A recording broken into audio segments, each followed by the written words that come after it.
1. Abby stood in front of the shuttle, her eyes passing over each of her rejects. In one sense, she was excited to see them, her heart feeling a sense of relief that they were alive and healthy, and that she had been able to get them away from Azure. In another, she regretted that she was back with them. She was concerned for them, afraid. She knew what came next. The shard from the alternate universe had given her a hint, and the shard of the shard that had saved her life only minutes before had made clear to her the rest of that truth. "You aren't the one I would have chosen," he had said to her, in the fevered alternate reality she had found herself in when the interior of the shuttle had gone dark. "But you're the one who was available." It hadn't been a glowing report, but after all she had experienced in the Seraphim compound, she had come to the conclusion that maybe the race wasn't as angelic as the mythology around them might have implied. The fact that the shard was a bit of an asshole wasn't a massive shock. "I'm changing," she had said to him, "losing all that I am to something violent and evil." Her shard was a male, of course, but she knew from the other one that it didn't have to be. He was handsome. Very handsome. Perfect. Too perfect. Golden hair, light brown skin, a perfect jaw, and sparkling teeth. He seemed to know it, which had really ticked her off. "You have the stink of Lucifer in you. I can see what he's done to my creation. The way he's twisted it is an abomination to me." "I didn't ask for this. I didn't ask to be given the gift. And I don't remember asking you to come along for the ride either." He had laughed, smiled, turned his head and moved his hands in a way that she supposed was intended to be seductive or sexy. She was too angry to find him sexy, even if he was. "Fortunately for you, Abigail Cage, Lucifer's gift is exactly what we both need. I created the seeds that created this galaxy. You were once nothing more than a mote of cosmic dust, a microscopic speck." "Sounds familiar." He nodded. "That is what I became. My life force, my blood, was placed into the focus. But my physical self? It broke down into dust, and as the shard ship traveled, I spread across the stars. It has taken long years for a piece of me to connect with someone with whom I am compatible. With you. I suppose you think I should feel honored. I'm a god." "I'm not buying that. You died. Lucifer didn't even have to cut off your head to do it." "I took an oath of non-violence more years ago than you can even conceive." "That didn't work out very well for you. I'm guessing your oath is still in place, right? You aren't the one being violent. I am." "I don't understand your anger toward me, Abigail. I'm trying to help you. I can save your life." "From what I understand, the same uprising that's happening here is happening in other universes the One created. Which makes me wonder, are the Nephilim really the bad guys?" His face had gone dark at that. "Reconsidering your oath?" "Don't be foolish. I've existed for countless eternities. I can't expect children to understand all that I understand. They rebel because they question instead of having faith in me when I have been nothing but benevolent." "And arrogant. Maybe that was why they didn't like you?" "The truth isn't arrogance." "It is when you serve it from a high horse. What are you really?" "I'm a god." "Fine. Here's the deal then, God. I don't give a flying frag about Lucifer or you or ancient history. What I do care about is the galaxy I live in and the fact that Thraven wants to destroy half of it and enslave the other half so he can go back to Elysium and kill your bigger hole. And by the way, knowing you a little better, I understand why he wants to because you come off as a prick. But he's a bigger prick than you, and I imagine we both want him dead. So we have common ground." "I can help you, and by helping you, help myself. But you have to allow me to enter." "Haven't you already?" "No. I'm on the surface. I won't go beneath the flesh without your permission." "Another oath?" "Yes. Why? Because once, long ago, I made a mistake. A terrible mistake. I promised I would do better forever after. Gods don't make mistakes. Gods don't just suddenly appear. They are born as all things are born. I was made from eternities past, out of more failures than can be counted. There is salvation in the stars, Abigail, if we have the patience to attain it. Patience isn't my strong suit. I know. Will you let me in? Can you stop the change? Can you prevent me from going insane? Yes. That is why I didn't want you to take the second poison. The serum? It will limit you. It will stifle what you can become. And what's that? A shard? I don't want to be a demigod. I want to finish raising my daughter in peace. You can have it in time if we succeed. If? I can help you, but I can't fight for you. What I can give you is an enhancement, an upgrade, so to speak. If it keeps me from becoming a mindless killing monster, you can do whatever the frag you want to me. You have to say yes, Abigail. She hadn't hesitated. Now that she was back here, looking at her friends, her rejects, she wondered if she should have given it a little more thought. What had she signed them up for? And were they up to the task? Her eyes landed on Gant. He looked like he was about to explode, his eyes huge, expressing an adorable mix of excitement and trepidation. She already knew the answer to that. It was the same answer she had given the shard. Yes. It had been immediate. The light of the shard had entered her, moving from the hell brand and into her mouth, from her mouth to her lungs, from her lungs to her heart and throughout her body. She had regained her sight. She had regained herself. The demon suit had broken away, leaving her naked. But she hadn't cared. There was no shame. She was what she was. She had felt the power moving through her, a cold burn against her insides that prickled her skin and made her veins glow with delight as it made her into something new, something unique. "Gant," she said, "it's good to see you again." "You too, Queenie," Gant replied. "Are you feeling okay?" "I'm fine. But why are you all just standing there? We have work to do." "You're sure you're okay, Queenie?" Bastion said. "You look a little... I don't know." He paused, not sure what words to use. "Electric," Pick said. "Yeah, electric, I guess." Abby turned her attention back to Jakun. The Ophanum fell to her knees as she did, bowing her head all the way to the floor. "My queen," she said. "I think the crazy may be contagious," Ben-Hill said. Jakun lifted her head, though she continued to kneel. "You don't know what you're looking at. I do. Have some respect." "What's she talking about, Queenie?" "This," Abby replied, holding out her arms. The glow was beginning to fade, though her skin was still a lighter shade of pale, and the naniates remained around her, covering her like a light suit. A shard suit. She was controlling them subconsciously, her connection to the shard giving her a more innate connection to them. He had repaired the alterations that Lucifer had made. He had returned her naniates to their original state. While he couldn't reverse the changes they had already made, he had stopped her from continuing to alter. He had saved her, as he promised. The price was still unclear, but she was certain there would be one. There always was. "The shard," Jakun said. "It has joined with you." "Shard?" Ben-Hill said. "The shard? The piece of a god?" "I wouldn't say joined," Abby replied. "It gave me an upgrade. I also wouldn't say god. I'm not sure what the shard or the one are, but I'm pretty sure it's not that. But yeah, he saved me from the change. He purified the gift." She turned her arms over, showing off the suit she had made. "Do you like it?"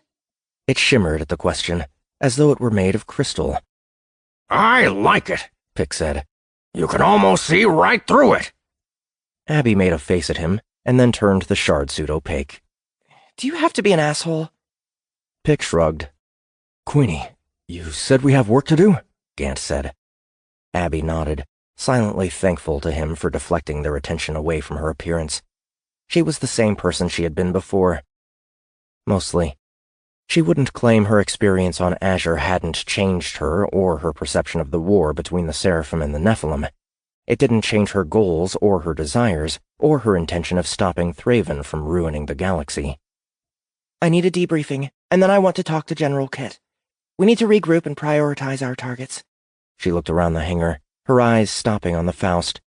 What happened? Queenie, Bastion said. You should know up front. We didn't exactly leave Ket's company on the best of terms. What do you mean? Well, we kind of disobeyed orders and took this ship from the Republic to come and get you. And crashed the Faust in the process, Bastion said. Abby raised her eyebrow. It's all on the up and up, Gant said. Ket was being an asshole. He didn't want to let us come back for you. I see, Abby said. Cherub, I'm assuming since you're here that you agree with Gant's assessment? Yes, Queenie, Jakun said. My father was being an asshole. And the fact that you've been touched by the shard proves that he was wrong. There's more, Bastion said. More? He wiped Ruby. Abby felt her jaw clench. Ruby was their connection to Olus, who was the only person on Earth she could trust, and who was their best chance of staying current on events within the Republic. Why would he do something like that? He told me he had a good reason, Jakun said. But he wouldn't tell me what that reason was. He'll tell me what it was, and it had better be the best fragging reason I've ever heard, or I'm going to throw his ass out of the nearest airlock. Gant chittered in reply to the statement. It's good to have you back, Queenie. 2. Gant led Abby out of the hangar with the rest of the rejects trailing behind them. They passed some of the High Noon's crew on the way toward the bridge, and she could see how their faces changed at the sight of her, vacillating from fear to confusion to curiosity and back. She didn't blame them. She knew she didn't look normal anymore, even though the internal light of the shard was beginning to fade and her skin was returning to normal. Between the shard suit, her hair, the ridges on her flesh, and her eyes, she definitely didn't blend in with the others. A part of her was bothered by the change. A bigger part was just grateful that it had been stopped. She wasn't going to turn into a complete monster. She still had a chance to stop Thraven. She still had a chance to provide Haley a stable galaxy to grow up in. All hail the Queen! Pick bellowed as they reached the bridge. Most of the crew didn't know how to react, but Erland stood and bowed his head beside his station. As Abby swept onto the deck and the other soldiers got a look at her, they reacted by standing and coming to attention. All except Captain Davlin. He was in the command chair, holding his jaw. Abby could see the bruise on it beneath his fingers. "Captain," Gant said, "I suggest you stand." Davlin glared at him, his anger obvious. This isn't your ship, you furry little piece of shit. This is a Republic naval vessel. I sent an emergency beacon out. They know what you did. They're going to come for you. You put the lives of my entire crew at risk. "Oh, you sent an emergency beacon out?" Gant said mockingly. "Good for you. Too bad I disabled the transmitter while you were still unconscious when we first took the ship. Nobody is going to hear you scream, Captain. Look around. Your crew seems to get it. Why don't you?" Gant, Abby said. I'll take care of this. "Okay, Queenie," Gant said. Abby moved in front of the captain. Captain Davlin, she said. My name is Abigail Cage. Davlin stared at her, his face turning pale. You're the reason we came to this planet. I'm also the reason we escaped the planet. I disabled the 2 ships that were attacking you. What? Davlin said. What? She heard Ben Hill say further back. Has Gant told you what's happening here? About the Nephilim? About Glortant Thraven? He's told me a lot of things. Do you believe them? I don't know what to believe anymore. He glanced over at Gant, but nothing I've been told has turned out to be untrue so far. Which leaves you in an interesting position, doesn't it, Captain? What do you mean? I'm guessing you had orders that brought you within range of the rejects? Rejects? Gant, you never introduced yourself to the captain? Not officially, Gant replied. I'm sorry for the rudeness of my Gant, Abby said. We're Hell's rejects. She put out her hand. A pleasure to meet you, Captain. Davlin hesitated a moment before taking her hand. His grip was loose. He was afraid to touch her. What were your orders, Captain? We located the brimstone through a Dysterium trace, along with a larger fleet of ships. We were ordered to identify and confront it. You were ordered to attack the brimstone? Aye. By who? Admiral Kuil. Of the committee? Yes. We launched the attack, and of course, our weapons were useless.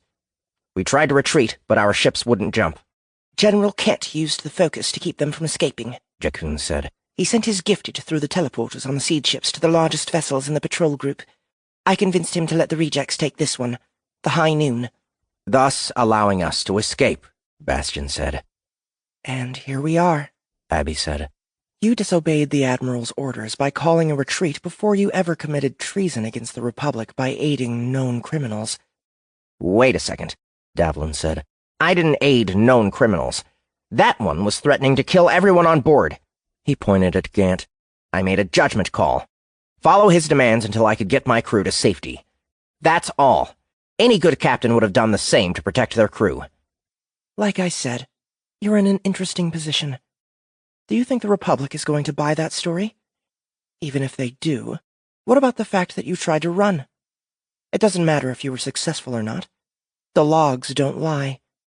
You had orders, Captain, and you didn't follow them. I have a duty to protect my crew. You have a duty to protect the Republic. You took an oath. Don't spit that shit back at me. Without my ship, you would still be stuck on that planet. I did what I thought was best. What is this, a trial? Let's call it an examination of conscience. You understand that going back to the Republic is going to get you charged with treason and sent to hell, don't you? Davlin didn't look happy, but he nodded. Yes. But you tried to send a beacon anyway? I've been to hell, Captain. Trust me, it's not someplace you want to be. I have a duty to protect my crew. They're good individuals, loyal soldiers. They followed me here without question, but I wouldn't ask them to follow me to hell. You helped me get them out alive. I can bring them back to their families. I can take the fall for all of them. And that's what you want? To bring them home? That's all I want. This whole mission turned into a complete frag job the moment we traced the Dysterium. And do you realize they aren't safe back in the fold of the RAS? Thraven will have them reassigned to the front lines and sent in for the slaughter a second time. The front lines of what? We aren't at war. Yes, you are. It hasn't been declared yet, but we're all at war. I thought you understood that. You can't protect your crew, Captain. And even if you could, the best way for them to protect their families is to fight back against the real enemy. To end the war with the Nephilim before the war between the Outworlds and the Republic can start. That's why I'm here. That's why I have skin in this game. I have a daughter of my own to protect. What are you suggesting? I want you to join the Rejects. You're exactly the kind of individual we're looking for. I'm loyal to the Republic. So am I. The real Republic. Not this bullshit puppet theater Thraven has turned it into. Help me get it back to what it was. Help us stop the Nephilim. No more beacons. No more bullshit. I need good individuals like you and yours. Davlin stared at her, their eyes locking. She held his gaze. They needed every ship they could get, and she would earn them one at a time if she had to. How do I know you won't be leading us right into disaster? You don't. I can't tell you where this is all going to lead. I can promise you I'm going to give everything I have to see it through. Look at me, Captain. Look at what I've already given. What this fight has already cost. If it's true that you disabled those ships on your own, it doesn't seem like it's cost you anything. You have a power I can't even comprehend. Believe me, Captain. There's a price. A heavy price. I can never go back to what I was. Would you want to? Hell, yes. My dreams have been scattered to the stars. Now I only dream of my daughter's future. And if I refuse? Then what? I'm going to repair the Faust. Once that's done, we'll leave, and you'll be free to do whatever it is you feel you need to do. Queenie, Gant said. Abby put up her hand. Not your decision. Davlin took a moment. He turned his head away, looking at his bridge crew. They made eye contact, and she could sense their subtle nods. She wasn't so far removed from being a soldier that she couldn't remember why they had become soldiers in the first place. To protect what they believed in. To protect what they loved. I believe you, Davlin said at last. More than that, I've seen it for myself. As long as you're fighting for the Republic, the High Noon and her crew are yours. Thank you, Captain. No more beacons? He smiled. No more beacons. Where to, Miss Cage? You can call me Queenie. Welcome to the Rejects. You're going to regret it, Pick said, laughing. 3. We had set a course for the edge of the Bane system, Captain Davlin said. We'll be there in an hour or so, but we can drop out of FTL and redirect now. That won't be necessary, Abby said. Stay on course. We'll adjust once we reach the original drop point. Adjust to where? Gant asked. Back to General Kett, Abby replied. I have a few questions for him, and it seems like he owes me a bit of an explanation. Especially about Ruby. Ruby? Davlin said. She's a synth, Bastion offered. A pleasure synth turned service synth, so probably the hottest thing you'll ever see in a Republic uniform. Bastion paused. Well, after you, Queenie. You suck at flattery, Gant said. I do not! Yeah, you do. Queenie, we haven't had much of a chance to talk. I know you're eager to put Kett back in his place, and damned if I'm not eager to see you do it, but Ola sent intel that I think you should be aware of before we decide which way to pivot. What kind of intel? Thraven has Tritium Heavy Industries in his pocket, the same way he had Egan Heavy Works under his control. While Egan was tasked with perfecting the Nephilim's ancient tech, Tritium was given a more important mission. Abby didn't like the sound of that. What mission? I'll give you a hint, Bastion said. It rhymes with hate. What? That's a dumb hint, Pick said. Queenie, it rhymes with Plesium Fate. My hint was dumb? You might as well have just said what it was outright. That would be stupid. Elysium Gate, Gant said, sighing. They've been building a gate. She definitely didn't like the sound of that. If a gate was already under construction, that meant Thraven was further along in his plans than she had guessed. Do we know where? We don't know where the gate itself is, but there's a ton of materials being sourced through Avalon. It can't be too far from there. What else can you tell me about it? Captain Mann got the intel directly from Tritium's secure data store. They had dumped as much of it as they could before they had to run, but they wound up with bits and pieces. Tritium was still taking deliveries there as of a few weeks ago. They? Apparently, Captain Mann hooked up with the Ophanum on Earth. Some woman named Pahalaya. She helped him with the job. Abby looked at Jakun. Do you know her? No, Queenie. But that doesn't mean she isn't legit. My attention has been focused on the Fringe and the Outworlds. Gant chittered softly. You're going to love this. They gave Captain Mann the blood of the Shard. What? He has the gift, though I doubt it's anything like yours. It's going to kill him. He's an old man, Bastion said. He'd probably croak before it could do him in anyway. He would be dead already without it, Jakun said. The Nephilim have a strong presence on Earth already. Our servants are the only thing that have kept them under control. Servants? Abby said. I feel like the more I think I know about the Seraphim, the less I do know. Plixians, Jakun said. We've been friends to them for many generations. We saved them from a virus that was ravaging their homeworld, and they've been loyal to us since. You left that out of your original story. If I were to tell you everything I knew, I would still be speaking about it. Good point. I guessed the Plixians were involved in things when I saw the compound beneath the crater on Avalon. She turned toward Jakun, making eye contact with her. Did you know it was there? Did you know what happened to it? What do you mean? The infected? Queenie, I helped place the teleporter at Mother's request. I had never been down there before. She told me the structure was like a bomb shelter, to hide in during an emergency. that it hadn't been used for thousands of years. I don't know anything more, and I didn't have time to question. We were being attacked. She didn't want you to know either. I don't know how your mother was connected to Azure, but I do know why the gift kills seraphim hosts. They were experimenting on the naniates, trying to alter them to combat the Nephilim. What you saw was only the top level of the complex. It went much deeper. It was filled with seraphim. Not dead, but not alive. The naniates were in them, controlling them, holding them in stasis or something while they waited for fuel. They seemed to know when I was there, and when Thraven's forces came down after me. They attacked us both. Jaunt shook her head. I didn't know about any of this. I figured you didn't. The odd thing is, the Venerants Thraven sent to kill me did. Abby looked over to Trin, who had taken up position near the rear of the group. Did you know? No, Queenie, Trin replied. But based on that, I would guess that planet isn't the only site where such a thing occurred. You heard Coy, didn't you? He thought I might have found something else down there. A weapon of some kind. Yes.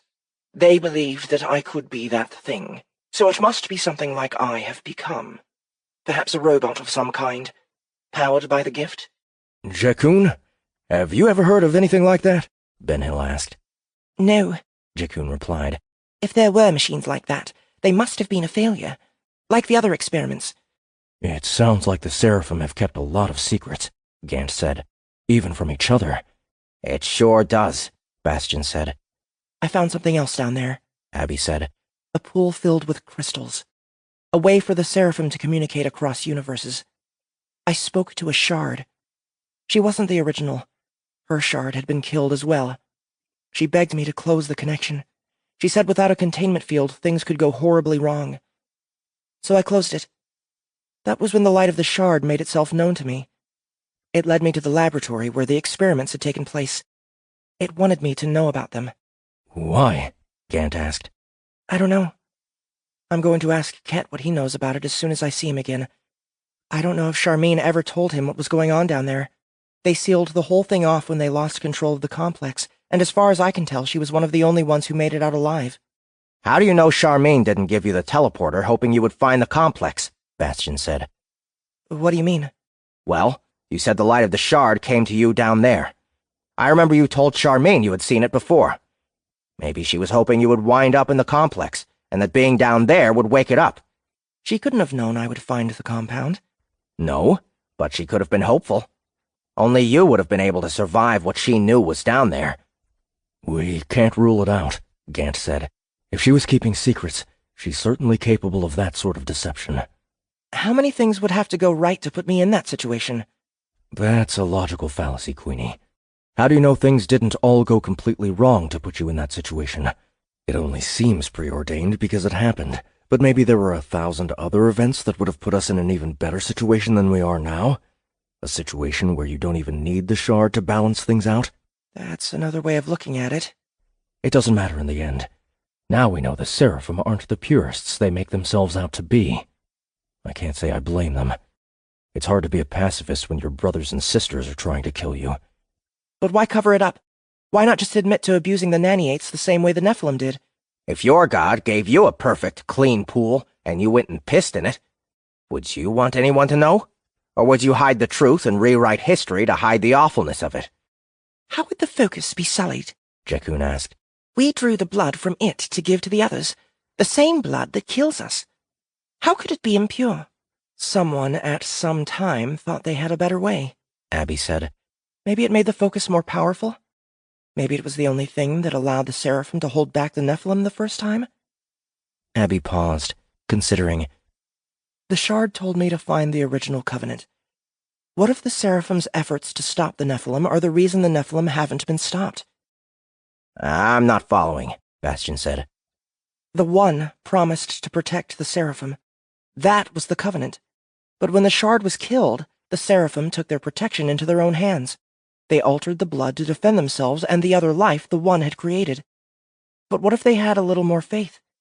What if they had sat back and waited for the One to intervene? What would have happened then? We would have been enslaved a long time ago, Ben Hill said. Sorry, Queenie. I'm not buying it. You can't rely on some vague promise to save you when things go sideways. You have to save yourself. Agreed, Pick said. Maybe I'm wrong, Abby said. and maybe I'm right. I think we'll find out before this is over. As long as we win, I don't give a shit how we do it, Bastion said. agreed. Pick said. Did Ket know about Avalon? Abby asked. He did. Jakun replied. What was his plan? We were, Gant said. Gain control of the High Noon, scout out Avalon, and then detour to Azure to find you. We decided to find you first. Ket isn't going to do anything about Avalon if we can't do it for him, Bastion said. That's how he works. He's afraid to lose. Then that's what we're going to do. Captain Davlin, change of plans. Aye, Queenie? Bring us out of FTL. We can't afford to give Thraven the chance to finish the gate. Ensign Sill, set new coordinates for Avalon, Davlin said. Not so fast. You aren't going to Avalon, Captain. This ship is beat up as it is, and we have no idea what's waiting there. Captain Mann said Tritium hired an outside agency for security, Gant said. Mercenaries, most likely. Hopefully not the Riders. Who? Bastion asked. Never mind. The point is, the High Noon won't stand up to another assault without some repairs. Jakun, do you know where General Ket was taking the fleet? I can access his location. Good. Nerd? Queenie, Erland said, standing again. I want you and Dak to ensure the High Noon and her crew make it back to Ket. The rest of us will go on to Avalon in the Faust, see what there is to see, and then catch up to you. Queenie, Erland said. He sounded disappointed not to be coming along. Sorry, Nerd. I need you back with the Brimstone. You're a damn good starship pilot, and I want you flying her. Erland smiled proudly. I don't think General Ket feels the same way, Queenie. When you get back to the fleet, I want you to tell General Ket I don't give a flying frag what he feels or thinks. Tell him the fleet is mine, and I'll be coming back for it, and him. Queenie. Queenie, Bastion said. No offense, but in case you didn't notice earlier, the Faust is fragged. I did notice. I heard you were a good pilot. I bet Nerd wouldn't have crashed her. If I couldn't get her in undamaged, nobody could. I could have, Erland said. It could have, Bastion mimicked. You could not. You were there, Gant. Tell them. I think Nerd could have done it, Gant said, chittering. Me too, Pick said. I was there too. Fraggers, Bastion said. Whatever. The Faust is still busted. Abby smiled. She could feel the gift of the shard flowing through her, eager to do her will. Not for long. 4. Abby returned to the hangar with the rest of the rejects still trailing behind her. She was almost amused by the way they followed her, their curiosity and excitement obvious. They knew she was going to do something cool, and they all wanted to bear witness to it. Even she knew it was going to be cool, and she hadn't even started yet. She could feel the blood of the shard within her, the true gift of familiar and yet altered tingle that ran across her flesh and down into her soul. It was power, clean and fresh and pure. Not the same as before. Maybe not as overtly destructive, but perhaps more useful. She didn't need to be furious to use it. She didn't need to think violent thoughts. It was just there, waiting. She came to a stop in front of the Faust. The starhopper was tilted over, resting on the unbroken wing. The other one was still on the floor, one long main section and a number of broken pieces. They didn't need the long surfaces to fly, but if they wanted to land in any sort of atmosphere with gravity, some lift would be nice for added maneuvering. You really think you can fix her? Bastion said. Abby didn't respond. She noticed there were more individuals entering the hangar. Captain Davlin and his crew. They had come to see as well. Give her a little space, will ya? Pick said, ushering some of them back. Queenie, this isn't going to knock you cold, is it? Gant asked. I'm not sure what's going to happen. I'll probably just be really hungry. There's ice cream in the mess, Bastion said, unless Pick ate it already. I did not, Pick said. He paused. I don't think. I tasted of the ice cream. Flannel said. It was disgusting. Thank you, Gant said. You two have no taste, Bastion replied. At least you can taste, Trin said. I miss eating. How are you alive in there anyway? Ben Hill said. And are you sure you aren't going to kill us all in our sleep? Distracting, Abby said. She's not going to kill you. We're best bitches now. Seriously? Bastian said. I wouldn't go that far, Trin said. but I am on your side in this war. Why the change of heart? Maybe a literal change of heart? Ben Hill said, laughing. Queenie, I might kill this one, Trinity said, pointing at Ben Hill. Be my guest. What? I'm just fragging with you. No harm done, right? That's enough, Gant said. Let her work. The rejects fell silent. Abby smiled out of the corner of her mouth so they couldn't see. She was damn glad to be back with her family. One part of it, anyway. She was worried about the other part.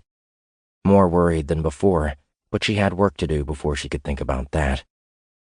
She closed her eyes, taking a few deep breaths before opening them again. Then she put up her hands, one toward the Faust, the other toward the debris on the hangar floor.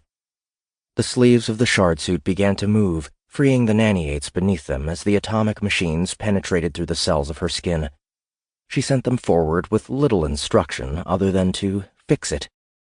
The Faust began to rise as the gift wrapped around it, pulling it upright and leveling it off, changing its position in the hangar.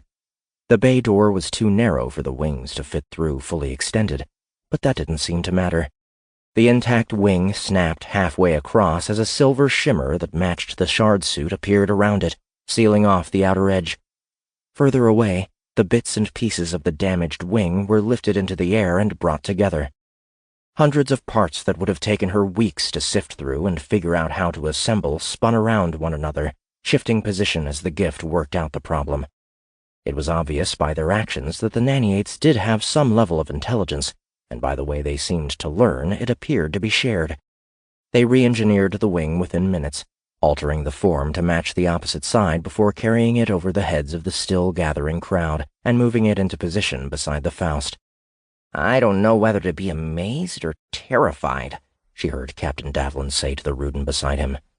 "I'm both," she clicked in reply, the translation following behind the response by a second.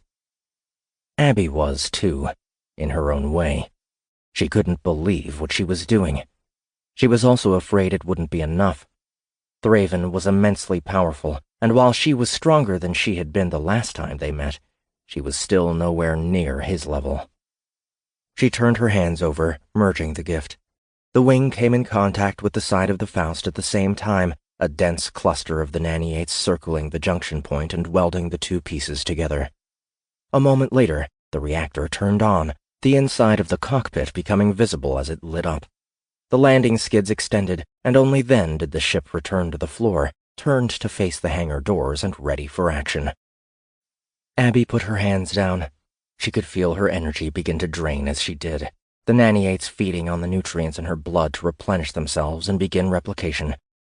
She was amazed by the innate way in which she could sense the mechanical processes, the power of the gift demystified from a greater understanding of how it all functioned. Maybe it wasn't magic, but even watching it with an idea of how it worked, it still looked like magic. And felt like it. "I've never seen anything like it without the use of the focus," Jakun said as Abby turned to face them. Abby could see the wonder written across the faces of the High Noon's crew. The rejects were impressed too, but less impressed. They had seen the gift before. Her stomach began to rumble. She was hungry. Very hungry. She had expected as much. "Okay, Imp. Can you go see if there's any ice cream left? If not, I'll take whatever you can find that has a lot of calories." On it! Pick said.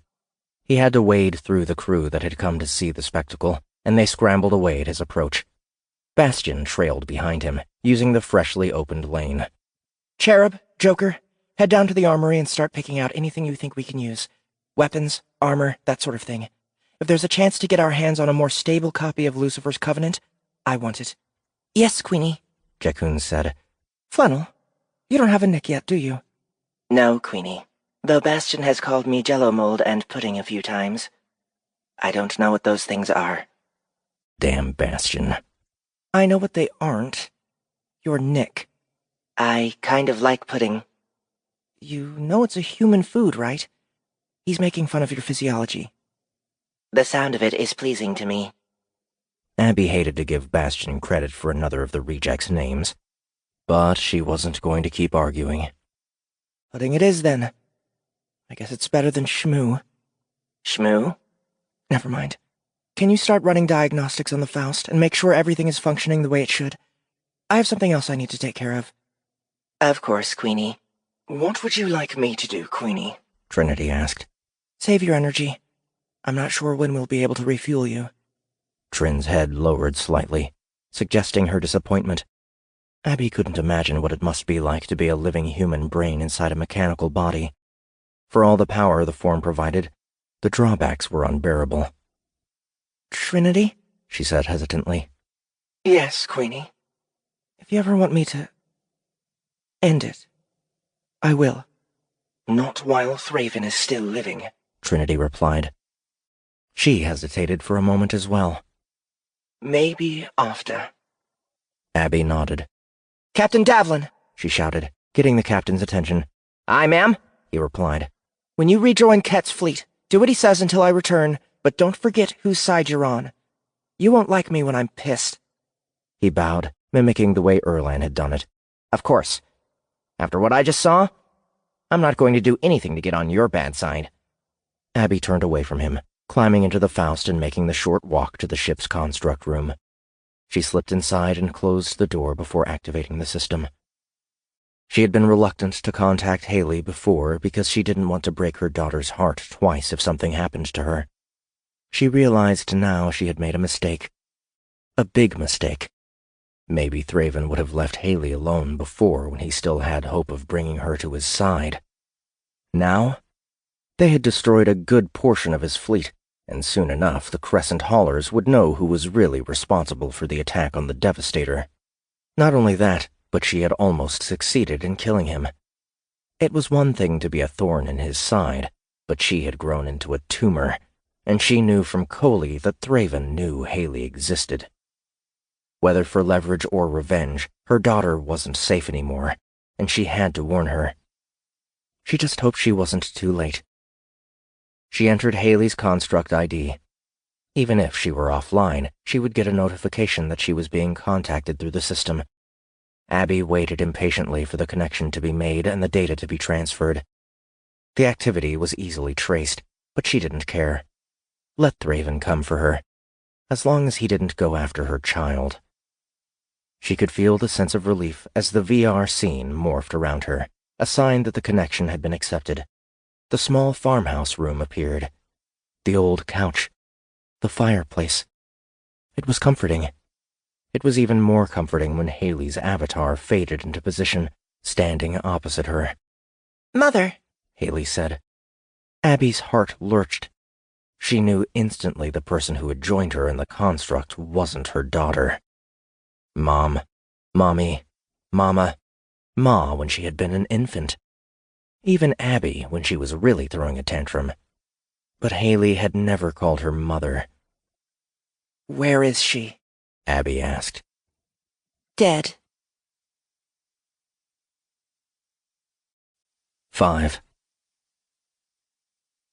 Have you found him yet? Olus asked. We are running out of time. Pahalaya nodded. He'll meet us at the construct gym downtown, She replied. He said he wants double. PD almost nailed him after the Tri-Towers. Frag his double. Does he know what's at stake here? He's a Rudin, Olus. Do we have the funds? I'll get them. Olus checked the time. Laurenti had been delivered back to her condo. The vote was going to happen in 3 hours. They still had no idea where Roosh was keeping Haley. He had spent every available minute hacking at the Galnet in hopes of finding something, anything to give him a clue where the Nephilim had brought her. With no luck. He knew it had to be close. Thraven's plan wouldn't work otherwise. It wasn't as simple as letting Laurenti vote in favor of the legislation and collecting Haley wherever they decided to drop her off. Olus knew, and he was sure Roosh knew he knew, that there was no way the Nephilim were simply going to let her go. That part of the equation was a ruse, an obvious ruse that was a win-win for Thraven whichever way Olus played it. If he didn't find Haley, she was going to be on her way to the Gloritant the second Laurenti cast her ballot. If he did find Haley, they wanted him to. Haley was bait. Roosh would be waiting, no doubt with enough children and converts to ensure he wouldn't survive the exchange. And once he failed, then the Evelyn would ship her off. Neither outcome was acceptable. Olus was going to find her, and he was going to save her. He knew Roosh was right. If Abby found out her daughter was in trouble, not only would she be at risk to losing herself to the control of the gift, she would probably abandon anything else she was doing to find and kill Thraven, whether it was strategically viable or not. Whether she could defeat him or not. And if Abby fell, what would happen to the rejects? He couldn't imagine that group of misfits staying cohesive without her. Not now. And he didn't have many other allies. Efforts to reach Ruby had failed. Her comm seemed to be permanently offline. Without it, he couldn't talk to Ket. He couldn't talk to Abby or Gant or any of the others. Without it, he was more on his own than ever. He was grateful for Pahalaya and for the servants. Lurix especially. The Plixian had sacrificed himself back at Nespa, both saving him from the Gorshin and taking the fall for the attack. He was likely going to spend the rest of his life in prison as a result, a sacrifice Olus wouldn't waste. Roosh wanted to be found, and Olus wanted to find him. There was a gray area in there, one that Killshot had every intention of exploiting. Xenix? Olus said. He's already waiting for us. How did he manage to get what I asked for so quickly? He's a servant. It's part of the job description. You know, to serve. She passed him a sarcastic smile. I didn't request milk and cheese, Olus replied. Zip-10s are hard to come by, even for the government. It's all about who you know. In this case, Xenix knows a collector who's a friend of the Ophanum. He lent it out from his private stock, so try not to lose it. Or break it. I can't make any promises. You know what we're going to be up against. She nodded, but didn't speak. He could sense her tension. She had spent years preparing for the war, and she had handled herself well so far. But this was going to be the most grueling test yet. Olus guided the car through the city traffic, using a busier lane to blend in more completely. They had borrowed the vehicle from Pahalaya's parents, though the parents didn't know it yet. He imagined they wouldn't be too happy when they found out. If they found out. He had already disabled all of the tracking services on the vehicle. A few minutes later, he guided the car down to the street, landing on the corner of a busy intersection. They were surrounded by high towers, their reflective panes collecting sunlight for energy and creating a mirrored infinity that would dizzy anyone who wasn't used to it. They weren't headed for the towers, though. They were going down. A loop station sat at the corner, and they descended into it, down to the waiting area where hundreds of individuals were loitering, watching the tracks for their ride across town. Most of them were human, but he spotted a couple of Trovers and a few Plixians, as well as a Curleton and a group of skinks that looked like tourists. He didn't notice Xenix in the group. He should have been here, Pahalaya said, scanning the platform. Olus put his hand on her shoulder. Be patient, he replied. Let's move toward the back of the crowd. They did, finding a spot behind the others. Within a minute, the group of skinks had eased their way over. 3 of them stood in front of them with their backs turned, while the 4th brushed aside his long coat and held out the Zip-10. Olus didn't even look at it. He just reached out and grabbed the sniper rifle, tucking it under his jacket. That skink kept moving, circling to the others. The next in line backed toward them, passing out ammunition. The 3rd handed over a small, wrist-mounted device, while the 4th gave Pahalaya a fancy handbag. It all happened in a matter of seconds, and then they faded back into the crowd without a word. Let's go, Olus said. They made their way back out of the station. Olus slapped the small controller onto his wrist as they ascended, pulling up the projection and activating the transport bot. It was at the top of the steps by the time they arrived, a round, narrow, self-balancing wheel with a storage compartment in the center. He wasn't going to open it in public to see what prizes waited inside. He directed it over to the car, opened the back, and lifted it in.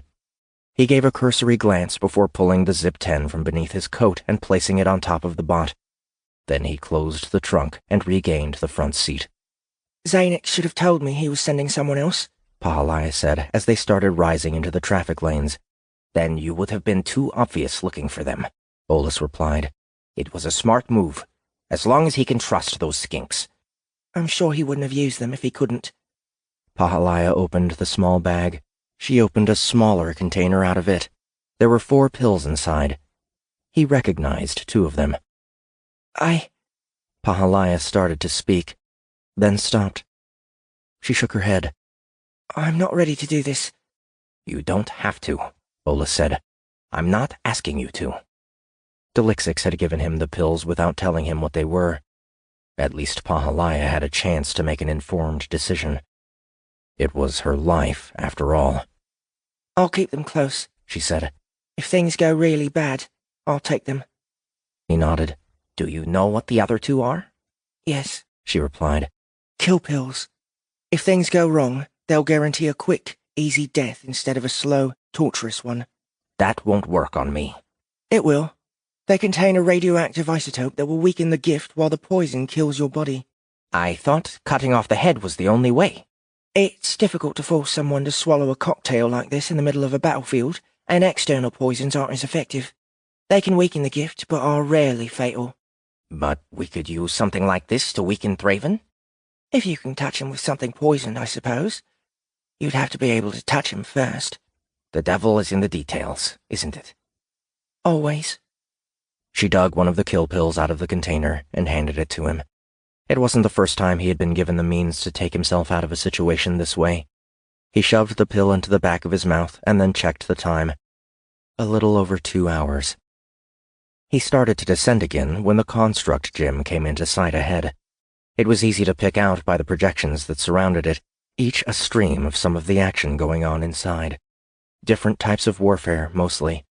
Starfighter battles, mech fights, even some historical action using cannons and muskets. You could be anyone, anywhere, in any time, real or imagined in the construct, and some people got so addicted they lost everything to dedicate their lives to the escape. Not Olis. He had never used it and never intended to. No matter how shitty reality got, at least it was real. There was no external parking near the gym. Instead, they were directed to a landing sled. He placed the car on it, and they disembarked.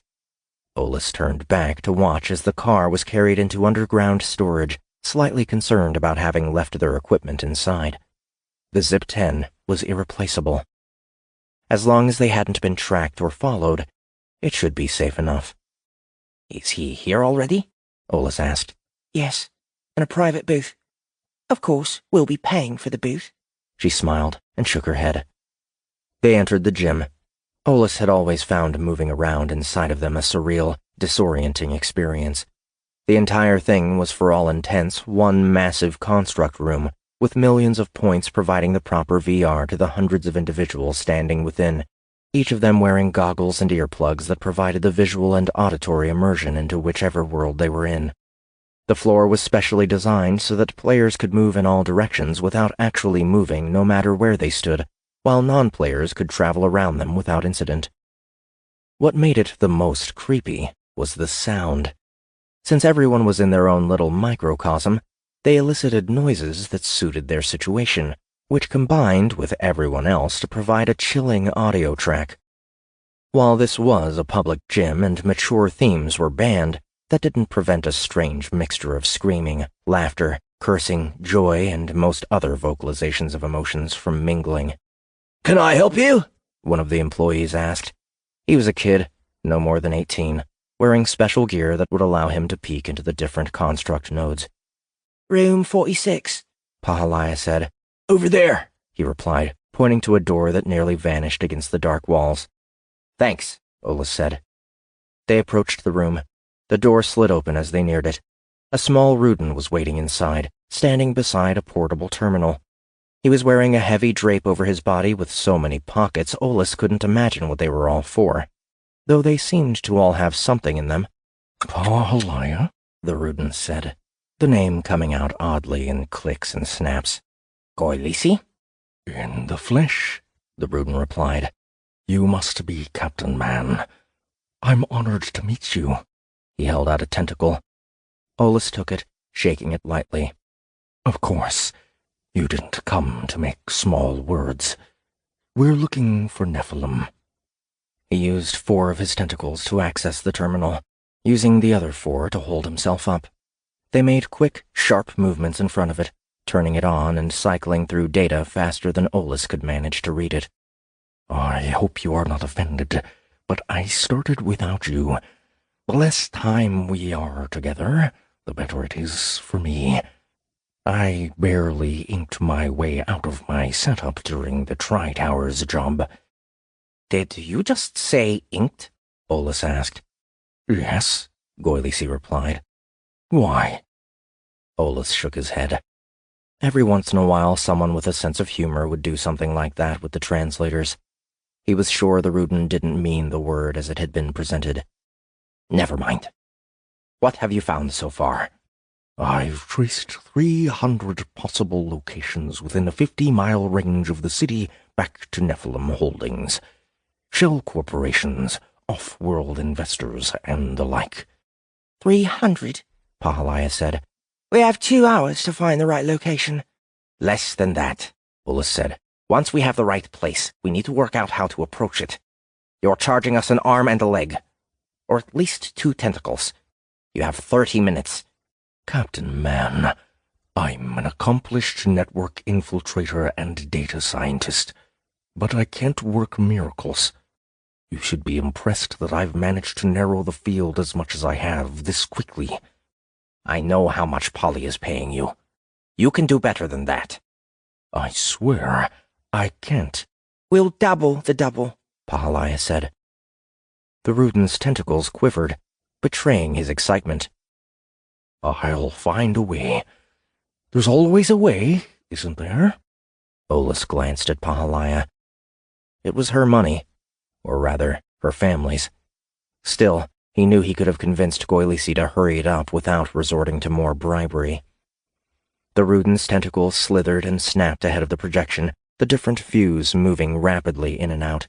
The logical nature of the Ruden mind made them well suited for this kind of work, and whenever one was able to break away from the species' overall law-abiding nature, it made them doubly efficient. Even so, it took nearly 40 minutes for Goylecy to settle, his tentacles finally coming to rest beside the terminal. Olus had grown impatient well before then, and while he was experienced enough to keep it to himself, he had been just about ready to panic. I have it, Goylecy said. An abandoned power plant in the Catskills. He lazily waved a tentacle, and the projection changed. Olus leaned forward. The Ruden had tapped into a feed from the facility. It was the same camera view of Haley that Roosh had provided hours earlier. It didn't look like they had moved her at all. No food, no water, no bathroom. Her father was dead. Her mother was gone. He would have expected any child to be in tears, to look exhausted. She didn't. She was asleep, bound in the chair. Poor thing, Pahalaya said. They don't know you're in there, right? Olus said. Of course not.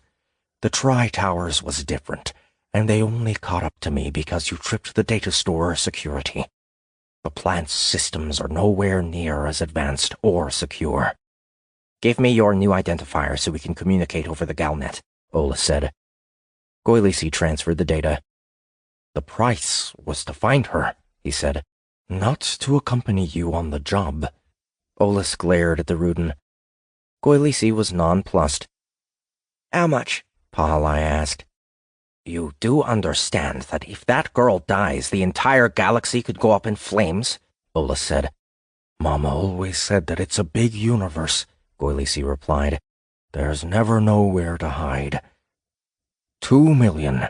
Million? Olus said. Mama Oisi is dead because she thought she could escape this. Do you want to end up like her too? I won't. I'm low profile. Invisible. A ghost. Olus stepped toward the Ruden, grabbing the pistol from under his coat. You will be a ghost. Olus, Pahalaya said, getting between them. I can pay it. But not right now. After. Sorry, Polly, Goilisi said. You know the rules. Up front. Half now, half later, Pahalaya argued. No exceptions. Olis gently shoved Pahalaya aside, reaching out and grabbing the Rudin by the top of his head and shoving him back.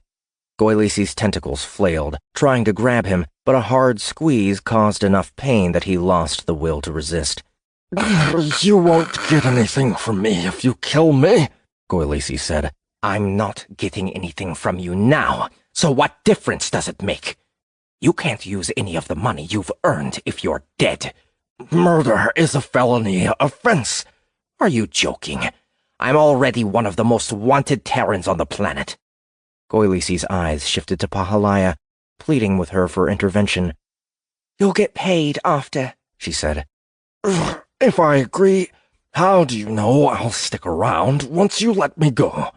If you're invisible and I can't find you, I'm sure I'll be able to find someone that you care about. And this is too important for me to make idle threats about. Okay, Goilisi clacked. 2 million. Post-paid. A one-time exception for you, Captain. Olis let him go. He sank on his tentacles, raising 2 of them to rub at his tender head. Now, give me everything you have on the plant. Blueprints, schematics, camera feeds. I want to know who is there, how many of them there are, how they are armed, everything. We have 1 hour. Yes, Captain, Goilisi said. Olis glanced back at the projection before it vanished. His eyes narrowed as he noticed the smallest bit of movement from Haley's wrists. She wasn't sleeping. She was trying to loosen the bonds. Don't worry, Miss Cage, he said. I'll get you out. If for no other reason, then I don't want to be stuck within 100 galaxies of your mother if anything happens to you. 6. Olis checked the time again. 12:39. The vote was scheduled to happen in 21 minutes. That was how long they had to get Haley out and inform Laurenti that she was safe. He raised the Zip-10 to his shoulder and put his eye against the sight. The weapon was a throwback to another time, a time when personal skill was the ultimate difference between life and death, when there was no computer augmentation to aim, a time when only 1 round could be loaded per shot. It was the weapon of a true craftsman, a master's tool, a paintbrush instead of a camera. It was nearly 3 centuries old, one of a few hundred left in existence. Killshot had once been infamous for his use of the rifle to take out targets from up to 4 kilometers away. He was closer than that now, only half a click, but the power of the weapon combined with the large caliber of its ammunition would be enough to reduce a head to a pulp as long as it hit the right spot. And he always hit the right spot. Polly, I'm in position, he said into his comm. What's your status? Almost there, she replied. Stand by. One of their minutes burned away. I've reached the rear access gate. Waiting for your mark. Roger. Goilisi, give me a feed on the gate. Transmitting, Captain, the Rudin replied. One of the items in the transport bot had been a pair of tactical goggles that connected to his Seraph suit's SOC. While he couldn't use it to aim his shots, he was able to bring up the feed Goilisi was sending in his submissive eye, getting a secondary look at the gate where Pahalaya was waiting. 2 guards were stationed near it, another 2 a little further back. Olis didn't know if they were converts or children, and he didn't care. He wasn't taking chances either way. Be ready to switch feeds in order as we discussed, Olis said. Roger, Captain. Polly, Olis said. Mark. He squeezed the trigger as he said the word. Half a second later, the head of the guard on the left vanished.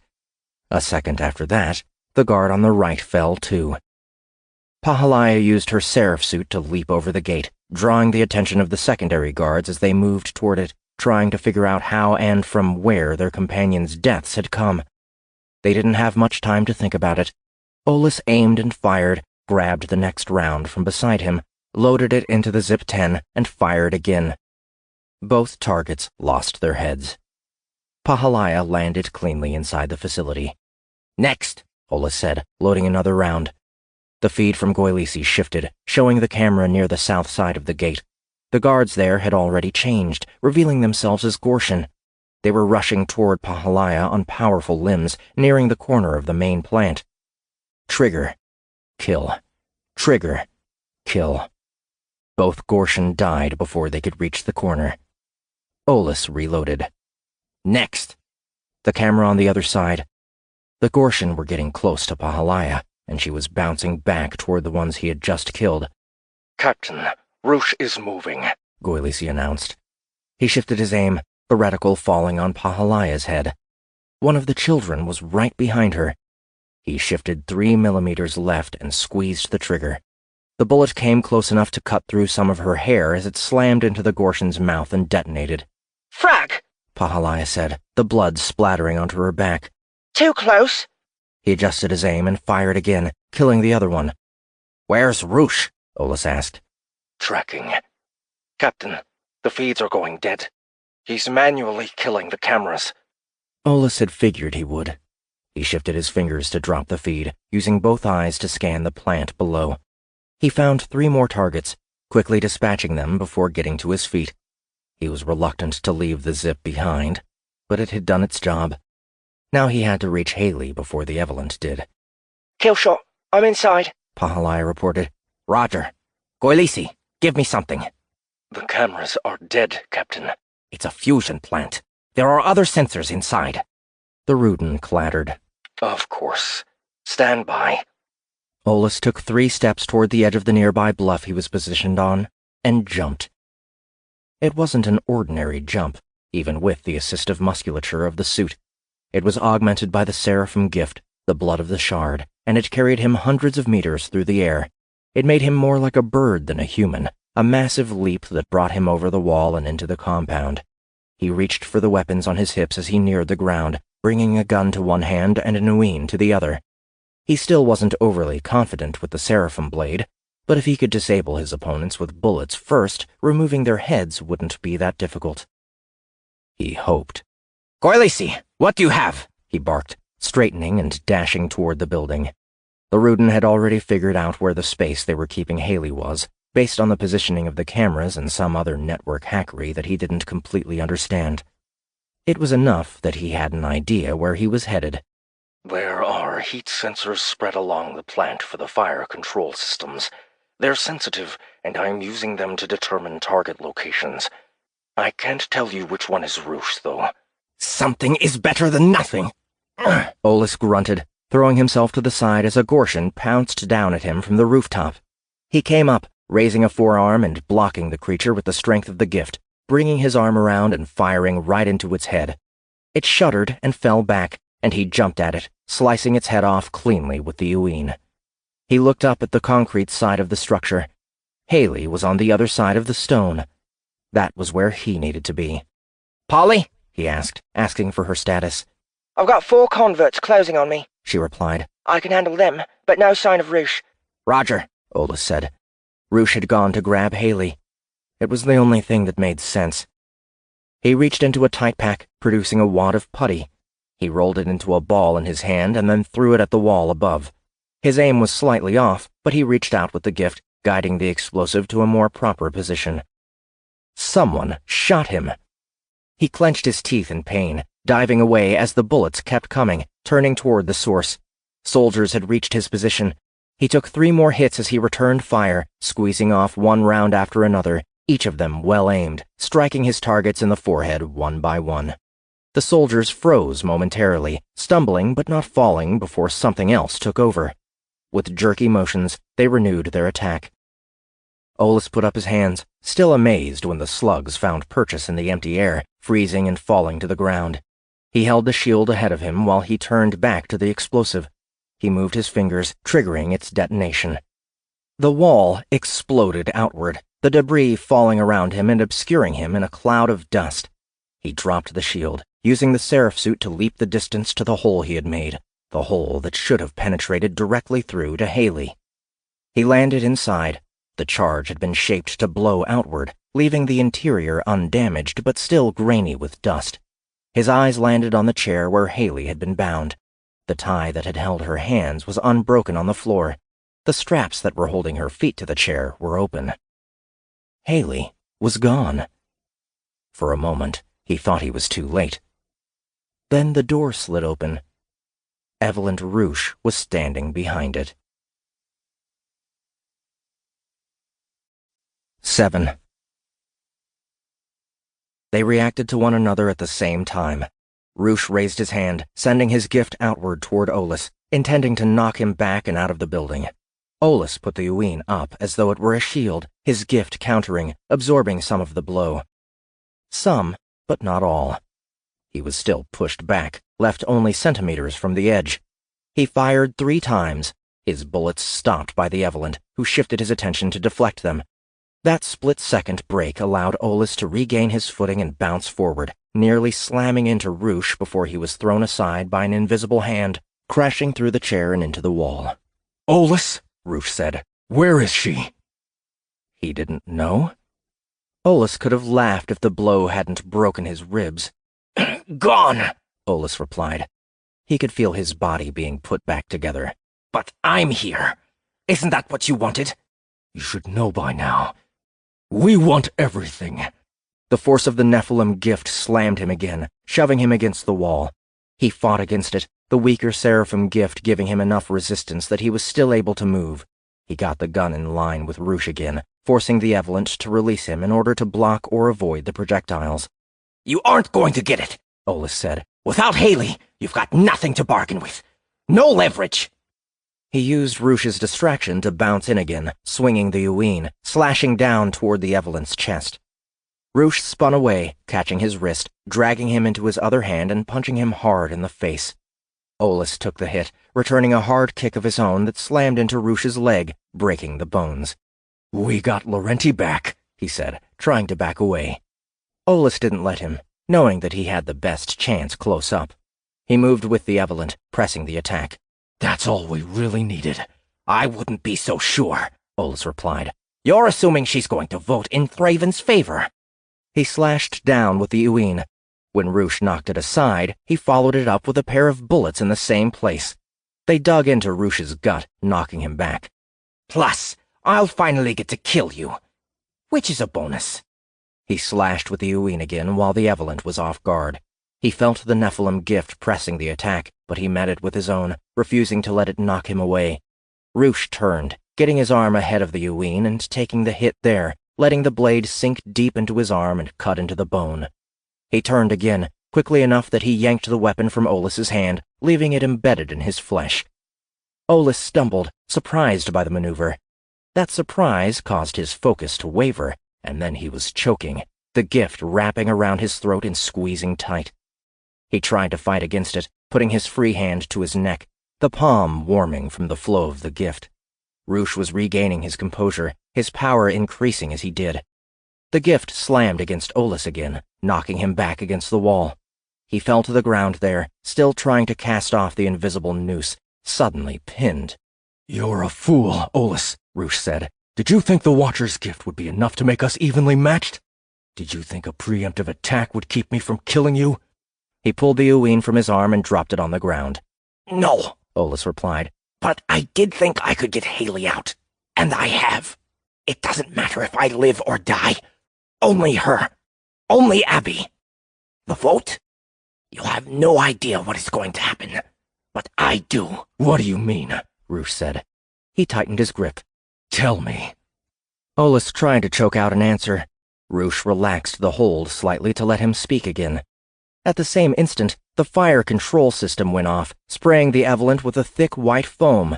It was just enough of a distraction to let Olus break free, and he got his gun up, emptying the magazine into the Evelyn and knocking him down. He didn't waste time, jumping to his feet and moving toward the Uin, still barely able to breathe. He would have seconds at best to remove the Evelyn's head. He dove toward the weapon, reaching out for it. It slid away from him, pushed aside by Roosh's gift. Olus cursed, rolling over and facing Roosh again.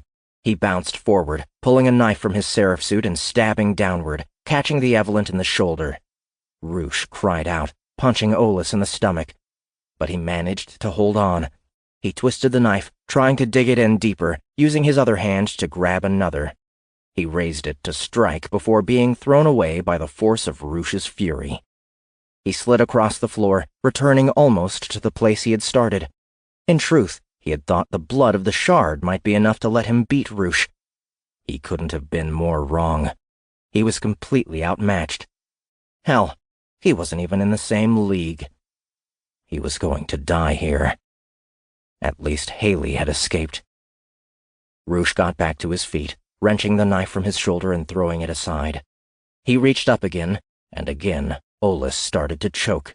"I don't care what you did," Roush said, his voice a rough growl.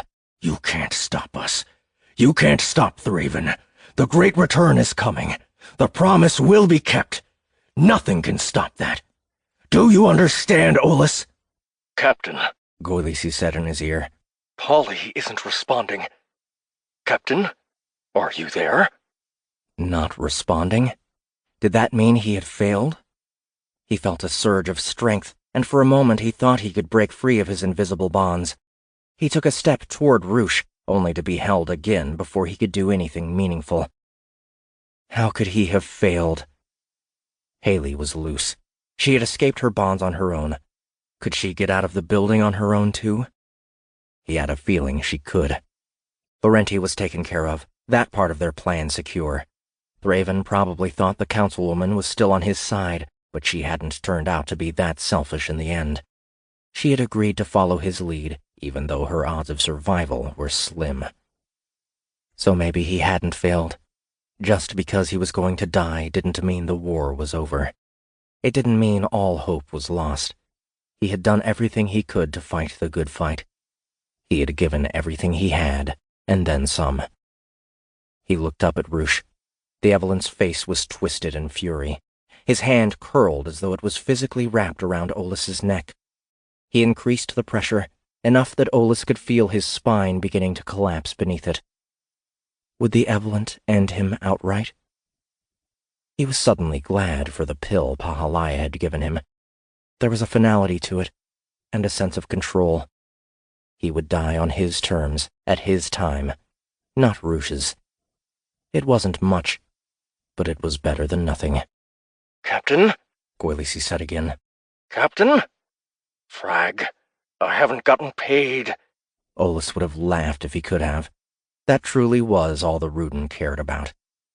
It figured. He shifted his tongue, bringing the pill onto it. Without warning, the pressure disappeared. He watched Roush's face change, going from anger to surprise. He drew in a sharp breath, ignoring the pain of it as he tried to make sense of what was happening. Roush was doing the same. The Evelyn began to turn. Olis noticed the sound for the first time. Pop, pop, pop, pop. Gunfire. Bullets. One after another after another. Roush's body contorted, caught unaware, pushed back by the impacts. Olis's eyes shifted to the doorway, expecting Pahalaya to be standing there, and finding Haley Cage instead. She had one of the guards' rifles in her arms and was handling it like she had been doing it all her life. Roush stumbled, slowly catching up. The rounds started to fall in front of him, deflected by the gift. Olis dove forward, grabbing Roush around the neck and throwing him down. He leaned over him, biting down on the pill, dipping his head, putting his lips against the Evelyn's and spitting the poison into his mouth.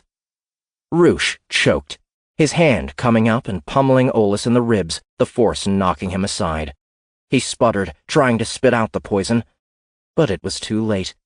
He had swallowed too much of it already, and the effect was immediate. He managed to get to his knees, but when he put out his hand to use the gift again, nothing happened. "Haley," Olis said, his voice weak. "Kill him! Kill him now!" She didn't hesitate. Not at all. She emptied the magazine into Roush, a dozen rounds penetrating his body in a spray of blood. Olis crawled over to the Uween, picking it up. The gift was healing him, fixing his neck and giving him breath. He stood and walked over to the Evelyn. Roush's face was pale, his eyes wide open but unmoving. Dead, for now. Olis leaned over him, bringing the Uween across his neck and making it permanent. Then Olis turned around, his eyes falling on Haley once more. She had already discarded the spent rifle, replacing it with the knife he had dropped. "I'm here to rescue you," he said. "I'm a friend of your mom's." Haley returned a weak smile, approaching him slowly. Then she collapsed into him, sobbing. "It's going to be okay," he said, wrapping his arm around her and holding her while she cried. "It's going to be okay." He only wished he knew whether or not he was telling her the truth. 8. Haley only cried for a few minutes. Olis didn't have the heart to stop her, or to tell her they needed to hurry. Not after all she had been through. He held her close, told her it would be okay, and didn't push. He quickly checked the time when she backed away. It was past 1 o'clock. The vote was happening, with Laurenti's decision to come at any moment. "Gwaelesi," he said. Captain Man? You're still alive? He could hear the relief in the Rudens clacking. Oh, I thought I was out of my payday. "Shut up and transfer a feed of the council proceedings to me," Olis said. He looked at Haley. "I came with someone else. I think she might be hurt. Did you see anyone?" Haley shook her head. No. What's your name? "Man. Olis Man." The rogue agent, Haley said, smiling. That's what I thought. You looked better on the streams. "I didn't just get my ass kicked on the streams. Thanks for saving my life." Thanks for trying to save mine. The feed came in, overlaying his left eye. He adjusted the transparency so he could see it, and also see past it. The votes were being taken in order. Laurenti was 15 down. "I went to hell to rescue your mother," Olis said. "She ended up rescuing me instead. That seems to be the way it goes with you cages." Why was she in hell? Haley asked. "It's a long story. Is she okay? I don't know. We were separated. Your mom's a real warrior. I wouldn't bet against her." I won't. I'm happy that she's still alive. I figured she was, but since I hadn't heard from her... "She didn't want you to get involved in this. I'm sorry that didn't happen. Are you hurt at all?" Not really. Can we get out of here? "Absolutely." He stood up. The gift had put him back together, leaving him feeling almost as good as new, despite Rouge's best efforts. "That asshole was the one who got your mom sent to hell," he said, pointing at the Evelyn. "She'll be happy when she learns you killed him." I don't think my mom will be happy about me killing anyone. Olis froze for a second. His experiences and perspectives weren't the best suited for children. "Maybe not." He found his gun on the floor, picked it up, and replaced the magazine. Then he handed it toward her. "Killing innocent individuals is wrong. I agree. Killing individuals who are trying to kill you?" She took it from him. I'm not naive, She said. and I'm not afraid to use this. "I noticed," he replied. "Come on. Stay behind me. I can take a few rounds and not die." How? "Another long story. I'll tell you all of it when we get somewhere safe." Okay. They moved out of the room and into the hallway. A long corridor stretched in both directions. Olis turned left, following his memory of the schematics they had reviewed. Councilwoman Laurenti. The head of the council, Danube Kiliwani said, calling on her. Olis paused, shifting to the side of the hallway. "Hold on a second," he said to Haley. "Kick me if there's any sign of trouble." Their situation wasn't optimal, but he didn't want to miss this. The feed shifted to Councilwoman Laurenti. She was sitting at a long desk. Her hair was up, her makeup perfect. For anyone watching, they would never have guessed her husband had been killed the night before, or that she had been kidnapped and returned. They would have no idea how much had changed inside the woman in the last 24 hours, or how much a single event could change someone's perspective. My condolences for your loss, Kiliwani said as she got to her feet. And my apologies for asking you to be here. But as you know, this vote simply cannot wait. There are millions of lives at risk. Laurenti nodded. Thank you, Councilman Kiliwani.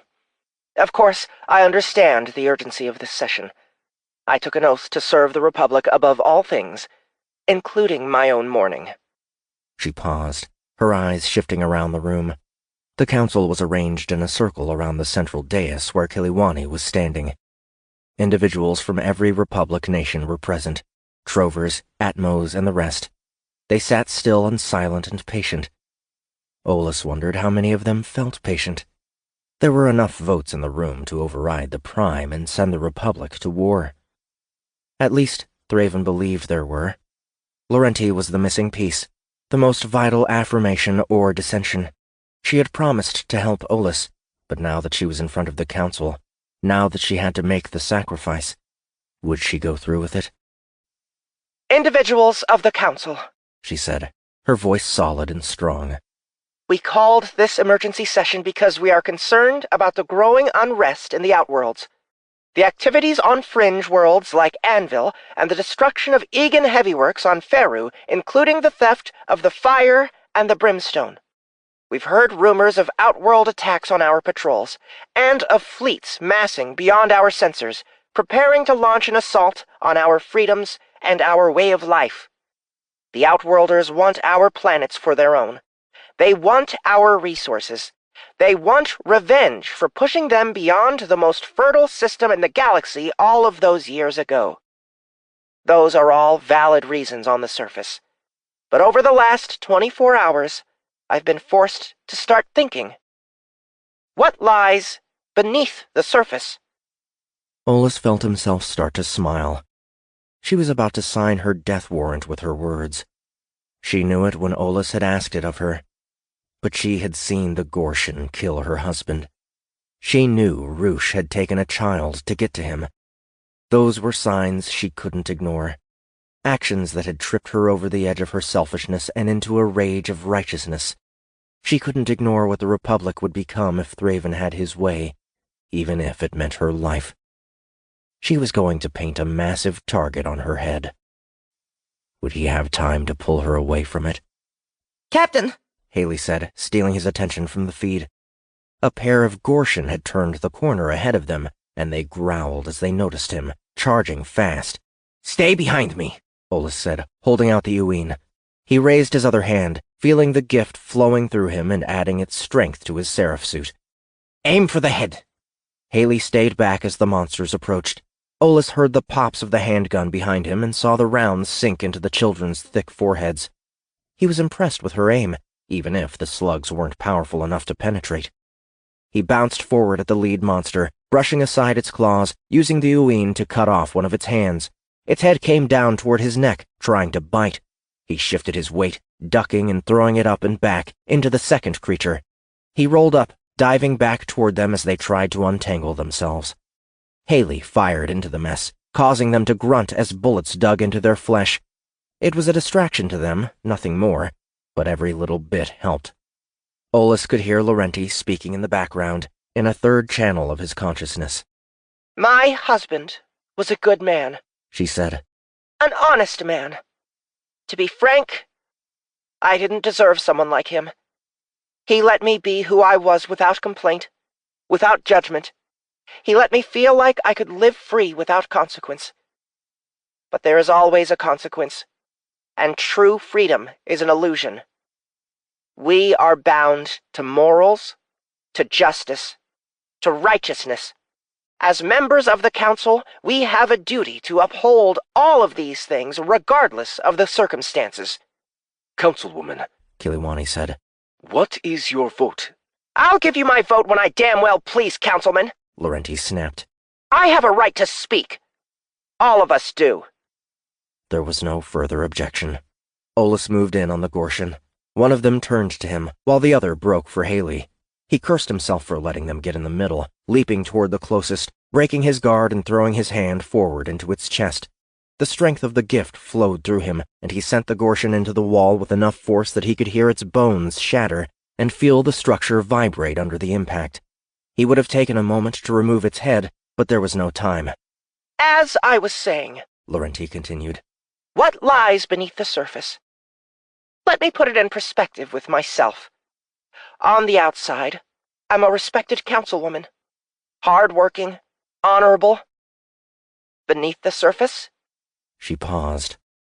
I have an alternative lifestyle that is not compatible with my standing or reputation. I've visited so-called X-clubs on numerous occasions to have consensual sex with members of other species. Not illegal, but also not something the voting public ignores during elections. The Gorshin closed on Haley. She crouched into a position Olus recognized as Takega, prepared for the incoming creature. She ducked under its first attack, bouncing lithely back, rolling to the side and avoiding it. It bent down to snap at her, and she popped up near its head, placing the gun against its skull and firing the remaining 2 rounds. The bullets made it through the skull at that range, penetrating its brain and leaving it stunned. It stumbled ahead of her, and then Olus was on it, digging the Uween into its neck from behind. What does this have to do with the vote? Councilman Kiliwani asked. Half of you in this room know exactly what it has to do with this vote, Laurenti replied. Someone within the Republic captured video of one of my interactions in an X-club. They were using it to blackmail me and control my vote. For the last year, I've been making decisions based on my embarrassment, not what I believe in. Look beneath the surface. Look at yourselves. What value is there to be gained by engaging in an all-out war with the Outworlds? Why here? Why now? What proof do we have that the governance was behind the theft of the fire and brimstone? And if they weren't, then how can we blame them for the attacks on our fleets? Why does the Prime not support this measure?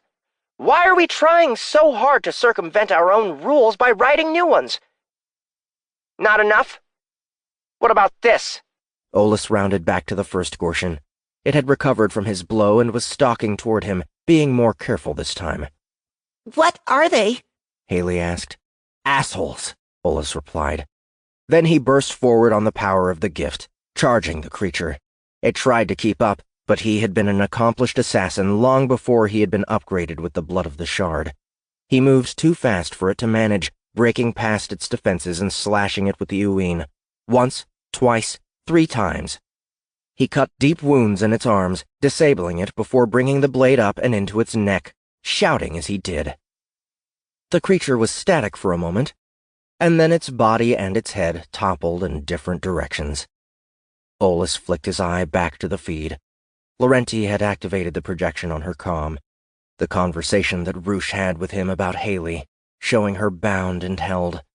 Of course, Olus had been able to save the transmission from the device's memory cache before it was wiped. Roosh was an idiot not to realize it could be done, and that the director of the OSI would have the tools and knowledge to do it. Thraven, Laurenti said. Half of you know that name, or at least the voice of his servant. Beneath the surface of logic, a snake is waiting to strike, waiting to erode the strength of the Republic and the Outworlds, both to complete his agenda. Willing to sacrifice anyone and anything to do it. The council erupted, with dozens of members rising at once in defiance and confusion.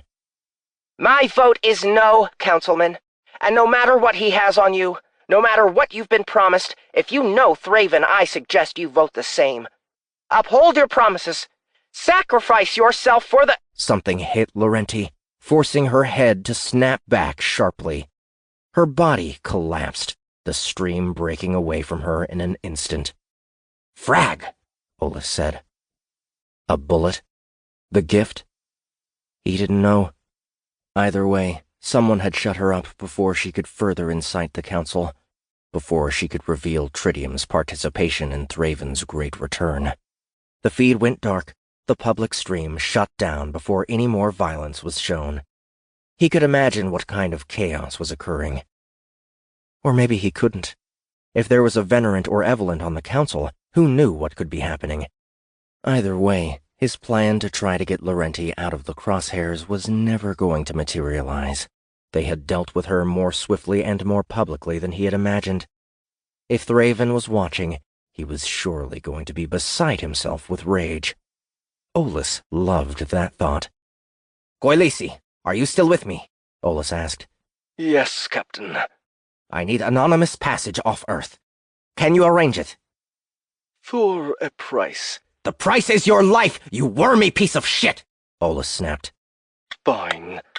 I'll include it in your original fee as a thank you for your business. Whatever. Stand by. Yes, Captain.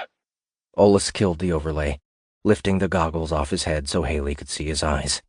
We're going to get out of here, okay? If I can, I'll get you to your mom. I like that plan, Haley replied. Good. Let's go. 9. Ollis and Haley kept moving through the plant, tracing the corridors back toward the entrance. He kept hoping he would find Pahalaya out there. He kept hoping she was still fighting, and that maybe her TCU had been damaged, or the comlink had somehow short-circuited.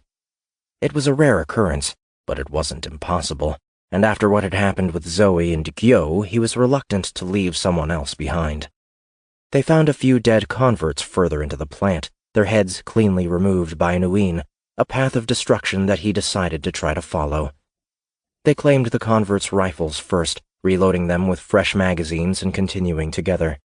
Ollis remained impressed with Abby's daughter. Haley had her mother's courage and will. He knew she was hurting on the inside, but other than the short window during which she'd been unable to contain her emotions, she was carrying on like a real soldier. Their search brought them to the plant's main control room, a box that didn't look all that much different than the bridge of a starship. Different terminals controlled different aspects of the power station's functions, and while the ones directly related to the fusion reactors were offline, the terminal that managed interior functions wasn't.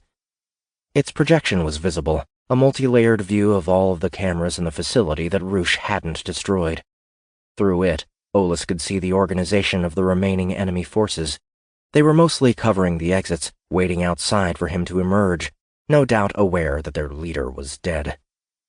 Pahalaya wasn't in the room, which gave him an equal measure of comfort and concern. Had she left the terminal active in case he showed up?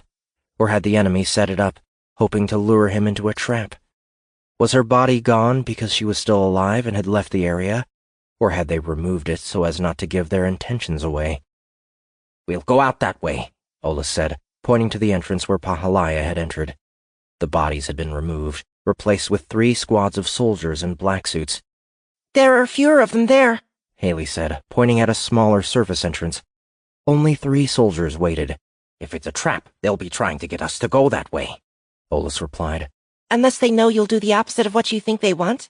But then they'll know I know that, and we'll do the opposite again, which puts us back at the beginning, Ollis said, smiling. We'll go that way. Roger. They left the control room, moving back into the plant. They crossed the corridors, heading for the exit. Ollis stopped when he caught sight of Pahalaya Xueting resting on the ground, discarded. He leaned over it, picking it up and scanning the area. There was blood on the wall, a smear that looked like it could have come from her arm. She was wounded, at least. He remembered she had one of the blood capsules. Had she taken it? He kept the Xueting, folding it and putting it into a tight pack. They kept moving until they reached the end of the corridor. They were on the upper floor of the facility, above the open space that led to the outside. Another 2 squads of soldiers were waiting there, taking cover behind abandoned supply crates but visible from their raised position. The terminal hadn't shown them this area, and when Ollis glanced over at the walls, he could see the burn marks around the camera positions. I think we should have gone the other way, Haley whispered. Ollis glanced over at her. Maybe she had been right. We still can. Follow. He stopped talking when he heard a buzz growing in pitch outside. Something was dropping toward the facility in a hurry. The soldiers below them froze momentarily and then began to rush outside. What the hell? Gunfire followed. Lots of it. Shouting and screaming came next. Hold on, Ollis said, turning and scooping Haley into his arms. He lifted her easily, holding her tight as he vaulted the railing, dropping to the floor below. He flexed his legs on the landing, the seraph suit and the gift helping him manage the stress without issue. He put Haley down, leading her forward behind one of the crates. He brought his rifle into his hands and raised himself over the cover so he could see outside. The enemy soldiers were backing toward the inside of the structure, firing at something. The buzz had remained over the plant. It sounded like an older model atmospheric dropship. But who would have come to his aid? Nobody knew he was here except... One of the enemy soldiers fell as their head was pulverized. 2 seconds later, a soft crack followed. Pahalaya. Another soldier fell, then a third. The ones that weren't getting hit by the Zip-10 were getting backup. Converts. "Cover me," Ola said. Roger. Haley replied. He leaped over the crates, running toward the rear of the enemy line. One of the soldiers turned to face him and was promptly shot by the younger Cage. He spread the Uween and sliced through the target's head, then moved to the next, cutting that one down as well. He neared the outside. He could see the full scale of the fighting now, a dozen armed Plixians facing off against Thraven's soldiers, while Pahalaya picked them off from a distance. At least, he assumed it was her. Who else would have known the weapon was up there? He joined the battle, coming at the enemy from the rear, getting into the mix and taking them down one by one. It was over within seconds, the black suits quickly defeated by the servants. Olis hurried back inside, finding Haley already on the move toward him. They reconnected and moved to the group that was assembling nearby. "Captain Man," Xenix said as he approached. "Xenix," Olis replied. "Pahalaya contacted you?" "Yes. There is no time to speak, Captain. Now that you are out, we must get away from the area." Olis didn't argue. One of the other Plixians ducked down beside Haley. "May I carry you?" Haley looked at Olis, who nodded. She nodded in turn, and the Plixian picked her up. Then they all began to run, back toward the small dropship hovering near the slope of the hill where the sniper was positioned. A sharp whistle began to grow in volume as they ran. "What the frag is going on out there?" Olis said, recognizing the sound. "War, Captain," Xenix said. "War like you've never seen it." They reached the dropship. It was still hovering, and the Plixians had to jump 10 meters to reach the open hatch, gaining the ship one after another. Olis made sure Haley was on board before he joined them, his bounce carrying him in last. "Go, go, go!" Xenix shouted to the pilot. The whistle had grown so loud the noise penetrated the armor of the dropship, which began lifting up and away. "I don't understand," Olis said as they gained thrust and altitude. The whistle vanished. He closed his eyes, waiting for the deep rumble and thump he knew would follow. Had they gotten far enough away? The dropship began to shake as the blast wave caught up to them, knocking them around. Warning tones sounded throughout the craft, and his stomach dropped as they lurched. A moment later, it was over. The dropship straightened out, still airborne. He had said he didn't understand. But that wasn't the truth. Not at all. He did understand. Gloritant Thraven wasn't taking no for an answer. 10. Commander Kyle Ing turned off his terminal, leaning back in his chair and closing his eyes. The feed to the Republic Council meeting on Earth had gone dead, blacked out after Councilwoman Laurenti had been assassinated before she could say too much. He had known the vote was coming. He knew what the outcome was supposed to be. He also knew things hadn't gone according to plan. Not at all. He had made promises. So many promises. They didn't always align with one another. He had promised his partner he would love him forever. He had promised their son he would be on leave for his 5th birthday. He had promised to protect them and take care of them. He had made the same promise to the Admiral in relation to the rest of the Republic. But then, he had also promised Gloritant Thraven his loyalty and devotion in exchange for the comfort of his family once the galaxy was subdued. How could he not? He had seen what the Gloritant was capable of doing. He had seen the power the Gloritant and his followers controlled. The Republic had no chance against a force like that. No chance at all. And he had promises to keep. A lot of promises. He had to prioritize them somehow. Things were going wrong. It had started when Roosh had taken delivery of Cage and had only continued from there. Kyle didn't know all of the details. He didn't need to know. He understood that the fleet on Kel had been lost. He knew the brimstone was lost. He knew Cage was a big reason why. He had only served with her briefly, but he couldn't say he was completely surprised. And now the vote had failed. The one that would have seen those loyal to Thraven positioned as defensive patrols in the rear lines of the war with the Outworlds while the rest were sent forward to face off against the Shrikes. It hadn't failed simply or quietly either. It had failed big, with Thraven's name cast out for all of the galaxy to hear, along with clear evidence that he had taken Cage's daughter to use as leverage. Blackmail was one thing. Abduction was another. Either way, the Republic was going to know they had been infiltrated and tricked. Or as Laurenti had put it, they were going to be forced to start looking below the surface. He knew what they were going to find. One storm was going to be traded for another. He had been a soldier long enough to understand how these things worked. The question then was, whose side would he be on? He already knew the answer. He had gone too far to turn back. He was past the point of no return. He wasn't the only soldier on the Nova who had pledged loyalty to Thraven.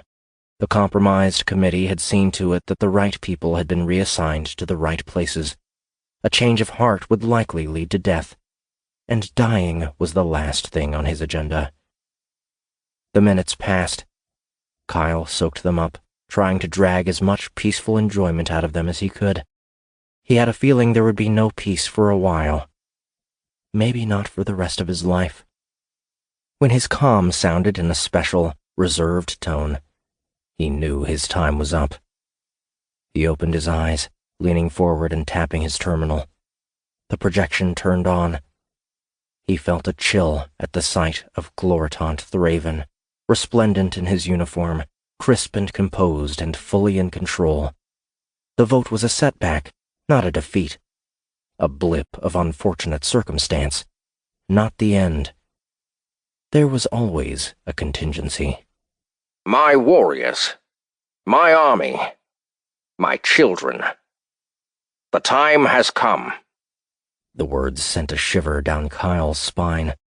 There was such power to Gloritant Thraven, such dignity, such strength. We have done our best to lead the Republic into our future, but like a stubborn animal, they refuse to be moved. They pull back and resist because they do not know the glory of what they are resisting. They do not know the beautiful future of his promise or the honor of the great return. We no longer have the time to explain it to them. What will not be given must be taken if the new order of the universe is to take a firm hold. This will not be an easy time, but it will be our time. Our opportunity to cast aside the shackles of the past and move forward into a glorious future. I demand nothing of any of you. But I do ask that you remember the promises you have made to me and your honorants. I ask that you keep your oath, your pledge, even as the days ahead grow dark and violent and chaos grips all that we know. The dark precedes the dawn, and only we can ensure the brightness of salvation comes to all who believe. Thraven paused, his face stoic, his posture proud and confident. Kyle couldn't help himself. He stood and raised his hand in an act of solidarity and union with the Gloritant. He believed in the future of a unified galaxy. He believed in the promise of salvation and glory. He believed that the universe would be better when Gloritant Thraven was controlling it, not from the shadows, but in front of all the nations where his gift would be on full display. You will each be receiving orders shortly from your honorants, Thraven said. I have complete faith in you. Go forward with my blessing and the blessing of his promise upon you. Go forward and do not look back. The time for secrecy is over. The time for war has begun. 11.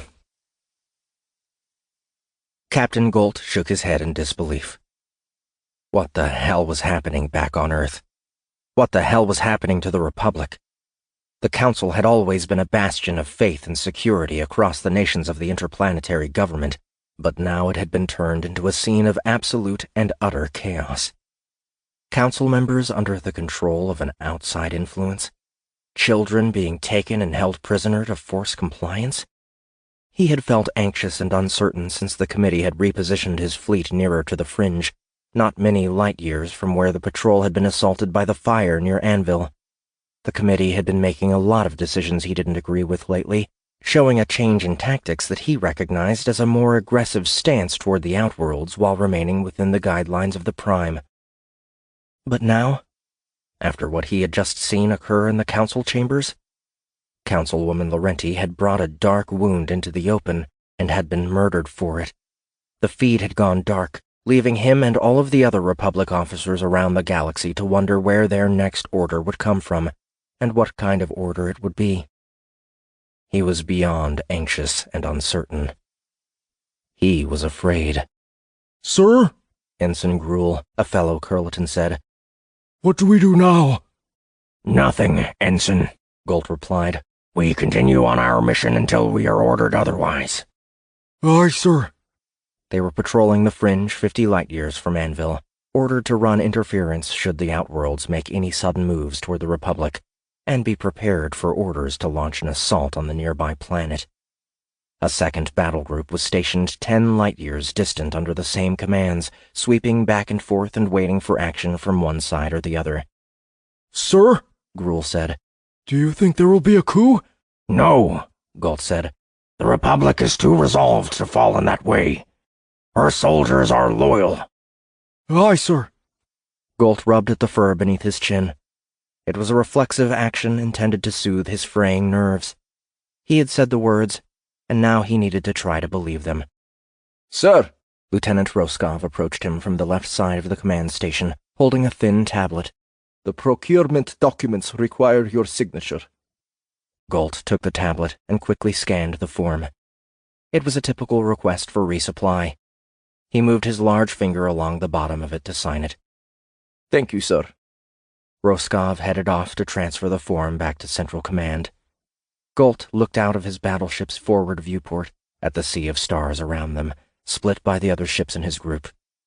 Half of them were the newer Kirsten-class battlecruisers from Tritium Industries, fast and powerful attack vessels that, in conjunction with the Apocalypse fighters, were intended to help them stand up more confidently against the Shrikes. He sighed out some of his tension, returning his attention to his terminal. He scanned through the Milnet streams, searching for incoming news from the council chambers. He needed to know what was happening down there. If he was going to be uneasy, he at least wanted to be informed. Nothing. There was nothing.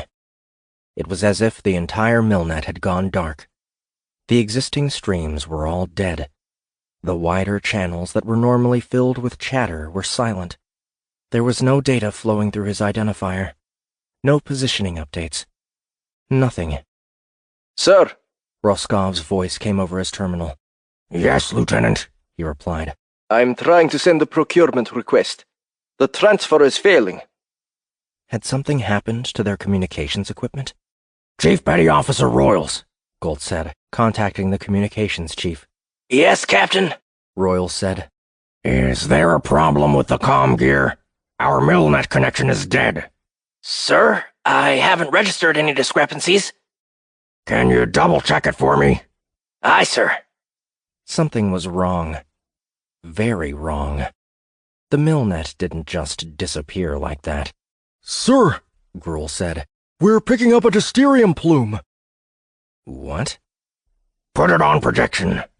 The front of the bridge updated with the projection, showing the cloud of gas on the starboard side of the battleship. "It's the Nova battle group, sir," Gruel said. Galt remembered to breathe. He was so on edge that for a moment he had been afraid of his own ships. Open a channel, Galt said. "Aye, sir. Channel open." Commander Ing, Galt said. What brings you to our part of the galaxy? He waited a few seconds. There was no reply. Commander? He repeated. "Sir, incoming torpedoes detected!" Ensign Gruel cried. Raise shields, Galt said. The flare of light from the torpedo's thrusters became visible a half-second later. They had been fired by the Nova. He tapped the commands on his terminal, putting the entire fleet into an immediate red alert. "All hands to battle stations," he said. "We're under attack." The other ships in the Nova battle group began to move out from behind the battleship, firing their munitions at the Dane battle group's assets. 2 ships were hit before they could get their shields up, the torpedoes blowing out the sides, destroying the reactors, and venting life from the vessels. "Treason!" Galt shouted in anger. "Scramble the fighters! Fire back! Target the Nova!" Aye, sir. "Solstice, Moonlight, Caliban!" Galt said, calling out the names of the battle cruisers. "Move around to the left flank and open fire! Hit them hard and fast!" Aye, sir. The ship's commanders replied. Sir, fighter groups are launching from the Nova. Galt watched the projection. 4 squadrons of fighters had already been dispatched, too quickly for them to counter. They were taking heavy damage, the surprise assault catching them unaware. How could an entire battle group be part of this? How could they be turning on the Republic in this way? It didn't make any sense. Sir, another Dysterium plume, Gruul said. A second plume? There were no other Republic ships in the area. He tapped the commands to switch the projection to the new targets, confused by the sudden appearance of the long and angled outworld battleships. What were they doing here? A moment later, a stream of black shapes began to pour from the new vessels, 100 or more of them spreading out and heading for their position. Shrikes, Gruul said, the fear obvious in his voice. Sir, this is Commander Feifel on the Solstice. Our systems have gone offline. Our terminals are locked. Our engines powered down. This is Commander Huggins on the Caliban. We're having technical difficulties, sir. Our weapon systems are offline. We're sitting ducks out here. We need to retreat, sir, Gruul said. Captain, Red Leader reporting. Fighters are disabled. I repeat, our fighters are disabled. They all shut down at once. Galt stared at the viewport, and then at the projection. They were surrounded, and everything was going wrong. He watched as the Logan, one of his battleships, crossed ahead of him, firing everything it had at the Nova. A moment later, the Shrikes joined the fray, circling the ship and unleashing 100 small stings on it that quickly destroyed the shields. 3 torpedoes from the Nova tore into the Logan, ripping 3 gaping holes in the superstructure. "Call the retreat," Galt said. "Get us out of here! We need to warn the others!" Aye, Cap. A sharp report sounded, and Gruul slumped forward at his station, blood spraying onto his terminal. Galt reached for the sidearm at the side of his chair as 2 more of the bridge crew were executed. He never got to use it. A barrel was pressed against his skull, right behind his large left eye. "I'm sorry, Captain," Lieutenant Roscoe said from the other end of the weapon. "For the glory of the Great Return." Galt was dead before he could make any sense of why. 12. Bullshit, Abby said, staring at the avatar of her daughter. I don't believe you. I don't care if you believe me. Gavin is dead. So is Haley. Maybe Liv will be next. Who the frag are you? Venerant Holst. It's a pleasure to meet you, especially under these circumstances. Abby could feel her heart thumping, her soul preparing to scream out in agony.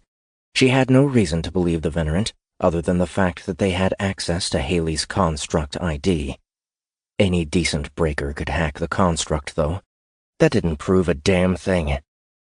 She had to stay calm and not let Thraven and his goons get the best of her. If you don't care what I believe, then why are you here? Why did you answer me? To give you the news. I know you've been out of touch with current events lately. I've got some news for your boss, too. Elavie and Coy are dead, and the haulers know it was his fragging Curleton that killed the crew of the Devastator, not me. I imagine the Don won't be too happy when he finds out about that.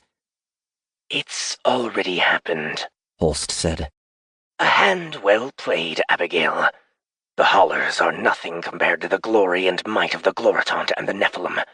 They will fall as the Republic will fall, as the galaxy will fall. Not if I can do anything about it. Which you can't. or won't. You're nothing, Cage. Too little, too late. Why bother anyway? Your daughter is dead. Abby shuddered. She couldn't let this asshole get under her skin. They were trying to make her angry.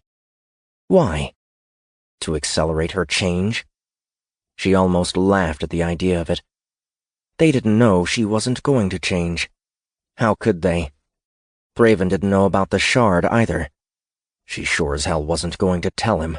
She and Gavin aren't the only ones, Holst continued. Do you remember Captain Man? Just keep throwing names out there. Forget it. I'm done here. If Thraven sent you to frag with my head, you're doing a lousy job. And you're just proving how desperate he's getting. He thought I was going to die on Azure, and I didn't. Just like I didn't die on Anvil. Just like I didn't die on Hell. I'm sure we'll meet at some point. You'll probably be stuck to the edge of Meowing. Abby reached out to disconnect from the construct. 1 second, Abigail, The Venerant said. I want to show you something. Abby knew she shouldn't hesitate, but she did. An image appeared beside Haley's avatar, floating in the center of the room. Abby felt her stomach turn at it. Gavin. He was bloody and broken, his throat ripped away. Anyone can fake a photograph. I thought you might require more. The image changed to a video of the Gorshin ravaging her ex-husband. She only caught the first seconds before disconnecting her link to the construct. She leaned over in the module, bracing herself on the wall, her stomach sick. If the Venerant wasn't lying about Gavin, did that mean he wasn't lying about Haley? She could barely handle the thought. She felt the tears spring to her eyes. She should have warned her. She should have told her that trouble might be coming her way. Haley was smart. She was strong. She could have handled it. She threw her fist into the wall, the power of the shard suit allowing her to dent the metal. She was falling into the Venerant's trap. She was allowing herself to get angry. So what? She wouldn't become a monster. Not now. At least not the kind of monster Thraven was expecting. Queenie? Gant was outside the module, knocking on the door.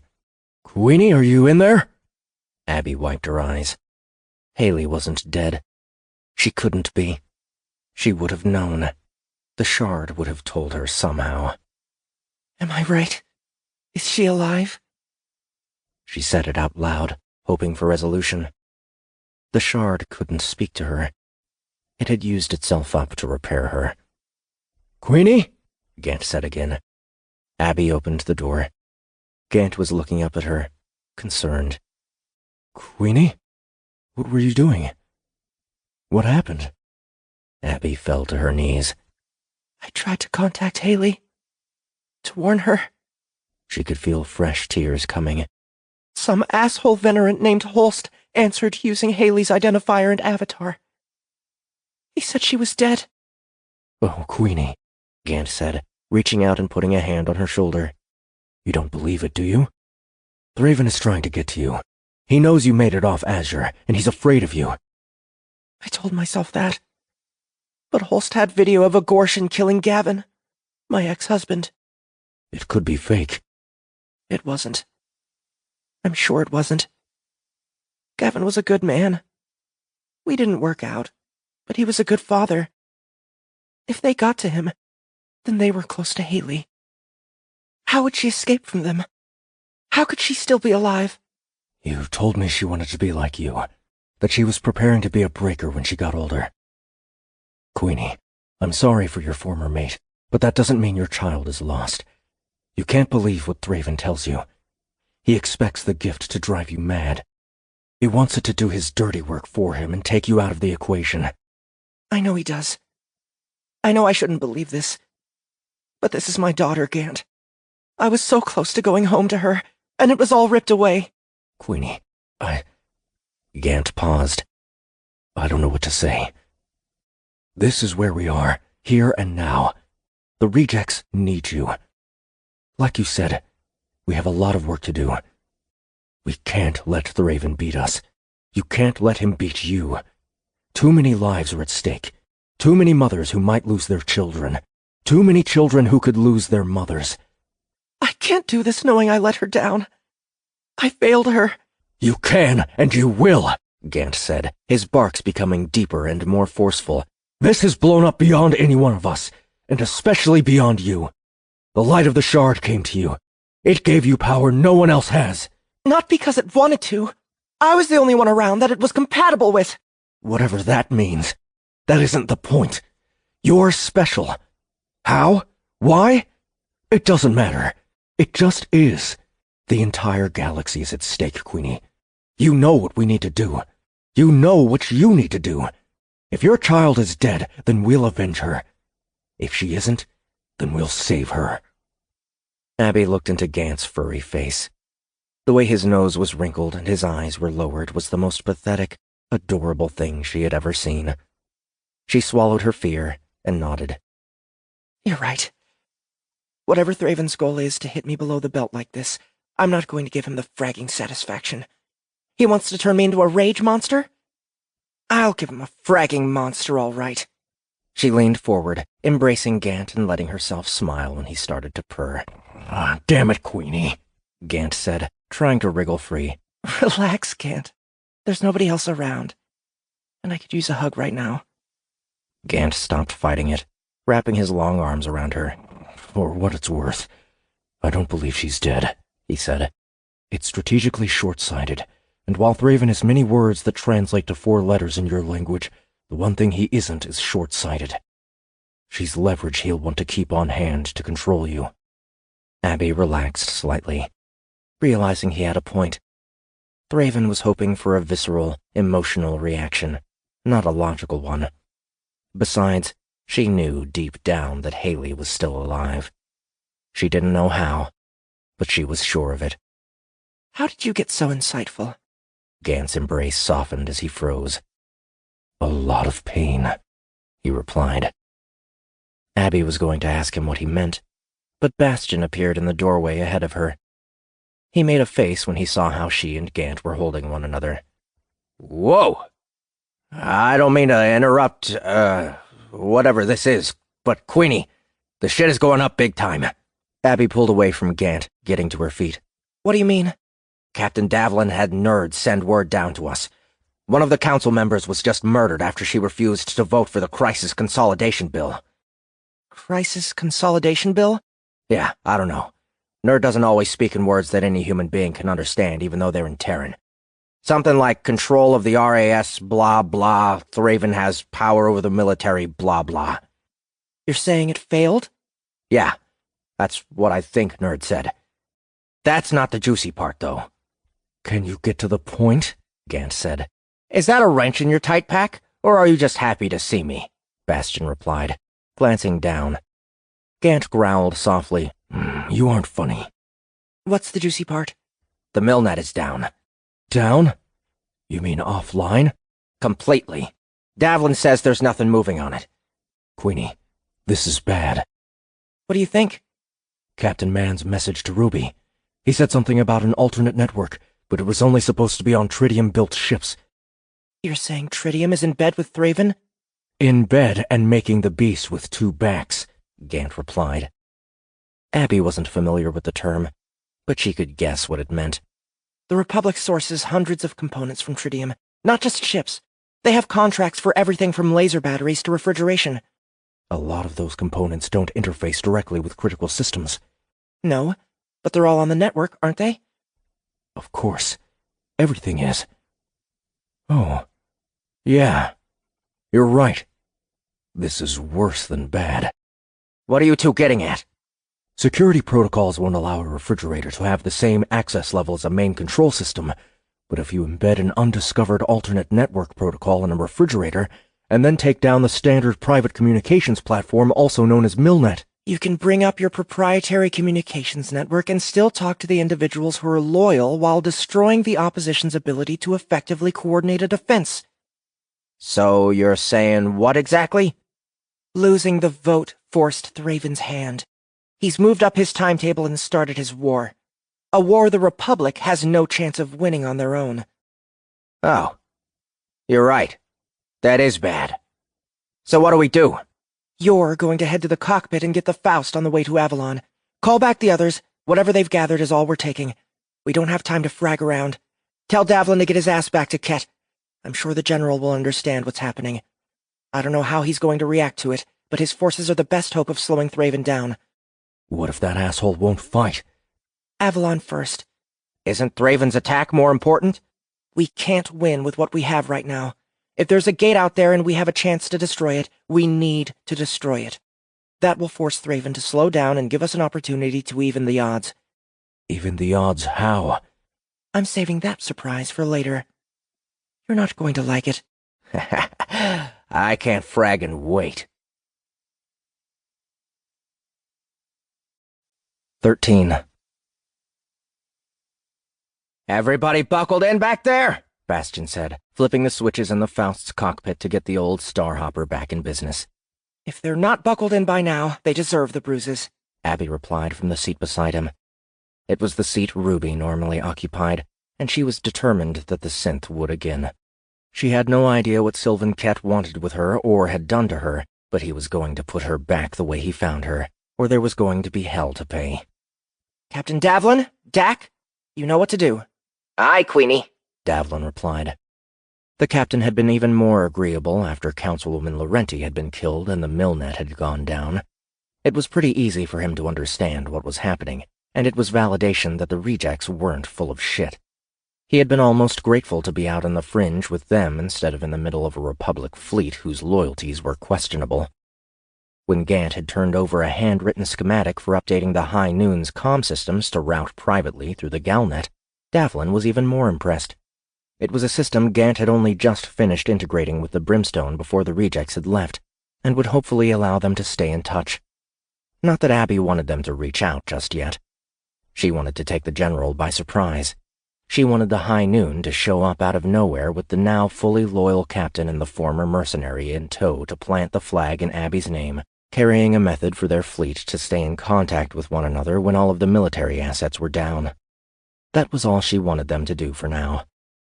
She would deal with Ket herself. Let's go, she said. Roger, Bastion replied. He took hold of the Faust's control yoke and started adding thrust. The ship slid along the floor of the hangar on its skids, building speed while it moved toward the open bay. You know, Bastion said as they approached the black beyond, Davlin could frag us the minute you're off this ride. He's been on his best behavior because he's terrified of you. He won't. He's more afraid of the Republic falling to Thraven. Do you think I'm frightening?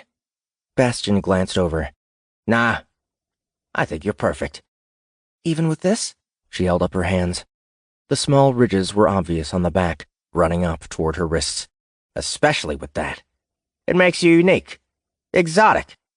You're lying. Not this time. The Faust reached the edge of the battleship, slipping through the momentary lapse in shields and blasting out into space. Bastion guided her around, shooting her past the bridge before tapping on the FTL controls. Good hunting, Queenie, Davlin said. Roger, Abby replied. We'll see you soon. The Faust continued to drift perpendicular to the High Noon while the computer calculated the FTL positioning. A green light on the dashboard indicated it was ready, and Bastion leaned over and tapped the control. The Dysterium cloud expanded around them, sending them on their way. Abby unbuckled herself and stood, circling toward the back. How long to Avalon? She asked. About 6 hours, Bastion replied. Call in all hands in the CIC. Aye, Queenie. Thank you. No problemo. Abby left the cockpit. The CIC was immediately behind it, the main open area in the center of the ship. None of the rejects were currently present, each of them busy finishing up the preparations for the journey. Pick and Benhill were loading up the weapons and equipment they had taken from the High Noon, while Gant was in the construct module, using the server to integrate his subnet design. Flannel and her bot were down in the medical module, doing something to the bot there. Jakun was in the living quarters stocking the kitchen, and Trin was... Where was Trin? Attention all you losers, Bastion said. Queenie wants an all hands in 5 minutes. Last one there has to kiss Gant. Like that's such a bad thing, she heard Gant shout from below. She couldn't help but smile. It was good to be back with her family. It was good to have their support in this. She was doing her best to stay focused and not worry about Haley, and she didn't know if she could have without their presence.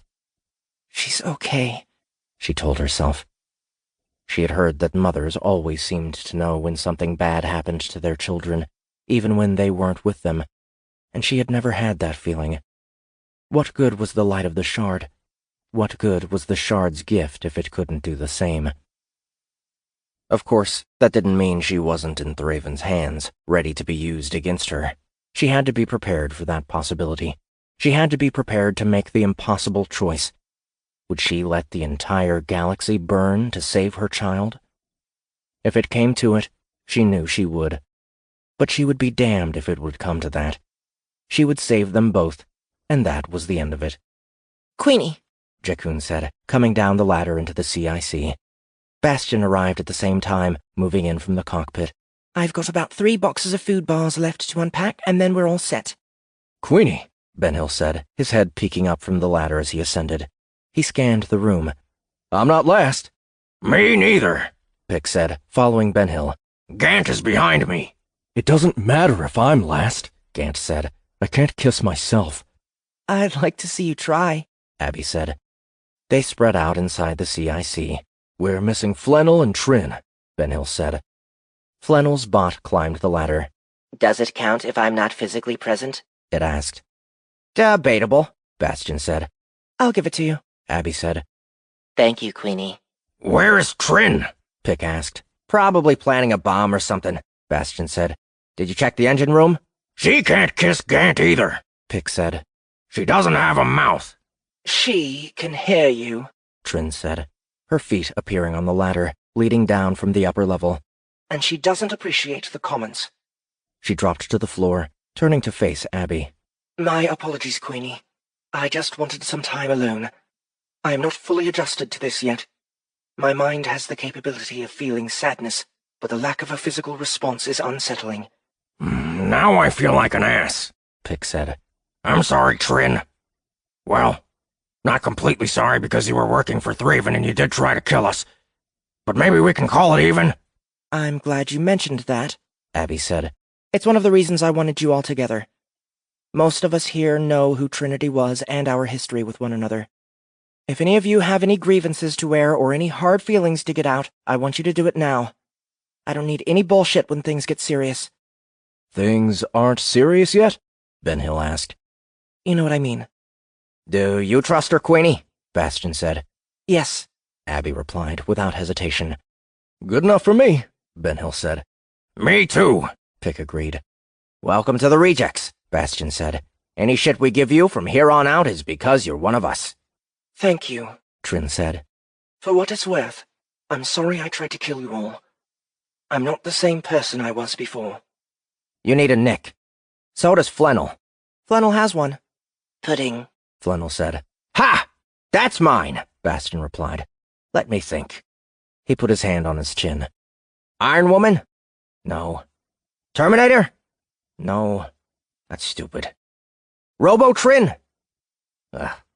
Knight? No. Brain in the box? Pick offered. That's worse than mine. How about Void? Ben-Hill suggested. Since you can't show emotions, and because it's fragging cool and frightening at the same time. I like it, Pick said. Me too. Abby agreed. It will do. Trin said. Deposit it, Bastion said. Deposited. Abby said. Void it is. Now, let's move on to more important business. I would normally turn to Ruby for this, but she isn't here. So, who can tell us about Avalon? I can, Ben-Hill said. It's your fairly standard Republic world. Terraformed about 200 years ago, population of a few million. If Tritium has a factory there, I never heard about it. I don't expect their skunk works to be orbiting the planet itself, Abby said. but it's probably somewhere nearby, within a few thousand AU. Close enough to use the planet as a drop point. Far enough that they can keep it somewhat secret. The gate would have to be further out than that, Gant said, if they want to keep it completely secret. There's a huge gas nebula a couple light years from the planet, Ben-Hill said. I'd be willing to bet the factory is hiding there. It could be in any direction. Without coordinates, it'll take weeks to find it. If someone is making deliveries to it from Avalon, then someone on Avalon knows where it is. We just need to find that special someone. Sounds romantic, Ben Hill said.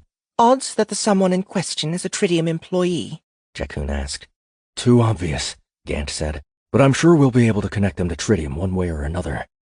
How are recent developments going to be affecting the planet? Flannel asked. You mean the potential civil war?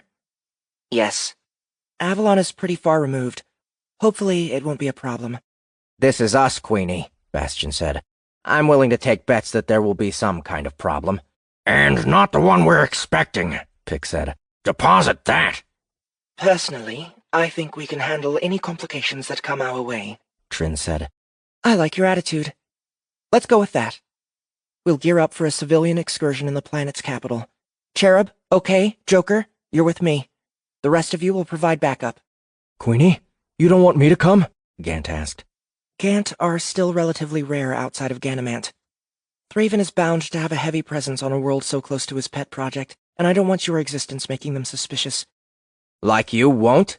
You're going to have to do something about your hair, at least. Abby put her hand to the thick, sharp locks. I think I can get away with it as a neoclassical chic postmodern cut. Whatever the frag you just said. What about your hands? I think it's exotic, but that's not always a good thing. Abby looked at her hands. She spread her fingers, feeling a sense of calm as she directed the nanny-aids to cover them over. At first, they were the same color as the shard suit, but they adjusted to refract the light so that they blended in with her skin, smoothing her out.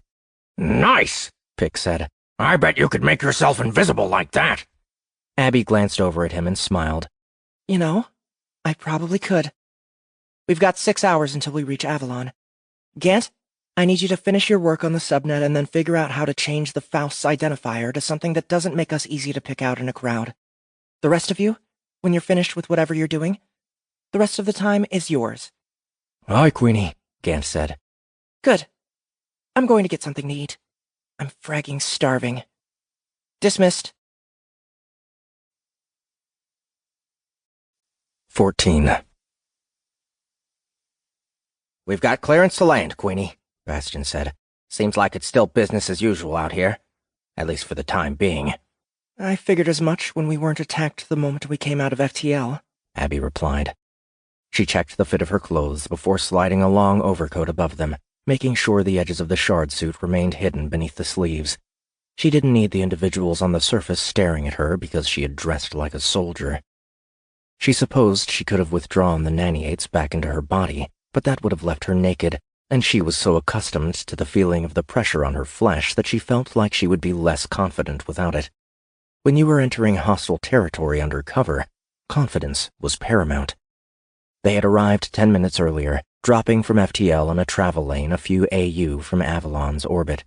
The planet had seemed busy from the position, with a number of shuttles and transports making their way in and out of the atmosphere, and a smaller ring station providing a rest and refuel for the ships and their crews that didn't want to make landfall. Bringing a loaded cargo vessel to the surface was a massive drain on reactor power that most captains avoided whenever they could. While there was plenty of shipping activity, there wasn't any sense of a galaxy ready to fall apart and fall to war. Either word hadn't reached Avalon, which Abby doubted, or the government managing the planet had decided to keep it quiet and was handling it internally. While the Council's vote was big news to those interested in politics, the number of civilians glued to the streams to see the outcome was likely minuscule. That included freighter captains and merchant vessels. The fact that there were no Republic fleet assets in the area didn't hurt either. Avalon was close to the fringe, but far enough from any of the hotspots that it was protected by standard planetary defense, most of it ground-based except when under attack. Those were local governmental forces, not national military, who were probably too damn loyal to their world for Thraven to get to turn against it. Of course, that hadn't meant they were inherently safe. The Faust was an older model starhopper, a kind not that common anywhere in the galaxy. One that had been tagged and listed, her supposedly unchangeable identifier placed into a database of ships to be on the lookout for. Abby was certain that if they had come out of FTL under their original identification, they would have been met with a much harsher greeting. I wish we had more time to grab stuff, Pick said, looking down at himself. While Olus had left them a wardrobe to use for these kinds of missions, the trover selection had been relatively slim, forcing Pick to cobble stuff together and hope he could make it work. A pair of tight pants, a surprisingly too big shirt, and a dark jacket gave him the look of a cheap pusher or a pimp. There's no planet in the universe where that looks good, Ben Hill agreed, laughing. Queenie, do we have time to stop and do some shopping? Pick asked. What do you think? Abby replied. Pick shrugged. You never know unless you ask. No shopping. We're here on business.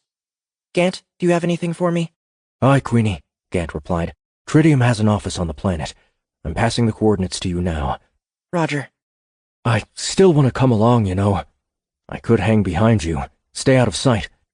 I appreciate the sentiment, but it's too risky. You don't need to worry about me, Gant.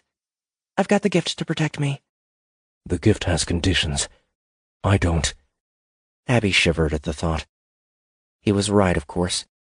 Even after being cleansed by the shard, the gift still didn't work for free. Nothing that powerful did. Just follow the orders, okay? You're the queen. Imp, how long to touchdown? 5 minutes. The Faust began to shake softly the moment he said it, the ship entering the planet's atmosphere. Cherub, are you geared up and ready to go? Affirmative, Queenie. Jakun replied. I'll be down in a minute. The rest of the ride was uneventful. Jakun had joined them by the time the ship made its landing, touching down onto the spaceport's tarmac. Yeah, I can do easy landings too, Bastion said. It's nice to have a chance every once in a while. Don't get too comfortable, Abby replied. Keep your eyes and ears open. We don't have Ruby to watch our asses for us. Roger. I'll be here. Sitting in the cockpit, watching the sensors. Trying to stay awake. Imp. I'm just fragging with you, Queenie. I've got it. Open her up. The hatch on the side of the Faust slid open, the short ramp extending to the surface. They made their way to the ground. The air was thick and humid, and the nearby suns were beating down through cloudless skies. They had been directed to the personal landing section, leaving them surrounded by other, smaller, privately owned spacecraft. She could see a cargo ship coming down in the distance, dropping slowly, its reactors pushing out massive amounts of power to the anti-gravity generators that enabled the descent. It would reach the nearby loading station in a few minutes, one of a dozen she could see to the east. Most of the stations were already occupied, suggesting a lot of goods were coming and going today. More than usual? Knowing Thraven was building a gate nearby made her more curious about the movements.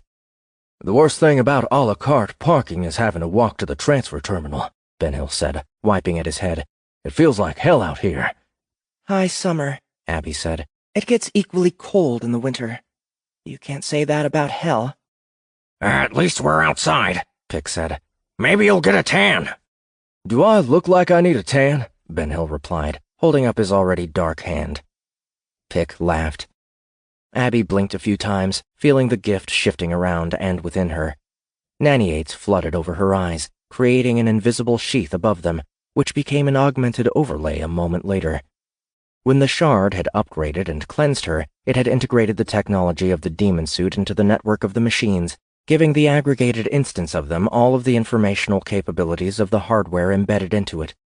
In essence, the symbiotes had become an alternate version of the system on a chip, albeit with a massively improved level of responsiveness and redundancy. The coordinates Gant had transferred to her appeared in the left corner of her eyes. As she looked at the city skyline in the distance, the building in question became outlined in red. It isn't that bad out here, she said. And you should be more accustomed to the heat. Are you kidding? I lost my tolerance about 3 seconds after Captain Mann brought us to the Faust. Give me climate control any day. Suck it up, soldier, Abby replied, smiling. Tritium's office is that way. Considering the location of the factory was being held in an unnetworked data vault, I'm willing to bet that the existence of it isn't common company knowledge, and isn't mentioned anywhere on their networks either. So then what are we doing here? Didn't you used to be a spy? More like a saboteur. Those were the days. What's the weakest link in any secure operation? Ben Hill grinned. The idiots running it? Okay, I get you. But how do we figure out which idiot it is? You can't run an entire factory completely hush-hush. There are too many moving parts to manage quietly, Even if it's all been anonymized or misdirected to throw off the scent, there might not be specific information moving through Tritium's office, but there will be a number of pieces that we could try to tie together. Except? Pick said. Except that will be too slow. The point is, someone in Tritium knows about the factory. Maybe they even know what Thraven's building out there. But I doubt it. It won't be one of the executives. That'll be too damn obvious. Someone lower down on the food chain who has enough access to the network to make those types of transactions look innocuous. Systems admin? Could be. Or an accountant. Or individual resources. Well, that narrows it down. Not enough. That's where individual nature comes in. What do you mean? If you're secretly in control of one of the Nephilim's most important projects and you know the war has just started, how do you think you might be feeling right about now? That would depend on the status of the project, Jaunt said. If everything was going well, I would be feeling very proud of myself. And if it weren't, I'd be nervous as hell, Ben Hill said. What about the other Tritium employees who don't know frag all about any of it? Abby asked. Business as usual. Smart thinking. I learned to think that way in breaker training. I didn't come prepackaged. Queenie in a box, Pick said. that could come in handy. You'll have to settle for Queenie out of the box, Abby said. Pick laughed. Ha! Even better. 15. What made you decide to become a breaker anyway, Queenie? Ben Hill asked. They were sitting together at a table outside of a restaurant across from the Tritium building. They had a spread of dishes across the table, ranging from simple Terran delicacies like curry to more exotic fare, including Atmosian silbrek. Nobody who saw them would take them for residents of the planet, not with their long overcoats and pants, but that didn't make them stand out. There were plenty of other traders around, many in uniforms that included heavy formal jackets, and the establishment had weak shields surrounding the patio to keep their conditioned air from escaping. I was bored, Abby replied. She had her eyes on the lobby of the offices, tracking every individual that came and went, surveying their body language for signs of stress or elation the way she had been taught. Being a breaker was about more than hacking networks. It was about getting into things you weren't supposed to get into, whether it was a locked terminal, a locked door, or a locked head. It was about finding a way past any security measures that stood in the way. Sometimes that also meant hacking people, social engineering. Sometimes that also meant killing them. That's it, Jaunt said. You were bored? Why do any of us decide to do anything? Pick said. I joined the RAS to get away from my girlfriend. You did not, Ben Hill said. I did. She was a brute, that one.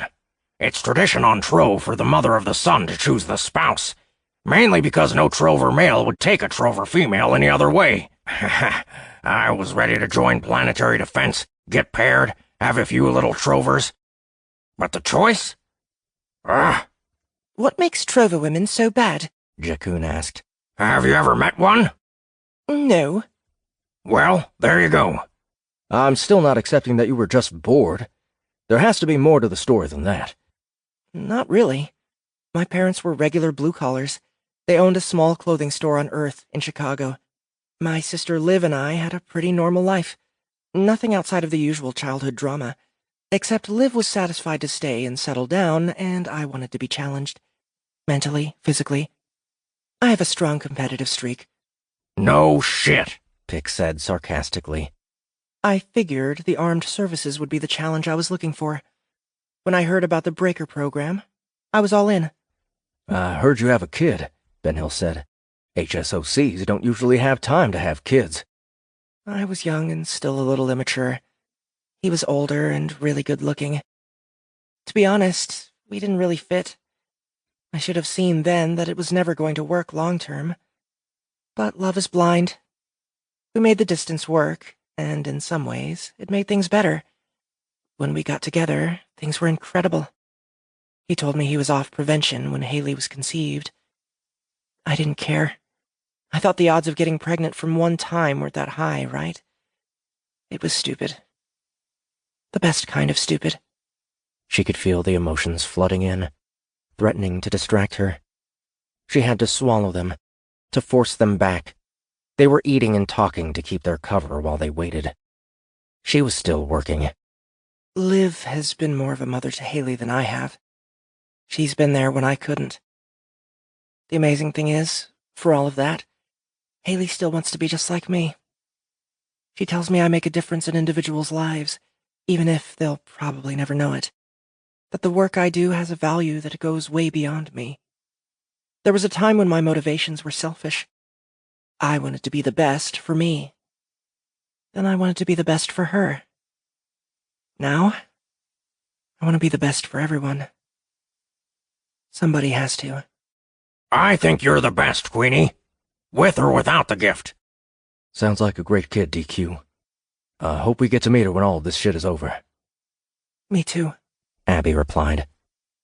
They fell into a momentary silence. Abby continued watching the individuals moving in and out of the building. Somebody in there knew about the factory, and about the gate. She hoped they would make an appearance soon. Every minute they wasted on Avalon was another minute Thraven was spending tearing her galaxy apart. I joined the RAS to get away from my parents, Ben Hill said. My old man was addicted to lurig flower. Your father was rich? Too rich for his own damn good. He spent 6 out of 8 days hallucinating, and when he came back to reality, he would get belligerent as hell for having to do a couple of days' work to pay for his habit. He took it out on me, from the time I was 8 years old until I made it to 17 and joined up. What about your mother? Jakun asked. She would disappear when he would get enraged. She seemed to know hours ahead of time when he would be in a mood. The bitch used me as a shield and let me get beat instead. Thanks, Mom. He shook his head. It's ancient history now. I haven't seen them since I left, and if I ever see them again, it'll be too soon. You've got a better family now, Pick said. You mean you assholes? Marginally. He smiled. Queenie. Bastion's voice cut into Abby's ear. Imp, She whispered. what's up? It may be nothing, but I've been watching the traffic around here for the last 2 hours. An old jumper detached from the ring station and is headed down to the surface. So? Ships dock at the station to avoid the surface, not because they have better brothels. Mostly. Why would a jumper suddenly decide to come down? Like I said, it may be nothing, but you wanted me to keep an eye out. Right. Keep tracking it. Gant? Yes, Queenie? Scout whoever comes out of it when it lands. If they look suspicious, follow them. Roger. Abby glanced over at the others. The interruption from Bastion had silenced them again. Nothing we can't handle. Right, Ben Hill agreed.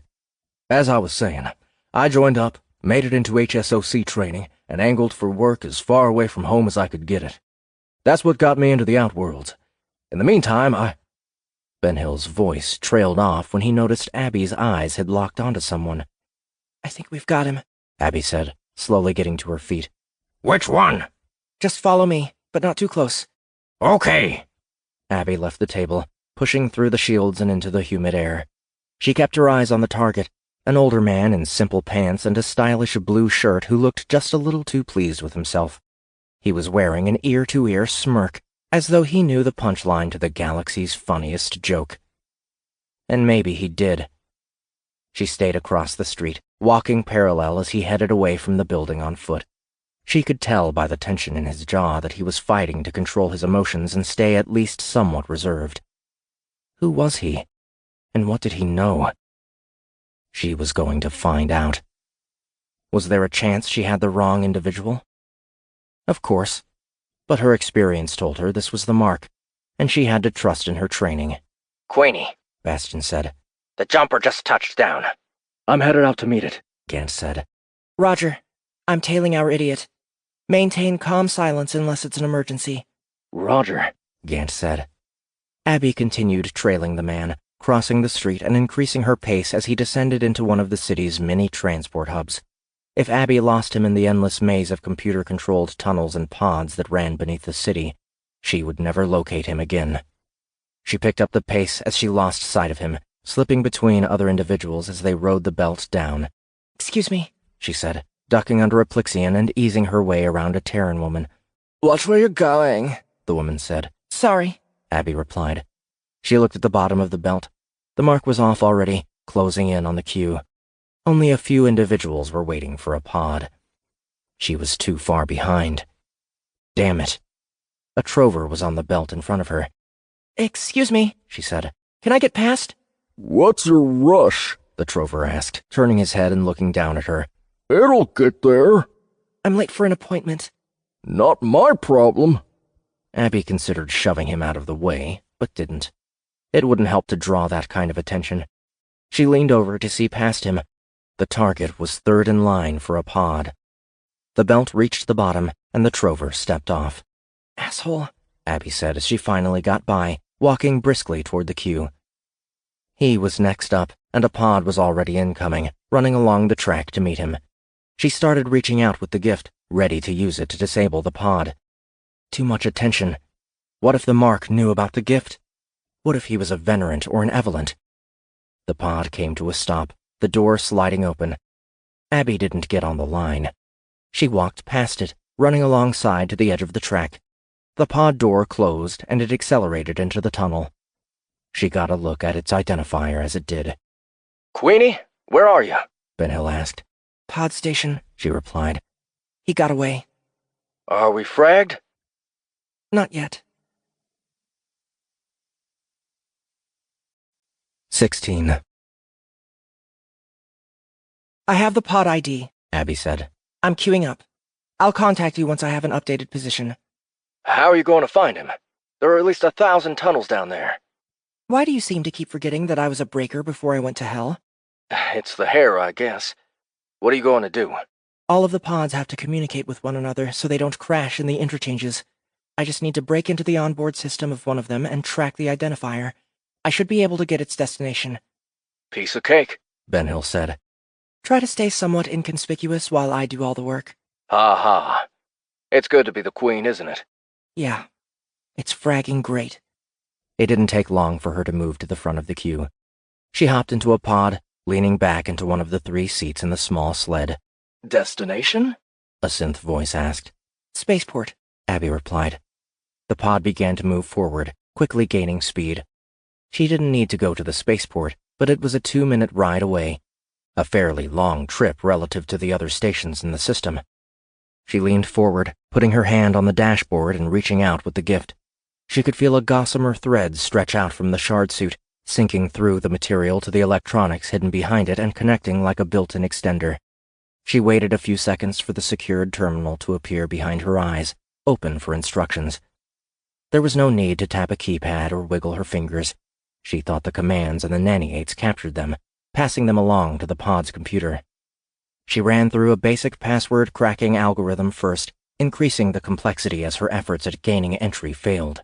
She ran through her top 3 algorithms, amazed at how quickly the nanny-aids processed the instructions and executed them against the pod. She was aware of every second that passed as she did. Once the pod reached its destination, she would have to disembark and re-queue for another one, losing whatever gains she made and starting from scratch. She had to stay focused. She closed her eyes, removing the distraction of her peripheral vision as she dug deeper into her memory banks for the more advanced programming filters. Code spewed out onto the pod's terminal, appearing almost instantly in full as it escaped her mind. Nearly a minute had passed. She was halfway there and still hadn't gotten in. "Damn it," she whispered, starting to feel the pressure. She had to remind herself of the same thing she reminded Ben Hill. She was a fragging breaker, cool and confident. She spit out another algorithm, trying a vulnerability that she had skipped, figuring it would have been patched already. It wasn't. The terminal unlocked, giving her open access to the pod controls and read-only access to the entire transport system. She looked up the identifier of the target's pod, saving the coordinates. Then she entered the new destination. She was jostled as the transport came to a jarring halt, beeping loudly. The lights went off, leaving her stranded in the dark. Had she crashed the system? She opened her eyes and looked out at the black. A few seconds passed in absolute stillness. The tunnel was small, and there was no easy way out of the pod. She could break the forward viewport if she had to, but then what? Walk all the way back? "Joker, can you hear me?" She waited a few seconds. "Joker?" Nothing. The fragging comm signals could reach from space, but not through a damned tunnel. She knew better than that. Different tech. It was still frustrating. She leaned forward, putting her hands on the viewport, ready to push it out. At the same time, the lights turned back on in the tunnel and the pod, and a soft hum indicated the system was coming back to life. Her alterations had forced it to reboot and recalibrate. Nothing more. The pod started moving again, reversing course and adjusting for the thousands of other pods moving around it simultaneously. A minute later, she was at the transfer station, exiting the pod and ascending back to the surface. The individuals she passed were all whispering about how odd it was for the transport system to go offline like that, but there was little sense of panic. Maybe it wasn't as odd an occurrence as she might have guessed. At least she was out of there. She reached the surface, involuntarily raising an eyebrow when she did. It was as though she had been transported to another planet, not just another place in the city. The suns were almost down, the daylight fading. Everything around her was lit up in bright patterns and colors. Everything, including a large portion of the individuals wandering the area. It was the only thing consistent about their clothing. Some wore cloaks, some wore skin suits, some wore almost nothing at all, reducing to skimpy bikinis and thongs that were lined with lights that flashed and vibrated in a rhythm all their own. She had never seen anything like it, and she turned her head, watching in fascination for a moment before regaining her focus.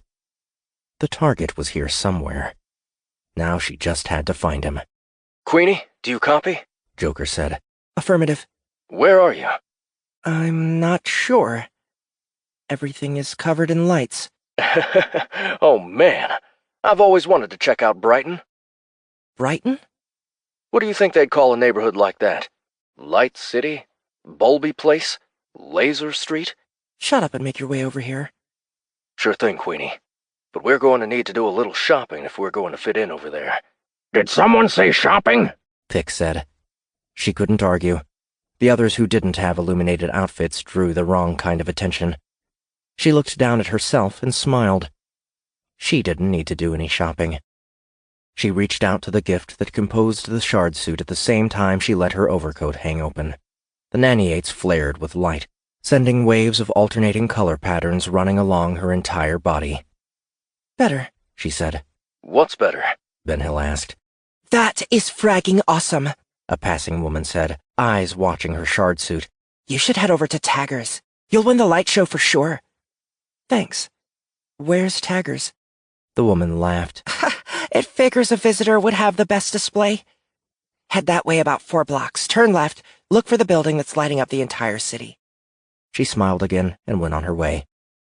Joker, I'm going to head over to some place called Tagger's to look for our mark. Let me know once you've made it into Brighton. Aye, Queenie. We're dropping at a fashion station now. ETA 30 minutes. Roger. Queenie out. 17. The outside of Brighton was a dazzling spectacle. The inside of Tagger's was nothing short of insane. Loud, thumping music, individuals of all races and nations everywhere, each of them coated in their own array of flashing lights. Multiple bars and stages, bots floating around offering some concoction that spewed smoke, and a chaotic blend of excitement and relaxation threatened to permeate her focus. She might have enjoyed the place if she were there as a civilian, though there were some elements that didn't sit well. The music was one thing, the lights something else. But there were other things going on inside Tagger's. Pleasure synths, prostitution, drug use. It wasn't obvious just walking through the place, but Abby could see the signs of it. Dark corners in a place like this? Specially marked doors? Then there were the visitors who had embedded lights directly into their flesh, walking around unclothed for all of the galaxy to see. And it wasn't only humans. Atmos, Trovers, even a couple of skinks. Tagger's was a place where anything seemed to go, and hardly anyone seemed to notice. But was her target in here? He would be tough to find in Brighton no matter what she did. He would be harder to find in here, where the density was tight enough that she could barely make it 2 steps without bumping into someone, or having someone bump into her. Joker, she said softly into her comm. What the frag is taking you so long? Queenie, Ben Hill replied. Sorry, Queenie. Pick's being a pain in the ass. Nothing fits me. Too small? Too big. It's embarrassing. They're sold out of all of the most common trover sizes. I don't want to be common. There's nothing common about you. How do you mean that? Do you all have lights on your clothes? Yeah? Then get the frag over here. I can't do this by myself. There are at least 1,000 individuals in taggers alone. We're on our way. Give us a few. Abby dropped the comlink and continued making her way through taggers. She was drawing a lot of looks from the other partiers, a lot of them making comments on her outfit on the way past.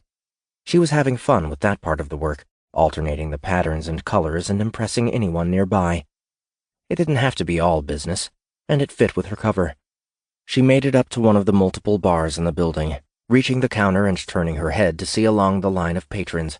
She would never be able to find her target from this angle. She needed to get up higher. "What are you doing down here?" the bartender asked.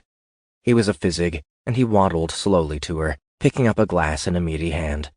What do you mean? Abby asked. It was a strange way to approach someone. He pointed past her overcoat. "You could win the light show with that." He pointed to her left, and she looked to a currently empty stage. "It's starting in 2 minutes. Just enough time to get over there and win." Abby didn't have any interest in winning any contests. She did have an interest in getting her eyes above the crowd. She shrugged off her coat, glancing at the bartender, who was staring at the guns on her hips. Girl can't be too safe, she said, before removing the guns and putting them with her coat. She handed the whole thing out toward him. Watch this for me, will you? His eyes traveled the length of her body, mesmerized by the lights. He couldn't figure out how she was producing them. Good. He took her coat and the guns, putting them behind the counter. What do I win, anyway? You don't know? An outfit like that and you didn't wear it specifically to win the light show? No. I didn't think this was that big of a deal. Trust me, Your Highness. It's a big deal. Abby's eyes narrowed at the reference. Why did you call me that? She asked, leaning over the bar. He put up his hands. What? Because you're going to be the queen of the show. That's all. I didn't mean any harm. She backed off. Right. So what do I win again? 50,000. If I win, half of it is yours. He grunted. You aren't the first Terran female to make that promise. I'll be the first to keep it. Yeah, right. I'd wish you luck, but you don't need it. He huffed and turned away. She shrugged and headed in the direction he had pointed, finding a group of individuals waiting near a set of steps up to the stage. They were all decked out in different attire that flashed and blinked and streamed and glowed, giving them an almost unreal ethereal appearance. They were all talking to one another, clearly accustomed to the friendly competition of the light show, but they slowly fell silent as each of them noticed her approaching. Wow, a narrow Atmo female said. She had a complex illuminated contraption circling her naked body, casting her gray skin in a colorful hue. I might as well not even bother going up there. Awesome work, another contestant said. He was a human in baggy clothes, the lights and folds in the cloth working together to create a moving image as he shifted. This is not better than that, Abby said, impressed by the work. It is, sister, the Atmo said. It looks like the light is coming from your skin. All of your skin. In a sense, it was. Another physig trundled up to her. You entering the show? He asked. The bartender suggested I should. He smiled. My brother. Yeah, you should. We're lining up right now. I'm going to put you at the end. Let everyone else build up to you. Abby shrugged. She didn't care. She just wanted the better perspective. Okay. Queenie, Ben Hill said, as the physig positioned them. We just reached Brighton. Good. Spread out and keep your eyes peeled for the target. Okay, but it's going to be like trying to find a cow in a snowstorm. What? Cow in a snowstorm. You know, cows are white, snow is white. I grew up on Earth, and I don't know what you're talking about. Never mind. It's going to be tough. So don't waste time. Okay, creatures of the light, the physik shouted as the music came to an abrupt stop. It's time to put on a show. He started laughing as he tapped the communicator on his thick chest. The razzle, the dazzle, the light show is about to begin. He looked back at Abby as the crowd and taggers cheered. They're going to go wild. The line of contestants began making their way up the ramp, handled by a Terran at the top of the steps who told them when to start strutting across the stage. Abby thought the whole thing was stupid, but at least she would get a quick scan of the entire field and then she could get the frag out. The crowd continued to cheer as each of the contestants made their way up to the stage, vanishing from her sight one by one until she was the only one left. It seemed to her that they held her back a little longer than the others, giving her a grand entrance she didn't want or think she deserved. You're up, Your Highness, the physic said, smiling and ushering her toward the steps. Queenie! Abby stopped and turned. Gant was pushing through the legs of the closest spectators, and he vaulted the divider and ran up to her. Gant? What's going on? I followed the goons in here. Then I saw you. Coincidence? Come on, we don't have all night, the physic said. Abby looked at him, and then at Gant. Then she grabbed Gant's hand, pulling him along. What's this? the physic asked. He's my Gant, Abby replied. He goes with the outfit. Gant groaned as they started ascending the steps. Joker, okay, Cherub, make your way to Taggers ASAP. I think we have a situation developing. Of course we do, Ben Hill replied. On my way. Jakun said. Me too, Pick said. You're Gant? Gant said. What are you doing anyway, Queenie? Or should I ask, what are you about to make me do? Do you know how to dance? No. You do now. They reached the top of the stage. Immediately, all of the lights near them went out, and the crowd hushed as they watched the light show that the nanny-aids were producing.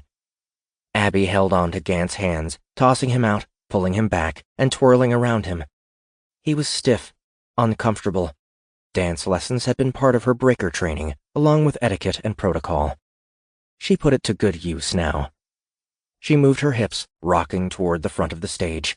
The crowd was cheering loudly, but she didn't care. She looked out at them, searching every face she could find in the sea of color below. She brought Gant in close, lifting him up so their faces were close together.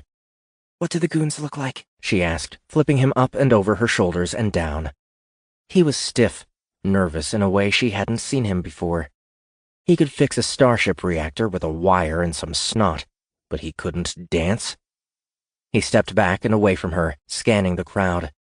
Then he surprised her, taking a totally different stance, his hips moving, his legs loose and shifting in rhythm to the music.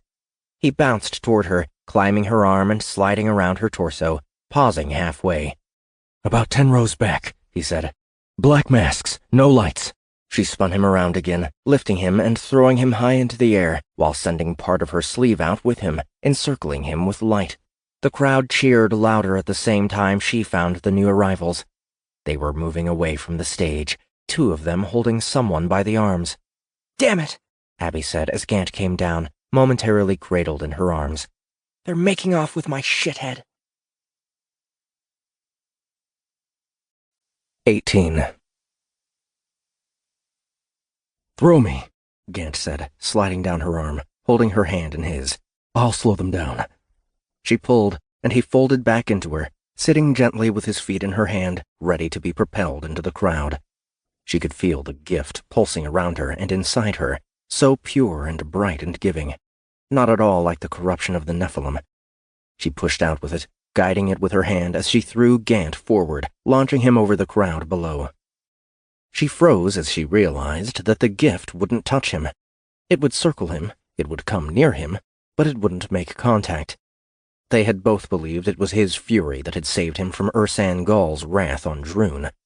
But as Gant fell 6 meters short of the target, she realized that wasn't the case. Somehow, he was immune. Completely immune. The nanny-aids wanted no part of him. How? Why? It didn't matter right now. Gant landed on top of the crowd behind the escaping targets, placing his feet on their shoulders and springing off them, using the density of the gathering to find, purchase, and pursue the individuals in the black masks. Abby was static on the stage, and the crowd that had been cheering loudly only seconds ago started to boo, complaining because her light show had gone dark. She felt a tingle run through her skin, familiar to her and at the same time fresh.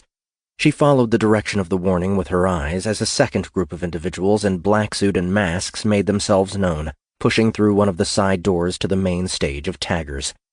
"Frag," she said. She dropped and rolled while a hail of flechettes whipped through the air where she had just been standing, vectoring in from both sides of the stage and hitting the lights above it, destroying them in a shower of sparks that got the masses cheering again.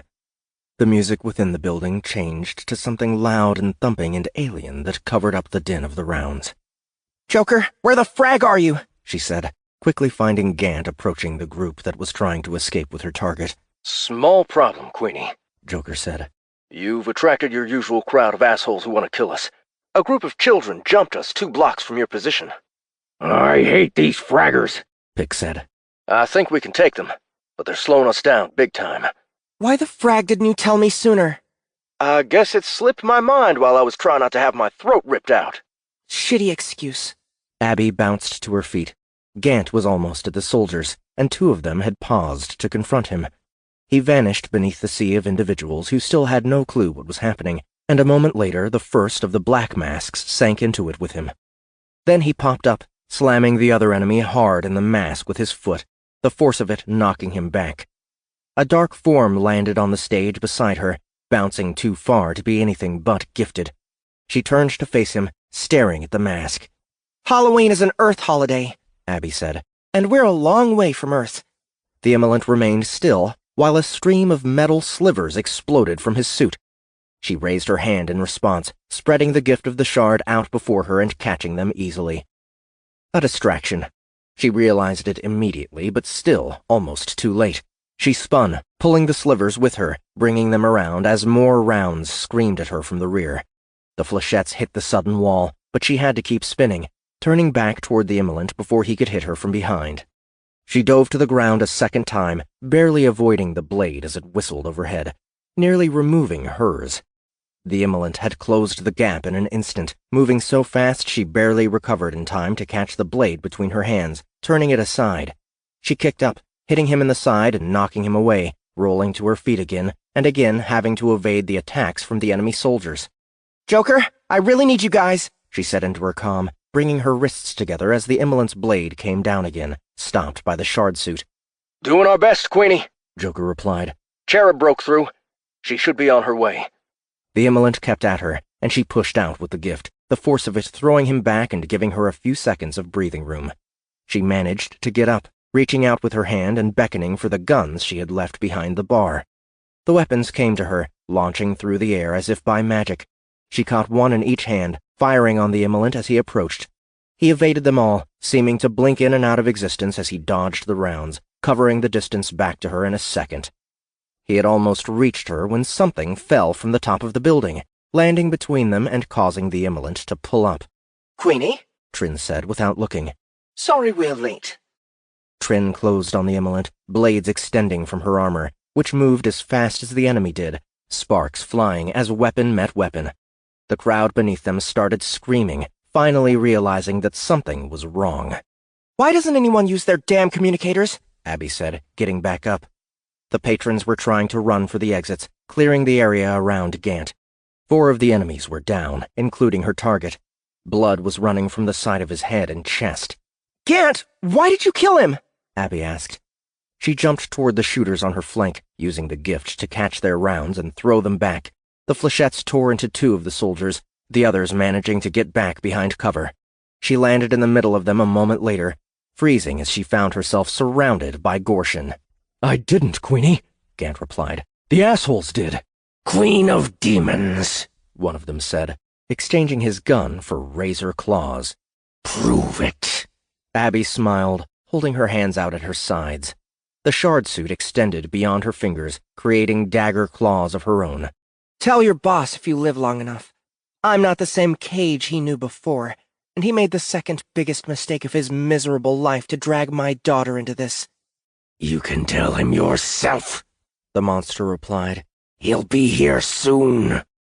Abby felt a sudden burst of fear and anger. Thraven was on his way here? She should have known. Why else would one of his immolents be planet-side? But what the hell was he coming here for? The questions were forgotten an instant later as the children charged her in unison, moving in with claws and teeth. She brought her arms in, closing her eyes and pushing with the gift. Her entire body flared with brilliant white light, causing them to yelp in sudden pain and confusion. The light of the shard vanished almost as quickly as it had come, but it left the Gorshin disoriented. Abby charged forward, stabbing one of them in the base of the neck and holding it while she brought her other set of claws around and through, removing its head. She turned to the next, stabbing it in the head, backing away as it slashed blindly at her, moving back in and cutting its throat. It's fragging time! Pick shouted, bursting into the building, clearing a path through the escaping civilians. Queenie, we're here! Joker said through the comm. At the same time he started sending rounds across the suddenly open floor of taggers and toward the black suits on the other side. It's about time, she replied, sweeping in on another Gorshin and cutting off its head. She turned to the next, nearly knocked away as Trin was thrown past, crashing and sliding along the floor. Void, she said, returning her attention to the immolant. He was charging her again, a second blade in his other hand. She bounced forward to meet him, claws catching the blades, turning them as she twisted and kicked him in the chest. He fell back, rolling to his feet in silence, throwing one of the blades at her. She tried to move aside. Too slow. It dug past the shard suit and into her shoulder, burying itself deep in her flesh. Queenie! Pick shouted. Bullets started hitting the immolant, seeming to bounce off his armor. He kept coming at Abby, not giving her time to remove the blade. She fought one-handed, backing up as she blocked strike after strike, throwing out the gift to help defend herself. While the shard's gift was clean and pure, she could tell it was weaker in some ways than the Nephilim's version. She didn't have the same brute force power as before. She had to fight smarter.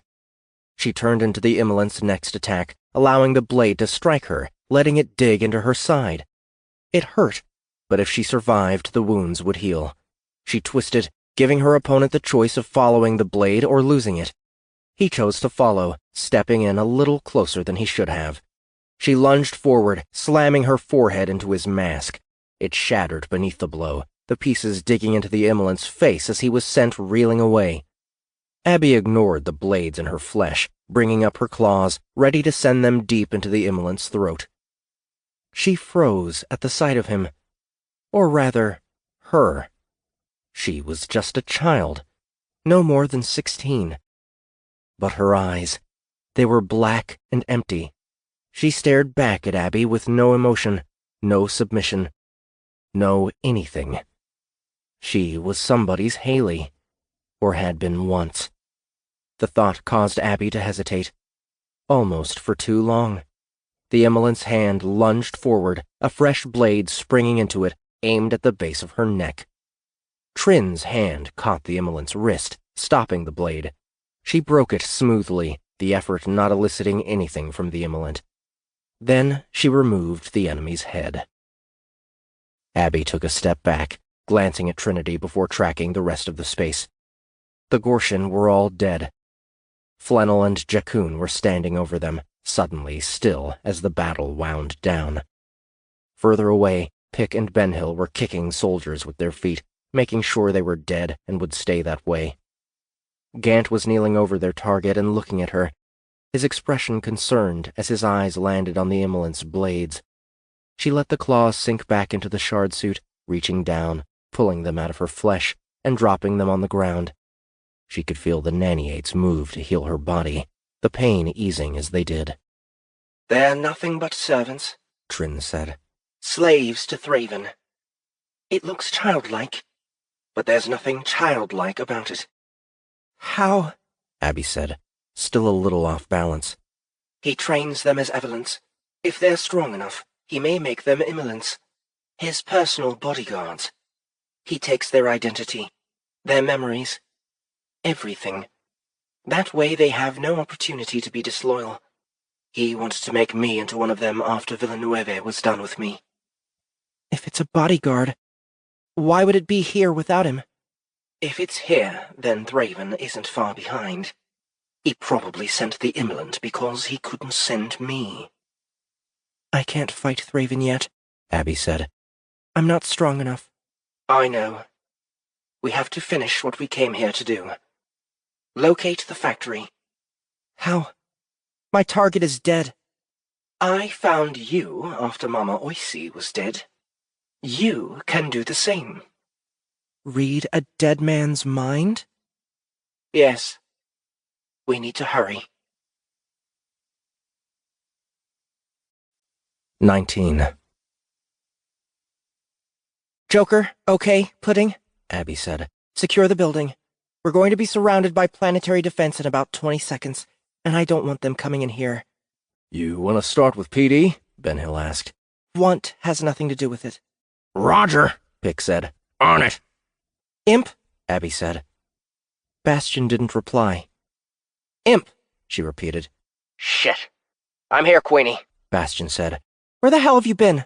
Void and Pudding are here, and you never said a fragging word to me about it. Yeah, I know. Gant trailed the goons. Some scary asshole trailed Gant, and Void and Pudding trailed him. Little did I know they were going to try to get onto the Faust. Their ship is like a fraggin' clown car. A what? She asked, not getting the reference. Ancient history, Bastion replied. I got it from Gant. Anyway, I managed to get the Faust in the air, but not before they got inside. Are you okay? Abby said, her anger fading, replaced with a level of concern that surprised her. I'm fine now. I'm sorry I let you down, Queenie. Forget about it. I need you over Brighton for extraction. Think you can handle it? PD is swarming towards you, but I can make a pass. Is Cherub with you? Abby looked back at Jakun, who was holding up a teleporter. She is. Good thinking. Give me 2 minutes. What for? I'm going to read a dead man's mind. Are you fraggin' kidding me? Do I sound like I'm kidding you? Good point. They haven't figured out who you are yet, so I've got clearance at 10,000 meters. I'll drop down to you on your mark. Roger. Stand by. Roger. Abby turned to Trinity. Tell me what to do. They walked over to where Gant was standing beside the dead Tritium employee. He looked her over, satisfied that her wounds had healed and the shard suit had closed back over. "What's our move?" he asked. The Nephilim have a specially designed glove that uses electrical impulses to stimulate the brain and an onboard chip that turns those signals back into a visual memory. Trin knelt beside the man, lifting him so that his head was propped on her knee. It's the same method of recall he would have used if he was still breathing. I don't have a glove, Abby said. You seem to be able to shape them into whatever you need, Trin replied. It can't be that simple. It might not be. What choice do we have? We were spotted on our way in, and now the only link from Tritium to the Elysium Gate is dead. Abby looked into the man's dead eyes. She had to try. What should I do? You need to get to his brain. It's easier with a Rudin, but not impossible here. She extended one of her blades, sinking it into the man's face. Cutting away the top of the jaw is the easiest. She wrenched the blade, a wet crack sounding beneath the man's flesh. This is one of the least pleasant things I've had to see lately, Gant said, and that's saying a lot. Trinity didn't respond. She cut away the man's skin before finishing the job with one of her hands, separating part of the skull and leaving access to his brain. Abby felt nauseous at the sight, but she leaned in anyway, reaching into the bloody mess until she felt resistance. She kept her hand there and closed her eyes. She sent the instructions to the gift, hoping they would understand what to do, like they had with the Faust. She needed to see his memories. She needed to know what he knew. She felt the gift moving along her skin, a soft warmth growing where she was touching the flesh. Pain in her eye nearly caused her to release him and step away, but she didn't. They needed the intel. Sharp, stabbing pains followed in her left eye, followed by quickly accelerating flashes. Her hand was growing warmer, the naniates flowing around the dead man's brain and firing electrical impulses into it. The man's mouth opened, and he moaned softly. Queenie, I'm in position, Bastion announced. Shh, She replied. I'm trying to concentrate. Jeez, First you give me shit about not calling you, and then you give me shit when I do. She's a woman, Gant said. That's her prerogative. Abby spared a glance at Gant for his comment. He chittered in reply. Could both of you shut up? She said. She returned her attention to the gift. The pain was increasing, but so was the flow of color. She recognized it as data. A different form, maybe, but she knew that's what it was. She pushed a little harder, and the color began to coalesce and form a scene. It was chaotic and confusing and frightening, and it took her a moment to realize it was what he had seen and felt the moment before he died. It wasn't supposed to end this way. Thraven had betrayed him. What else was new? She needed to go back. Earlier. She passed the message along to the Naniates, and the image dissolved back into color, reshaping a few seconds later. Now she saw the pod tunnels, right before the lights went out completely. It was the moment she had crashed the system. She hadn't gone back far enough. Once more, the colors dissolved and reformed. Now she was looking at a terminal with a list of names and times. It vanished all too quickly as her target stood to leave. Bring it back, she said out loud. I need it. Need what? Gant said. She didn't reply. The terminal returned, frozen in time. She scanned the list. They were starships. All of them had left the planet already. All of them except for one. The Termalon. It was waiting at the spaceport. Launchpad 14. It was leaving in 18 minutes, headed toward a destination marked only as F. She assumed that meant factory. She pulled her hand away, the blood and detritus pushed away from her by the Naniates as she did. There was one last ship headed out to the gate, and she intended to be on it. 20. That's crazy, Ben Hill said after Abby had quickly filled them all in on her idea. We should stick together. We need to get to the gate, Abby replied. This is the easiest and most efficient way. There's nothing crazy about it. Except for the part where you make yourself invisible. That was Okay's idea. Glad I could help, Queenie, Pick said over the comm. What about the part where Thraven is on his way here? Ben Hill added. All the more reason to get there before he does, Abby replied. She still didn't know why the Gloritant wanted to visit the factory now, but anything he wanted, she wanted to take away.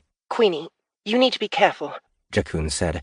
Even if the gift is pure, it can't support you indefinitely. It will expend its energy and require more of yours. My stomach's already grumbling, Abby said, but all I need to do is get on board. Then I can stay hidden on my own. When the Termalon reaches its destination, I'll hack the comm array and send you the coordinates. You ride in, we sabotage the gate, and we're on our way. You know, it isn't going to be that simple, Ben Hill said. It never is. I know. But we always manage.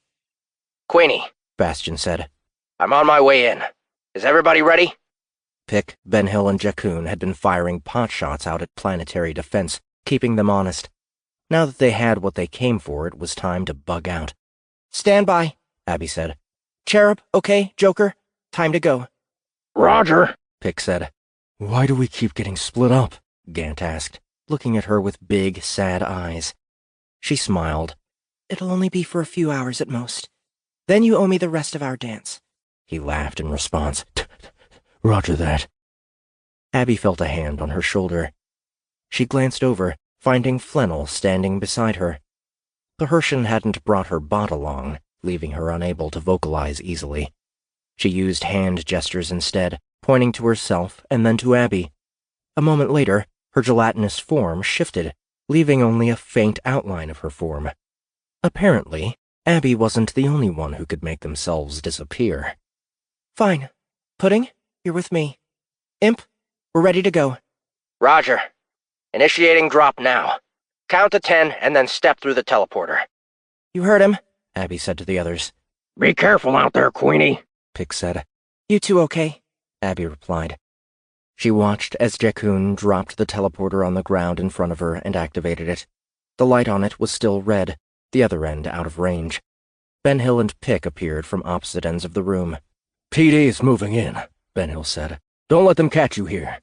Don't worry about us, Abby said. She could feel the warmth of the gift on her skin, and she held up her hand, smiling as the nanny-aids began bending the light, wrapping it around so that it started to blend with the background. Cool. It works. Yes, it is cool. And yes, it does work. She felt a tickle on her face as the machines moved up and over it, some of them slipping into her nose and ears and mouth, covering every inch of her. She heard boots moving toward them from outside and pointed as the light on the teleporter changed. I'm in position, Bastian said. They're on their way, Abby replied. Get back to orbit, make yourself scarce, and stand by. Roger. Stay safe out there. The other rejects vanished through the teleporter one by one, with Gant taking up the rear. He glanced back as he stepped into the device, a worried look on his face. Abby reached down and scooped up the teleporter, sticking it in a tight pack.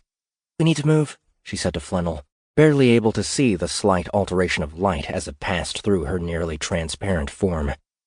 A planetary defense squad swept into the room before they could move, weapons raised and ready. They scanned the area quickly, moving in and checking first on the headless monsters littering the floor, and then on the immolant. What the frag? One of them said. I've never seen anything like this, Another added. Sarge, we've got a seriously fragged situation in here, the first said into his comm. He noticed the dead Tritium employee a moment later. Seriously fragged, he repeated. Abby waited for him to look away before moving carefully in the other direction. She could sense Flannel nearby, surprised when she saw the Herschen had changed shape, flattening herself and crawling along the floor. Now that was impressive. They didn't have time to be too cautious, and Abby picked up the pace as they reached the side of the room, rushing forward and toward the exit. She could see the street ahead of them, where dozens of bystanders had gathered to see what all the fuss was about, and PD vehicles were ringing the area, bright lights running along the buildings in search of anything suspicious. She could still hear the slight rumble of the Faust's thrusters carrying her back into space, and see the fiery trails of the starfighters in pursuit. She slowed again when she reached the exit, a little nervous about stepping into the open. There were dozens of eyes on her position. Was her cloak sufficient to hide her? She stepped over the threshold, feeling as though she were back on Tagger's stage, except this time she was completely naked. She looked out at the individuals, trying to meet their eyes with hers. The world was fuzzy in front of her, the thin line of nanny-aids covering her head blurring her vision. She could see well enough to know that they couldn't see her. The cloak was perfect. It was also draining. She could feel her energy being sapped, her energy fading with the effort. Cloaking a starship used massive amounts of reactor power. Why would cloaking herself be any different? She would be able to keep it up until they boarded the Termalon, but she knew already she would be desperately hungry afterward. Maybe Flannel could raid their fridge. She moved away from the crowd, pausing to look back for the Herschen. She had disappeared. Blending in so well, Abby couldn't find her either. She decided not to worry, certain that Flannel would be able to keep up. She focused on getting herself away, passing within inches of an armored PD vehicle with a squad of soldiers behind it, using it as cover. They didn't turn their heads as she walked by. They didn't know she was there.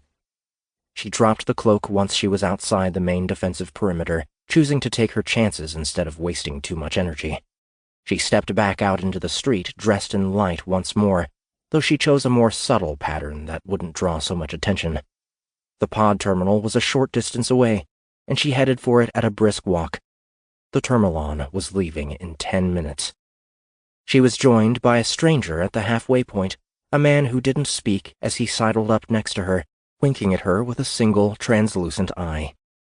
Abby reached out and took his hand, holding it as though they were a couple as they covered the rest of the distance together, descending into the terminal and waiting only a few seconds for a pod to share. Spaceport, Abby said as they boarded. Launchpad 14. The pod started to accelerate, zipping into the tunnels. There are going to be guards at the launchpad terminal, Abby said. Flannel nodded. Do you have a gun hiding in there somewhere? She shook her head. Okay. There's more than one way to take out a guard. Abby shifted herself, moving from her seat and putting herself on Flannel's lap, wrapping her arms around the Hershen's shoulders and leaning in close. "Don't tell Gant about this," she said. "He might get jealous." Flannel smiled. They remained in that position until the pod began to slow on approach to the terminal. Then Abby leaned in further, putting her lips against Flannel's. It was weird to be kissing a male that she knew identified as female. It was even weirder to be kissing what to her was an alien, another species entirely, and one she knew was almost literally an evolved form of primordial ooze. The pod came to a stop, the side hatch sliding open. She couldn't see the guards, not with her face pressed to Flannel's, but she could hear their movements. "What the?" one of them said. Abby pulled back, looking at them. "Oh," she said. "Oh, I'm sorry.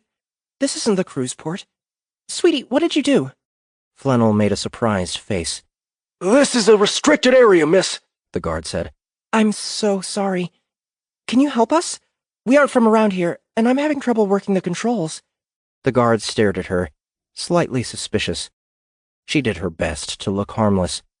"You can't be here," the guard said. "Get out of the pod. I'm going to have to report this." "What? It was an honest mistake, I swear. We just want to go to the cruise port. It's our honeymoon. Right, sweetie?" Flannel nodded in agreement. "Just help me get this thing pointed in the right direction, and we won't trouble you." The first guard glanced over at the second, who shrugged. Fine," he said. "Let me set it for you." He started leaning in. Abby lunged toward him, grabbing him and yanking him hard into the pod, slamming his head against the top. Flannel grabbed his sidearm at the same time, picking it from his hip and pointing it at the other soldier. "Don't move," Abby said, while the first man crumpled to the ground. She climbed out of the pod, standing in front of the other guard. She grabbed his sidearm, shifting it in her hand. "This is going to hurt later." She slammed it against the side of his head, knocking him down too. Flannel joined her on the platform, and they hurried up to the pad. A large, square hauler was resting on the launcher, nearly ready to go. 3 loading bots were making a final trip up the wide ramp into the back of it, pulling large metal crates behind them. She thought there might have been more soldiers nearby, but it seemed as if they had already made their way on board.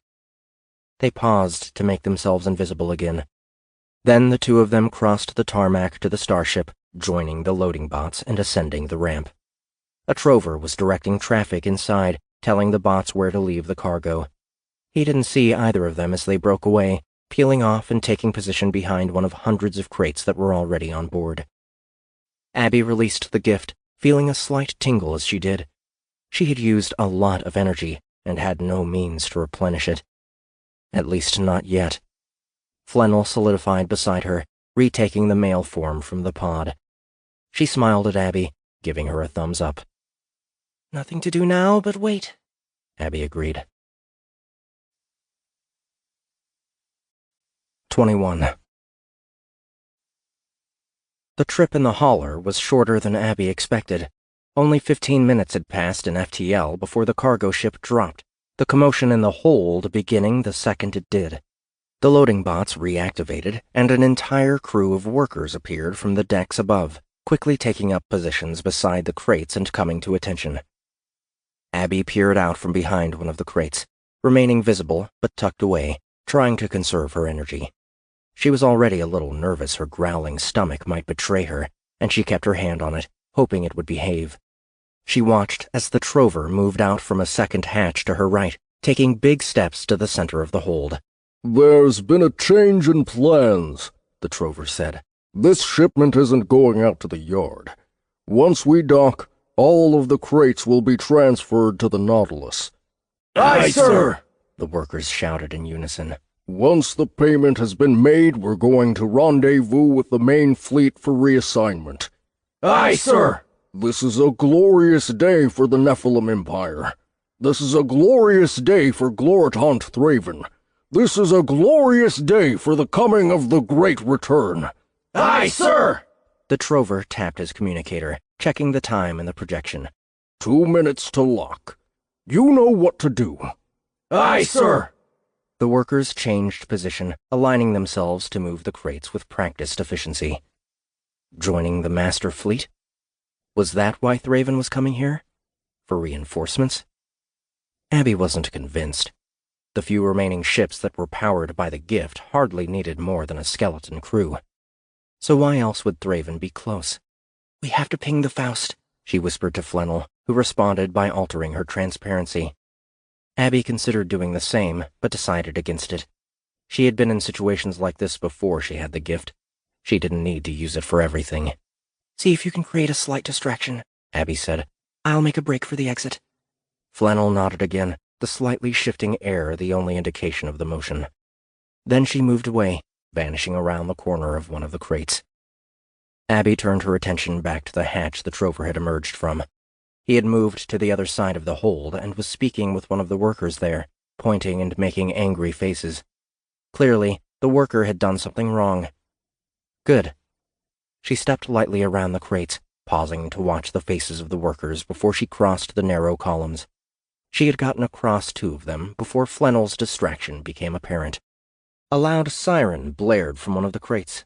A loud clang followed a moment later as the magnetic seal on the door suddenly failed, causing it to drop open and nearly killing one of the workers in the process.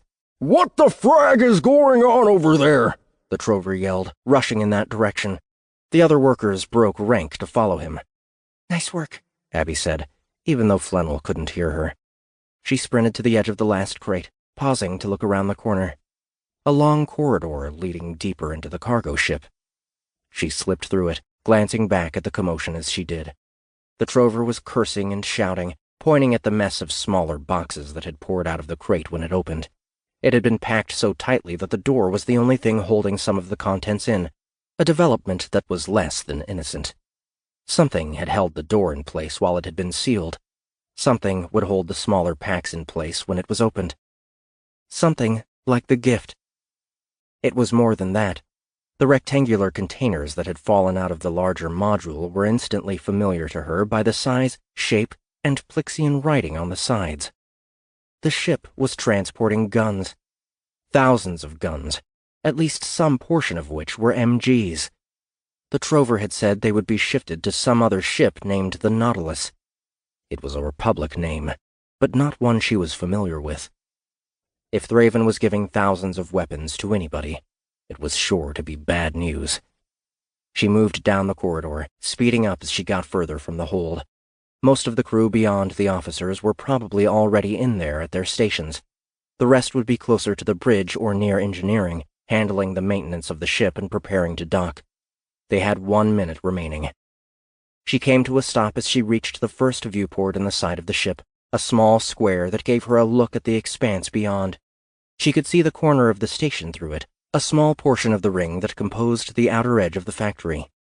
It looked like any other star dock, except for the number of ships already attached to the docking arms. They weren't just any ships. They were warships, Republic designs, but not marked with RAS tags, as though the schematics had been used, but the ships had been built somewhere else. They each had a simple emblem on the sides in the form of a flaming sword. A light tap on the shoulder caused her to spin quickly, throwing her fist out and nearly connecting with Flannel's head.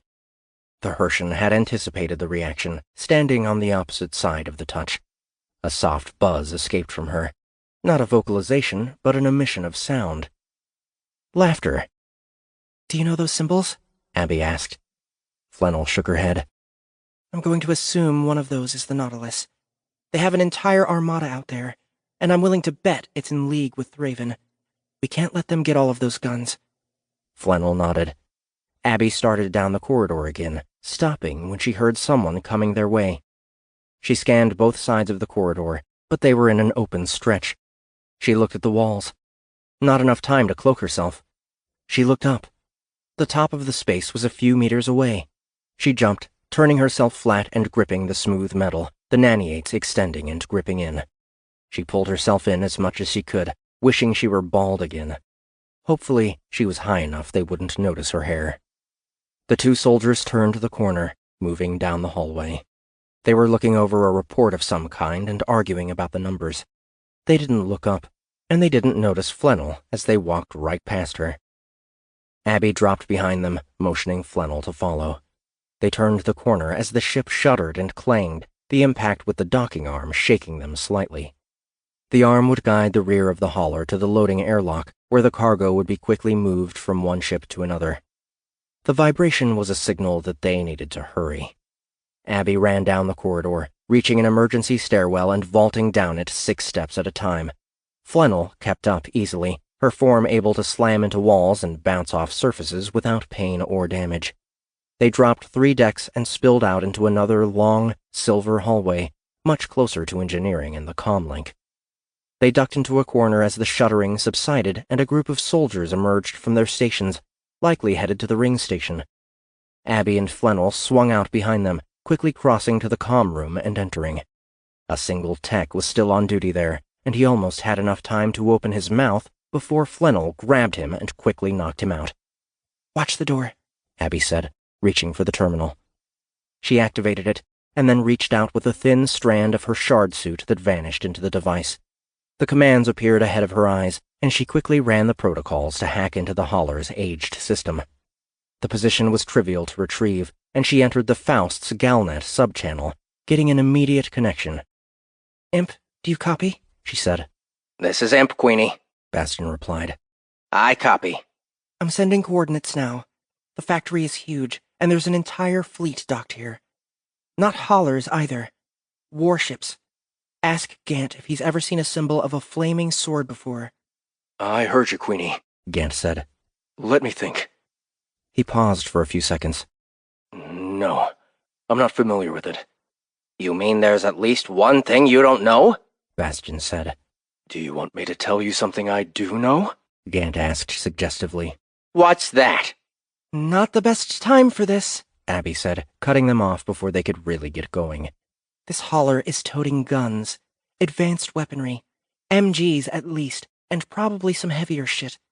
Combine that with a fleet of unidentifiable ships, and it adds up to nothing good." Agreed, Gant said. "I've got the coordinates in," Bastion said. "We'll be there in 15. How are we planning to frag up their day?" "Any way we can. Watch your 6 on the ingress. Queenie out." 22. Abby left the comm terminal, passing back into the hallway without a word to Flannel. She knew the Herschen would follow as she returned to the stairwell and began to ascend, going back up and retracing her steps to the cargo hold. She could hear the activity within from down the corridor, the crates being quickly lifted and moved by the bots and the workers, passed onto the ring and across to the docked warships. "Whatever's happening here, we need to stop it before Thraven shows up," she said. "There's got to be enough ordnance on this ship to blow the entire factory to stardust. If the gate is nearby, the impact from the death of the station should be enough to knock it out. If it isn't, we'll have to circle back later. They won't be able to finish the gate without the station anyway." Flannel didn't respond, but Abby could feel her presence at her back. "Are you ready for this?" she said, turning to look at the Herschen when they neared the hold. Flannel had changed form again, taking on Abby's monster visage, the form that the shard had helped her to avoid. The sharp, spiked tail swung side to side behind her, while she spread her long claws menacingly. They had spent the trip to the station in hiding, but they hadn't come to hide. They had come to fight. Abby lifted her uween from her shard suit, holding them closed in her fists. She looked through the doorway into the cargo hold, where the workers had already gotten more than half of the crates onto the station. She reminded herself that they were at war and that armed and armored or not, these individuals were still the enemy. If they ran, she wouldn't chase them. But if they didn't... She resumed her walk toward the hold, striding confidently over the threshold and into view. The trover happened to see her first, his eyes narrowing in angry surprise at her sudden presence among them. "Intruder!" he bellowed, a large hand reaching for a large sidearm. "Sound the alarm!" He raised the weapon. Abby spread the uween, feeling the gift tickling the underside of her flesh. The workers had frozen at the trover's cry, and most of them shifted direction, heading to their commander's side. Meanwhile, a dozen of them rushed to one of the remaining containers, smacking the controls to open the door, eager to reach the arms within. "Footing, cover the weapons," Abby said, flicking her wrist as the trover fired his hand cannon. The large rounds hit the uween, the gift flowing along it and creating an energy shield that deflected them away one after another. The trover's weapon ran dry a few seconds later, and Abby used the opportunity to charge, rushing right at the large humanoid, her feet skipping along the floor. Flannel had reached the container to her right and was digging into the workers there, stabbing them with her tail and raking them with her claws. They tried to fight back, but they weren't prepared for an attack, and their flailing attacks were easily batted aside by the experienced fighter. The alarm sirens began to sound, not only in the cargo ship, but also in the loading dock beyond, alerting the entire factory to the intruders. Abby ignored it, continuing her sprint at the trover commander, who was in the process of reloading his gun. He had just loaded a new magazine in when Abby reached him, slapping the weapon away before he could aim, spinning and kicking him in the head. He was 6 times her weight, but his neck still snapped at the impact, the loud crack echoing across the space. She landed smoothly, turning and raising her Uween as the sharp report of rounds echoed across the hold, a group of soldiers from the factory moving into the area. They were dressed in dark red light suits, the flaming sword emblem clear over their chest, their precise aim testament to their training. She slipped the Uween across the path of the projectiles, catching them with the weapon and knocking them away. A high-pitched whine sounded to her right. She ducked and rolled instinctively, coming up in time to watch the MG tear the soldiers in the loading bay to shreds and send the rest of the workers scattering for cover. Abby glanced over at Flannel, who was holding the weapon against her hip, letting it wind down when the targets disappeared. Nice, Abby said, but try not to puncture the outer hull. I kind of like breathing. Flannel dropped the weapon, joining her as they charged toward the bay. A hatch opened at the back of it, soldiers in heavy battlesuits stomping out, opening fire as they entered. Abby closed one of the Uween and raised her hand, bringing the rounds to a stop as they hit the sudden shield. They hung there for a moment, and then with a flick of her wrist, she sent the missiles back in the opposite direction. She expected the soldiers to move, or for the rounds to strike the armor but not make it through. She was surprised when the projectiles never struck the targets, curving away and hitting the wall beside them instead. What the hell? There was only one thing that could do that to a bullet. Abby scanned the area, but she didn't see an Evelyn anywhere. Were they hiding among the already unloaded containers? Wherever they were, she didn't have time to worry about it now. The soldiers were spreading out, trying to flank and overwhelm her. She broke to the left, bouncing toward a group of soldiers angling for one of the crates and cutting them off. Her Uween spread wide again as she reached them, sidestepping a punch that would have broken every one of her ribs and slicing into the armor, finding the weapon wasn't up to the task. She folded it as she slipped away from another blow, going up and over the soldier, coming down behind him and punching him hard in the back. The force pushed him into a second soldier, knocking him down and clearing a path to the remaining one. He fired his wrist-mounted cannon, but Abby managed to twist out of the vector, coming up, grabbing the wrist and breaking it before getting her hand up under the soldier's helmet. She extended the naniates into claws, running them up and through the man's skull. Something hit her from behind, knocking her to the ground. A weight landed on her back, one of the soldiers pressing down on her with an augmented knee. She cursed as she felt the pain of her bones bending to the pressure, and she pushed back, using the gift to give her strength, throwing the soldier off with a grunt. He toppled back, replaced with more gunfire that tore through the shard suit and into her shoulder, knocking her back to the side. She hit the ground, growing angry. The nature of the shard's gift was making her weak. If she still had the Nephilim's gift, she wouldn't be getting her ass kicked.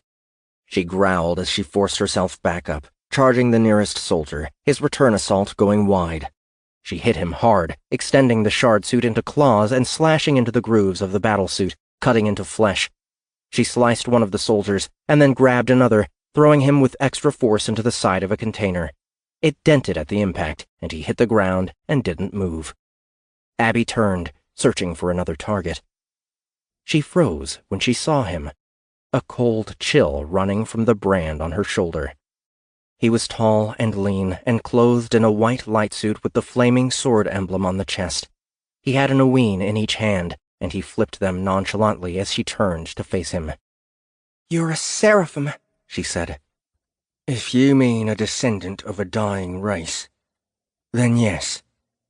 "You have the gift." "Also yes. As do you." He cocked his head to the side. "Yours is different. I'm not sure how." "You're helping Thraven build the Elysium Gate. You're helping him destroy your people. My people were destroyed thousands of years ago, he replied. What's left is a shadow of that.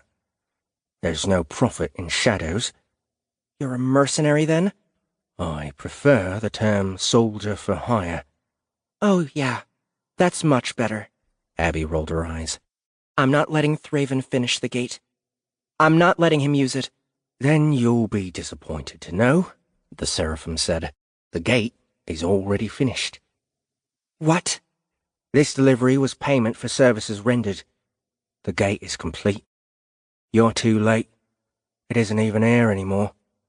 Not that it's a bad thing. Why try to stop the inevitable? It'll be easier for everyone if you simply let the Gloritant keep the promise and herald the Great Return. Abby eyed the other soldiers, still trying to position themselves around her. Flannel had disappeared, likely trying to get the drop on them, getting the drop on her. You believe that bullshit? She asked, trying to stall a little. The gate was gone? It had been here, but now it wasn't? Fragging hell. But if the gate wasn't here, why was Thraven on his way? I don't care one way or another. I do a job. I get paid. That's all this is to me. Let the universe crumble around me. I'll take care of my own. If you were smart, you would do the same. Abby's thoughts turned to Haley. She hoped her daughter was okay. She wanted to tear Thraven's heart out, but she knew she couldn't. Not yet. Not like this. She would die if she confronted him. And then where would Haley be? I am taking care of my own. I didn't ask for this. I think your situation would be better if you had never tried to fight it. The frag do you know? He smiled. I'm 5,000 years old. I know quite a lot. He had been given the blood of the shard to regenerate himself? So you haven't always been an asshole. As much as I'm enjoying our back and forth, I have other things to do with my time. The soldiers had reached their positions, nearly surrounding her, but they had lost track of Flannel, the Hershan having vanished in the chaos. Come on, then, Abby said, waving him forward with her uine. Cherub will probably thank me for killing you. Queenie! Bastion's voice interrupted the moment, a desperate call-out that took her by surprise. Queenie, we're here. Where are you? Frag. Thraven's here. We're too late. He's headed for the factory. Oh, shit. Something hit the factory. Something large and powerful. Abby was knocked off her feet, the ground shaking violently beneath her. She landed on her hands and knees, looking up as the area behind them began to buckle and fold, the station coming apart in reaction to the torpedo that had struck it. This was bad. Very bad. 23. Gloritant Thraven stood on the bridge of the Promise. He watched as the torpedo launched from the bow of the ship, streaking toward the tritium factory, slamming it near the outer edge and causing a massive eruption of burning gas and sudden debris. "Hit it again," he said calmly. "Yes, Gloritant," his newest honorant, Bane, said, passing the order to his subordinate. A second projectile streaked away from the ship, hitting the other side of the factory and causing a similar detonation. Thraven was calm now, but he hadn't been hours earlier. First, he had watched as the bitch Laurenti turned on him, choosing loyalty to the Republic over his promise of glory and a greater future, and the certainty that her dirty secret would never become known. In one moment, with one word, she had ruined his plans for the Council. She had destroyed years of influence, of back-channel deals and deceptions, of carefully orchestrated lies. Not that it was her fault. The blame for the failure sat with Evelyn Roosh, who had not only failed to contain Captain Man, but who had mishandled every one of his interests on Earth. After Olus had managed to steal data from Tritium, Roosh should have taken greater pains to protect the councilwoman, to keep her out of Killshot's hands. He also should have done a better job with Haley Cage. While Thraven had ordered him to take her, he should have led Man into the trap and removed her from the equation. Instead, he had lingered with her, giving Olus the chance to set her free. He felt the anger rising within him, and he clenched his hand into a fist. The Watchers were proving more of a problem than he had expected, the so-called servants of the Ophanum more numerous than he had guessed. He'd always been disgusted by the Plyxians, as had Lucifer. There was a reason there were no Nephilim who shared that genetic code, that seed of life. They were barely more than mindless drones. They were barely intelligent at all. He looked back to the viewport. The factory was slowly breaking apart, secondary explosions running through various parts of the structure. At least the gate was complete, his need to deal with Uriel and his mercenaries finished. The Seraphim trader was a fool to believe that he would be permitted to survive with the knowledge he held. It would cost him a few hundred loyal servants, but they were lessers and hugely expendable. He intended to go and see the gate for himself, right after he finished here. Rouche's failure had made a mess of his original plan for the Republic, but he would have been a fool not to be prepared for the possibility. Lessers always failed in the end. It was the constant that separated them from their superiors. Evolve or die. That was what he had learned all of those years ago. He had evolved from slave to master. Those that couldn't deserved the fate that befell them. The war had started. He had shut down the Republic's millnet. He had triggered the overrides built into the tritium warships and activated the backup communication channels integrated with the most innocuous hardware. He had called in his orders to those loyal to him. Across the galaxy, soldiers were fighting their former brothers in arms, from fleet against fleet skirmishes to violent conflicts within crews that had been friends and compatriots only hours before. That was the way of war. That was the way it had been for the Nephilim when they had turned on their brothers and sisters who refused to see the one for the false god that he claimed to be. Let the Lessers have a taste of the pain that had destroyed their kind. Let the one be responsible for even more death and chaos and destruction. "Glortant, we're picking up a craft to starboard," Honorant Bane said. "It came out of FTL only moments after we did." Thraven raised his eyebrow. Interesting. Project it. The area at the head of the bridge lit up as the projectors turned on, showing the smallest of starhoppers angling toward the factory. He recognized the ship immediately, even if the identifier displayed with it didn't match the truth. Cage? There had been no word from his Immolant on Avalon, who had been sent to handle the loose ends there. Now he understood why. She was here. He laughed out loud, a rarity which drew the attention of the bridge crew, causing them all to turn and look at him. "Your Eminence?" Bane said. "She came to destroy the factory," Thraven said. "She came to stop the gate from being completed. And now she's trapped here." It was perfect. "Glortant, 2 of the mercenary ships have managed to get away from the factory. Target them and fire at will. Honorant, I want that starhopper destroyed." "Yes, Glortant." The promise began to come about, turning to line up better with the Faust. The station was still crumbling beyond, a slow death that would leave nothing but space junk in its wake. "They look like they're heading for the station, Your Eminence," Bane said. He had noticed that already. The station was doomed. Why would they be going that way? Did Cage think she could escape from him by hiding in the debris field?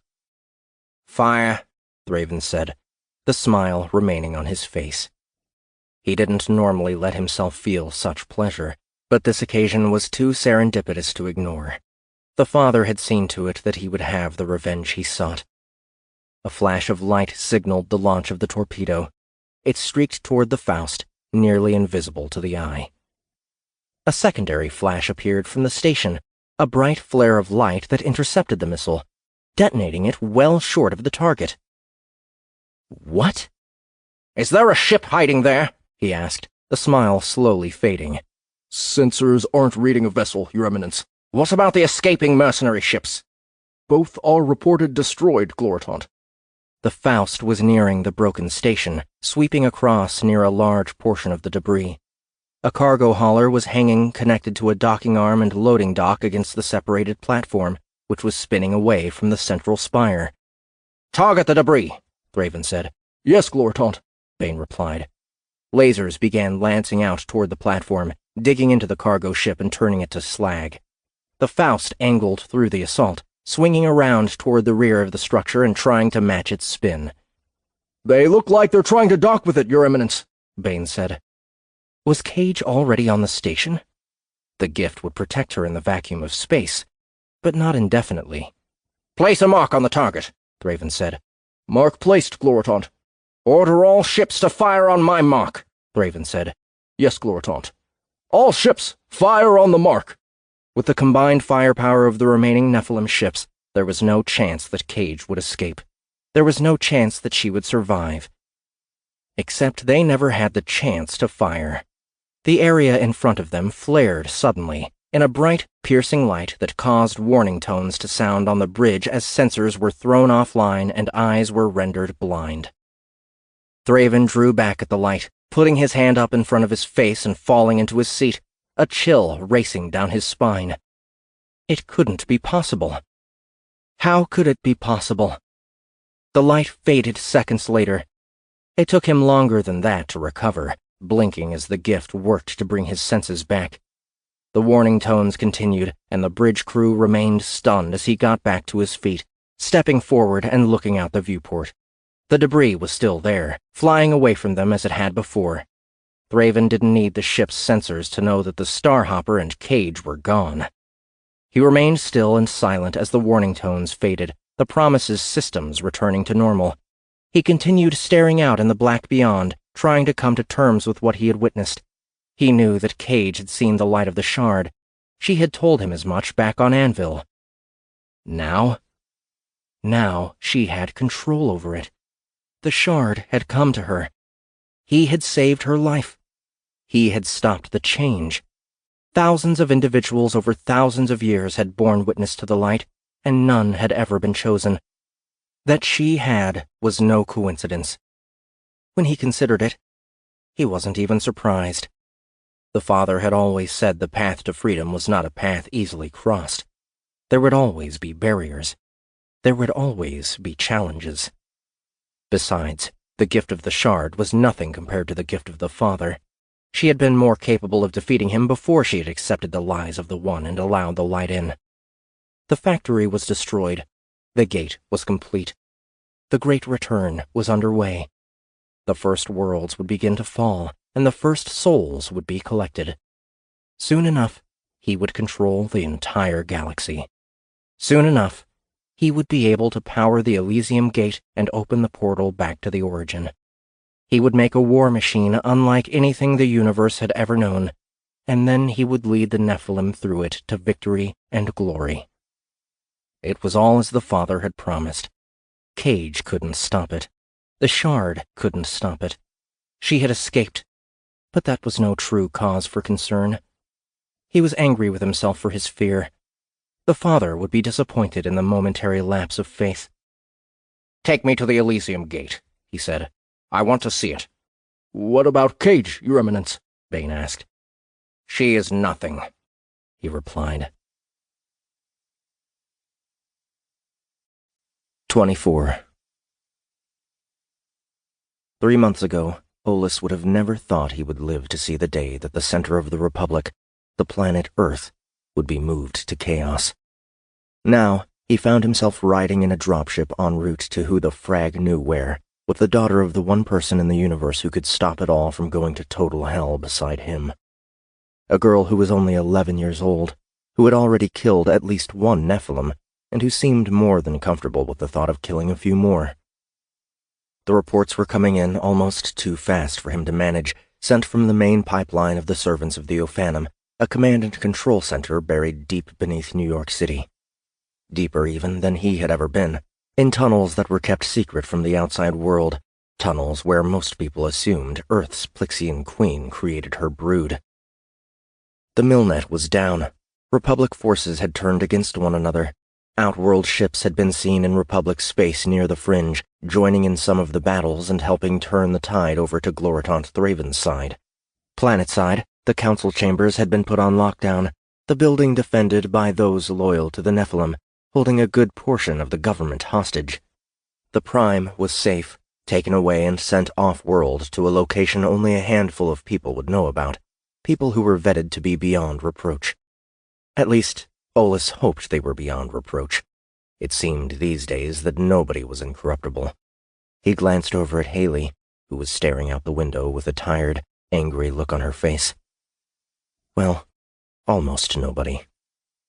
The RAS forces on the planet were taking sides, and already there had been word of massive attacks in Switzerland and Germany, with the death toll constantly rising and the fear of the citizens of the world steadily growing.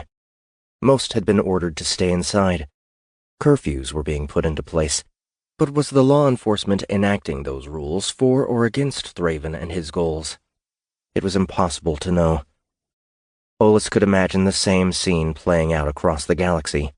It was chaos, pure chaos, on a scale that boggled his mind. How could anyone orchestrate something like this? How could so many individuals buy into the bullshit that the Gloritant was selling? What had he shown them? What had he promised them? There was no turning back from this. Even if Abby managed to destroy Thraven, this was damage that couldn't be immediately undone. It would be a start, but only a start. The galaxy had changed, right now for the worse. He reminded himself that all of this was going to happen one way or another. The Nephilim had been waiting to return for thousands of years. It was just his shitty luck that he had to be alive when they made their move. It was just his shitty luck that he had to be one of the individuals trying to stop it. There was nothing to do but the best he could. To him, that meant getting Haley to safety and letting Abby know that her daughter was alive, well, and with him.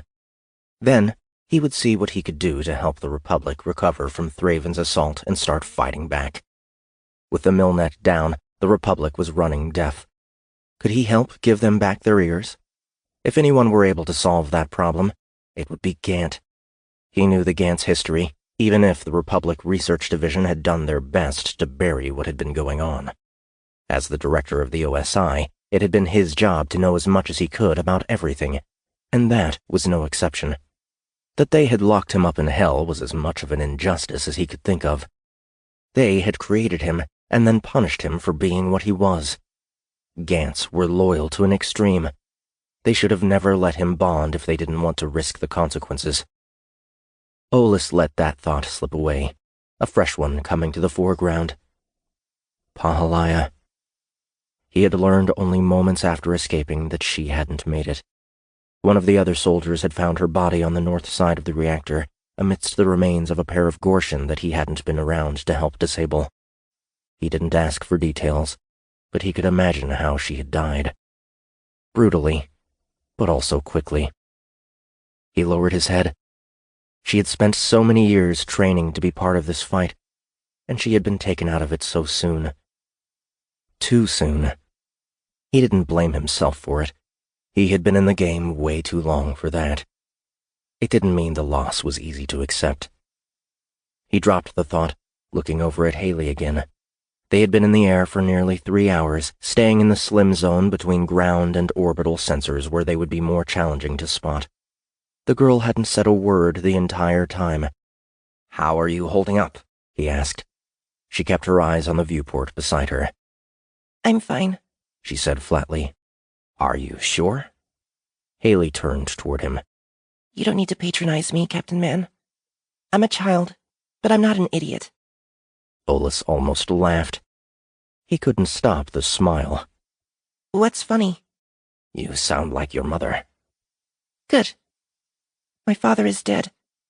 My mother is out there, and she's in trouble. The whole Republic is in trouble. How am I supposed to process that, Captain? How am I supposed to make sense of it?" "Those are mature questions to ask. I don't have any answers for you. I can't make sense of it either." "Then you know the answer to your question. I'm fighting to hold it together, but I want to crawl under my blankets back home and hide. I want to wake up from this nightmare. I want to unsee all of the things that I've seen." A tear rolled down her face.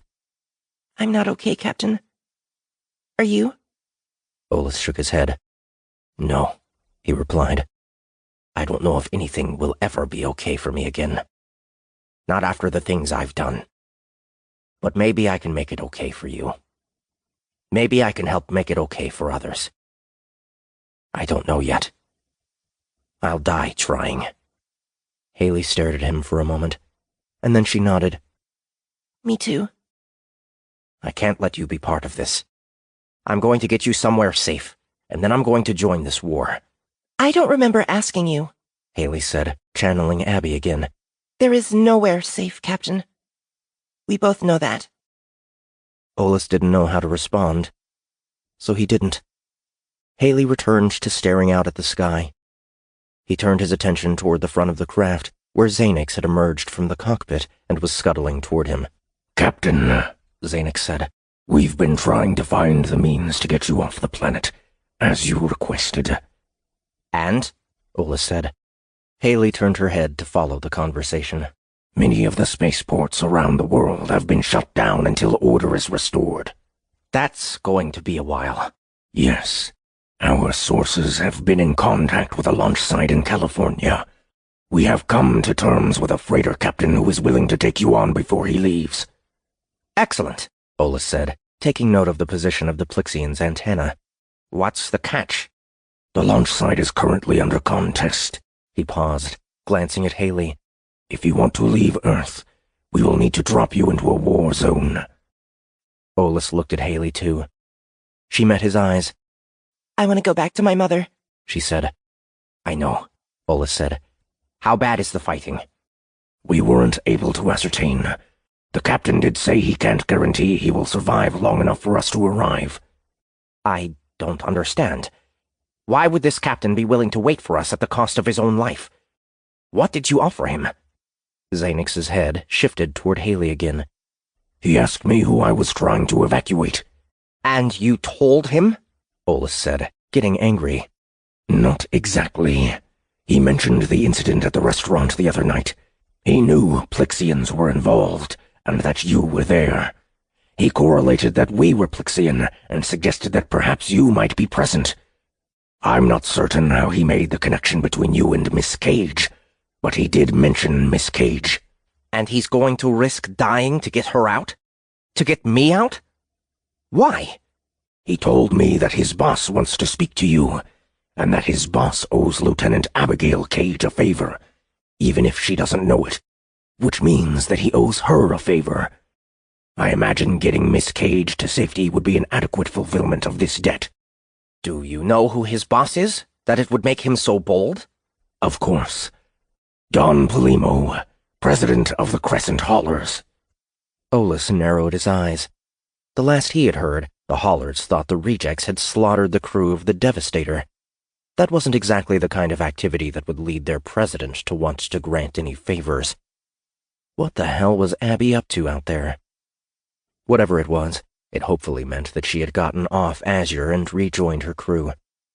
Maybe she had even tried to contact him? His access to the Galnet had been limited for days, and without his back channel to Ruby, his ability to reach out was close to nil. Then again, was it safe to believe Polimo's offer was legit? If he were pissed at Abby for killing one of his crews, this would be the perfect opportunity for him to get revenge. Except the Don didn't work that way. He had morals and a code of honor that would prevent him from relying on deception. If Olis were on his list, he would send a team for him, and that would be that. He wouldn't beat around the bush or drag him into a trap, especially in the middle of the current shitstorm. How long until we reach the launch site? He asked. 15 minutes. And he doesn't think he can last that long? The dropship shifted as if in response, nearly knocking Xueting over as it twisted in an evasive maneuver. Warning tones sounded around them, suggesting they were moving into the danger zone. Captain, I am unsure if we will last that long. 25. The dropship banked hard, leaving Olis pressed to the side of his seat, the magnetic clamps on his seraph suit holding him in place. He glanced over at Haley, noticing the smile on her face as she shifted against her more conventional harness, still staring out the viewport at the chaos around them. She seemed unfazed by the thought of dying. She was young. Did she think she was invincible? She was Abby's daughter. So maybe she was. Commander! The pilot shouted over the comm, loud enough that it hurt Olis's ears. Drop zone is 3 clicks that way, but I've never seen fighting like this before. We have to get inside, Xenix replied. Infantry, line up! The squads of Plixians unhooked themselves from their seats, gripping metal flooring with their toes as they scrambled toward the rear of the dropship. We'll lead you out and keep you covered, Xenix said. I don't deserve this, Olus replied. It's what we have sworn to do. Get ready to join the back of the line. Olus didn't argue. He nodded while Xenix headed to the rear of the ship, ready to open the hatch and get them out. He reached out and put his hand on Haley's shoulder. She glanced over at him. We're going to have to jump. Hold on to me, and you'll be fine. She smiled. Roger, Captain. He remembered when his fear had been beaten out of him during HSOC training all of those years ago. Why didn't Haley Cage seem to possess any? Captain, Xenix said over the comm. Olus shifted his weight, working to unlatch himself from the chair. He didn't have Plixian feet that were able to cling to nearly anything, and the seraph suit didn't have the magnetic footpads of a battlesuit. He would have to be careful. He got to his feet, pivoting toward Haley. I'm going to unbuckle you. The dropship shook, and Olus had to grab onto the back of the chair as they started to dive and bank. Hold on to your thoraxes, their human pilot said. For those of you who have them. The dropship's thrusters screamed, the vibration of their effort running across the deck. Olus caught sight of the streak out of the viewport, left without enough time to curse as it hit the starboard thruster and detonated, sending debris and flame shooting away from the impact point. He grabbed Haley, yanking her toward him as a piece of the dropship flew toward them, impaling the side of the ship where she had just been. If only that had been the end of it. The dropship began to bank harder, yawing at nearly 60 degrees and knocking him from his feet, throwing him into the damaged side with Haley on top of him. He protected her from the impact, using the gift to get his feet under him and planted, rolling in the air as the dropship rolled around him. Red lights flashed, and a crash warning sounded in the bay. The Plixians were being thrown around the space, crashing into the walls and one another. They were going down, and going down hard. Haley screamed beside him, her calm exterior suddenly giving in to the moment. He held on to her, pulling her close and wrapping the gift around them, using it as a shield. Xenix came crashing toward them, hitting the shield and bouncing away. His abdomen was twisted at a bad angle away from his upper thorax, and he looked like he was in pain. Brace for impact, the pilot said. Olus looked forward to the cockpit, just in time to see a line of heavy projectile rounds cut through it and the pilot. The whole thing disappeared in one massive burst, exposing them to the air as the remains of the craft fell to the earth, spinning in the air like a flailing leaf. Haley was still screaming, but she didn't fight against his grip. He managed to get his feet planted, bracing them momentarily as he gathered his strength. With one heavy push, he launched them away from the ship and through the freshly made hole, out into the open air. The twisted metal at the edge of the craft caught his knee, tearing a deep gash in it and nearly severing his leg, the momentum pushing him into a spin of his own. He looked down. The ground was closer than he thought. There was no time. He cried out as he used the gift to slow his descent and straighten himself out, feeling the strain of the energy he was burning to do it. A few seconds later, they hit the dirt, Haley on top of Olus. The dropship reached the surface right before them, an echoing crash and hiss as the remains slid along the ground. Olus stayed there. His leg hurt. His body was battered. He could feel the blood below his flesh, working to knit him back together. He was hungry. Worse? He could see a fighter circling and pointing toward them, streaking down to finish what it had started. Haley, run, he said, looking over to her. She was on her feet, reaching out to help him up. Come on, Captain, she said. I can't, he replied. He tried to move the foot on his injured leg. He couldn't even feel it. Not yet. And there's no time. He pointed to the Crescent Holler freighter, the top of which was visible in the distance, its shields flashing as it defended itself from attack. Get to the freighter. Get off the planet. If the Don owes your mom a favor, he'll take good care of you. We don't leave anyone behind, she said, insistent. That's the first rule. Olus felt the twist in his gut. He had left people behind. They were dead because of him. But this young girl was giving up her life to try to save his. The sudden guilt could either break him or give him the incentive he needed to survive. The fighter leveled off. The first rounds hit the earth right in front of them. Olis grunted as he pushed off, diving to Haley and tugging her out of the way. The projectiles never reached them. A second fighter that matched the first intercepted, twin missiles hitting the first and knocking it off course. It exploded a few seconds later. "Shit!" Haley said, watching the action. "We need to hurry." "You're telling me," Olis said. Haley approached him, getting her body under his shoulder and propping him up. "Let's go." They moved slowly at first, with Olis limping toward the freighter. His wounds continued to heal, and within a minute he was back on both feet, joining Haley as she started to run. A heavy pounding to their left drew his attention, and he spotted a Komodo near one of the launch site's outbuildings, rounding the corner and facing in their direction. The heavy mech was laden with firepower, too much for him to stop even with the gift. "Get down!" he shouted, diving forward and grabbing Haley, pulling her to the ground. The mech pilot hadn't spotted them yet, and Olis remained still, hoping that he wouldn't. The machine stomped toward them, each footfall shaking the earth. Olis could hear gunfire everywhere, and when he thought about who was fighting who, he felt only sadness. Thraven had turned them against one another with empty promises and lies. He had infiltrated so deeply into their psyches that they were killing their friends and comrades. Did they even know why? He felt a second vibration join the first, and then the ground began to rumble. He looked to his right. An entire squad of lighter mechs had converged, taking aim at the Komodo and opening fire. Missiles streaked across the open space where they were waiting, slamming into the opponent's shields and drawing its attention. "I'm going to carry you," Olis said. "Hold on." He put his arm around Haley's waist, rising to his feet and lifting her easily in front of him. Then he used the seraph suit to bounce forward, keeping a long, low arc that brought them away from the mech's battlefield. He landed roughly, stumbling to keep the inertia from hurting Haley. "Are you okay?" he asked. "I think I'm going to puke," she replied. He took that as a yes, and bounced again, repeating the process a few more times. The launch site was owned by the Crescent Haulers, and the massive warehouses that surrounded it were behind thick walls that abutted surrounding hillsides, the rear of which overlooked the Pacific Ocean. The freighter was gigantic in the center of it, rising way above the tallest buildings and the control tower, still absorbing attacks from passing fighters while the ground defenses tried to hold them back.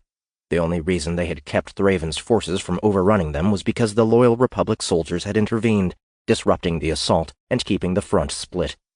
Even so, the enemy seemed to have the upper hand, their battle-suited infantry advancing on the walls, trying to jump over them and get inside. Guards were positioned around the perimeter, working to prevent it. Olis landed again, right next to a soldier that had been shot from the walls nearly a kilometer away. He bent and scooped up the dead man's rifle, checking the ammo before adjusting his grip to use it. Haley squirmed in his grip and then pointed to a second weapon a few meters away. He let her go, and she scampered to it and grabbed it. She was returning to him when she dropped to the ground. Olis started turning, his flesh beginning to burn as the fresh round of flechettes dug through the seraph suit and into him, the impact nearly turning him sideways. He managed to get himself around, putting his eyes on the squad of black suits that had appeared out of nowhere, watching as one of them started sprouting holes from Haley's new weapon. He called on the gift, sweeping it up in front of him, deflecting their attack as he charged ahead, shoving the muzzle of his rifle into the nearest soldier's head and pulling the trigger. The round went right through his helmet and his brain, but Olis barely saw it. He was already moving to the next target, throwing an enhanced punch that knocked the enemy back a dozen meters. He pivoted again, firing another round into another soldier before vectoring for the last. They went down in a hail of bullets, some from Haley, some from the wall beyond. Olis looked out to the defenses, finding a line of guards there, weapons lined up on him. He put his hands up, dropping his rifle, not wanting them to mistake him for an enemy.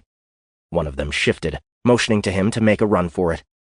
Haley rejoined him, unarmed once more. "Out of ammo," she said, as he scooped her up and resumed their escape. The soldiers on the wall were covering them now, shooting out beyond them.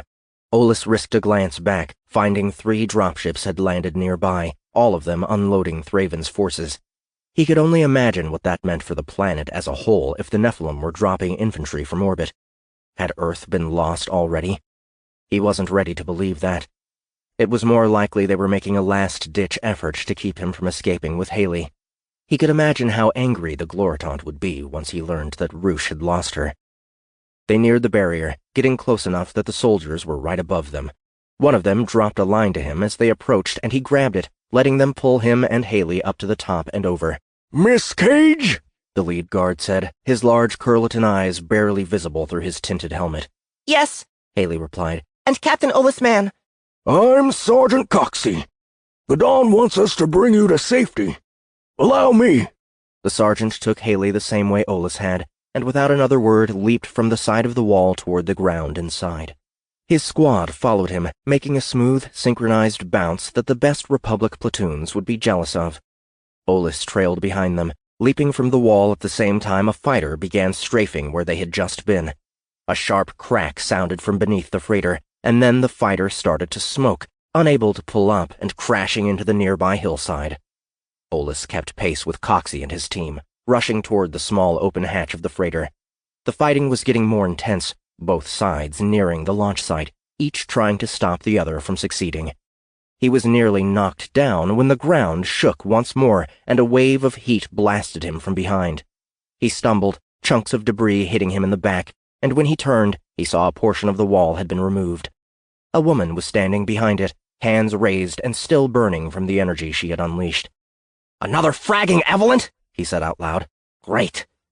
She spotted him, one of her hands dropping and unleashing another torrent of flame.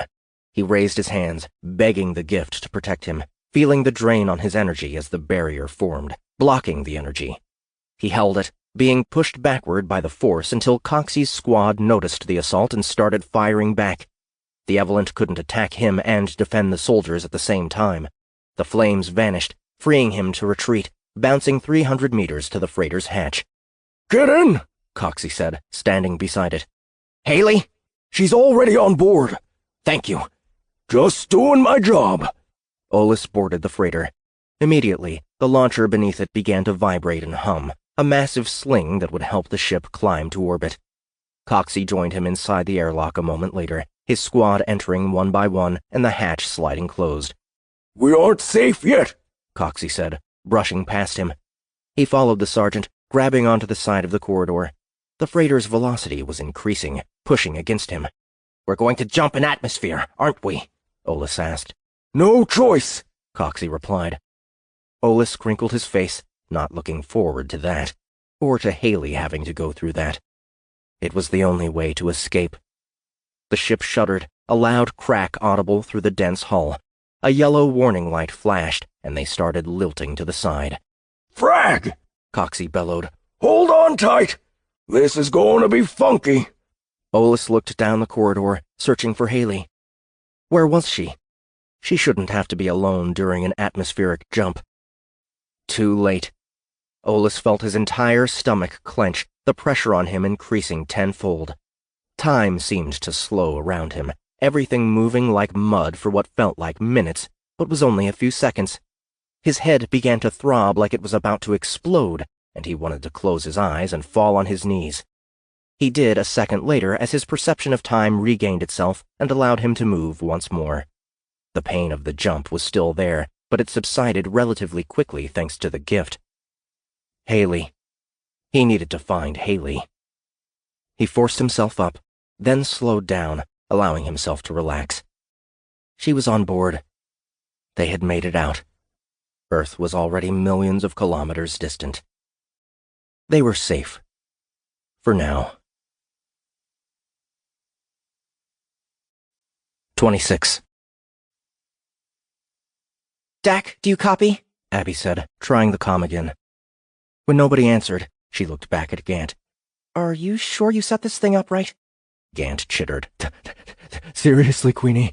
I invented the fragging thing. Then why aren't they answering? "Maybe Ket isn't as afraid of you as you thought," Bastion suggested. "It could be that he arrested Dak and seized the High Noon the moment they showed up nearby." That would be a stupid thing for him to do. "Pretty much my opinion of that asshole." Queenie, Flannel said, calling her from their limited medical bay. He's awake. Keep trying, Abby said. Gant, double-check your work. I'm going to say hello to our new guest.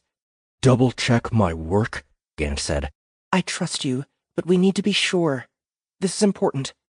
Roger, Queenie. I'm on it. Abby reached the ladder, descending it to the lower deck. Her body was still a little sore from their escape from the factory. The nanny-aides pushed into overtime to help her recover. She had nearly died out there. Again. But like before, the gift of the shard had protected her when every other option had run out. The attack on the factory had left her, Flannel, and everyone else in the loading dock suddenly exposed to the vacuum of space. While the Herschen was able to survive without an external oxygen supply and her gelatinous form was impervious to temperature changes, Abby wasn't so lucky. She had been choking and freezing when the gift of the shard had wrapped itself around her, defending her from the cold of space and maintaining her systems while she was unable to breathe, mechanically keeping her alive when her organic parts couldn't. It had also understood the danger she was in, and like on Avalon had cast out a last-ditch burst of energy, this time in the form of a starburst of light that she guessed had completely fragged with the Nephilim fleet's sensors. The flare had left her barely conscious, but she could remember flannel enveloping her, yet another skin over the shard suit and her body, keeping her warm and safe and surrounded in a living cocoon. She recalled the sense of intimacy of the action, a gentle care that she would never forget. That care had given Bastion time to bring the Faust around to pick them up, getting them away from the area before Thraven could recover and start shooting at them again. She had spent the next hour after that slumped against the wall with Gant sitting beside her, holding her hand while her body came back to life. Pick had retrieved enough food bars to keep them all going for a month in the meantime, and she started powering through them, feeling her strength beginning to return.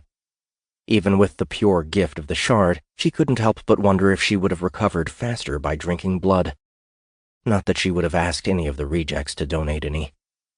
It was only after she had gotten back to her feet and started for the bridge that Gant informed her they had picked someone else up from the debris field, finding faint life signs near her position. They had brought him to sickbay to recover. Flannel looked up as she entered, a smile forming on her translucent lips. Queenie, how are you feeling? Her bot asked. Better, Abby replied. thanks to you. I was happy to be of service. She turned her attention to the newcomer. She wasn't sure how to consider him just yet. Prisoner? Guest? It all depended on him. Do you have a name? She asked, standing over him. He was laying on a gurney, the parts of his body visible beyond the sheet that covered his nakedness pale and unhealthy. There was a thin choker around his neck, one that she knew would have a small container of the shard's blood stored within. It was the reason he had been able to survive in space, the reason he was here and alive now. But she could tell without looking that the blood had been used up in bringing him back to where he was, and that unless he were given more, he wouldn't be alive much longer. She also knew that she could give him what he needed. But would she? Again, that depended on him. I said, do you have a name?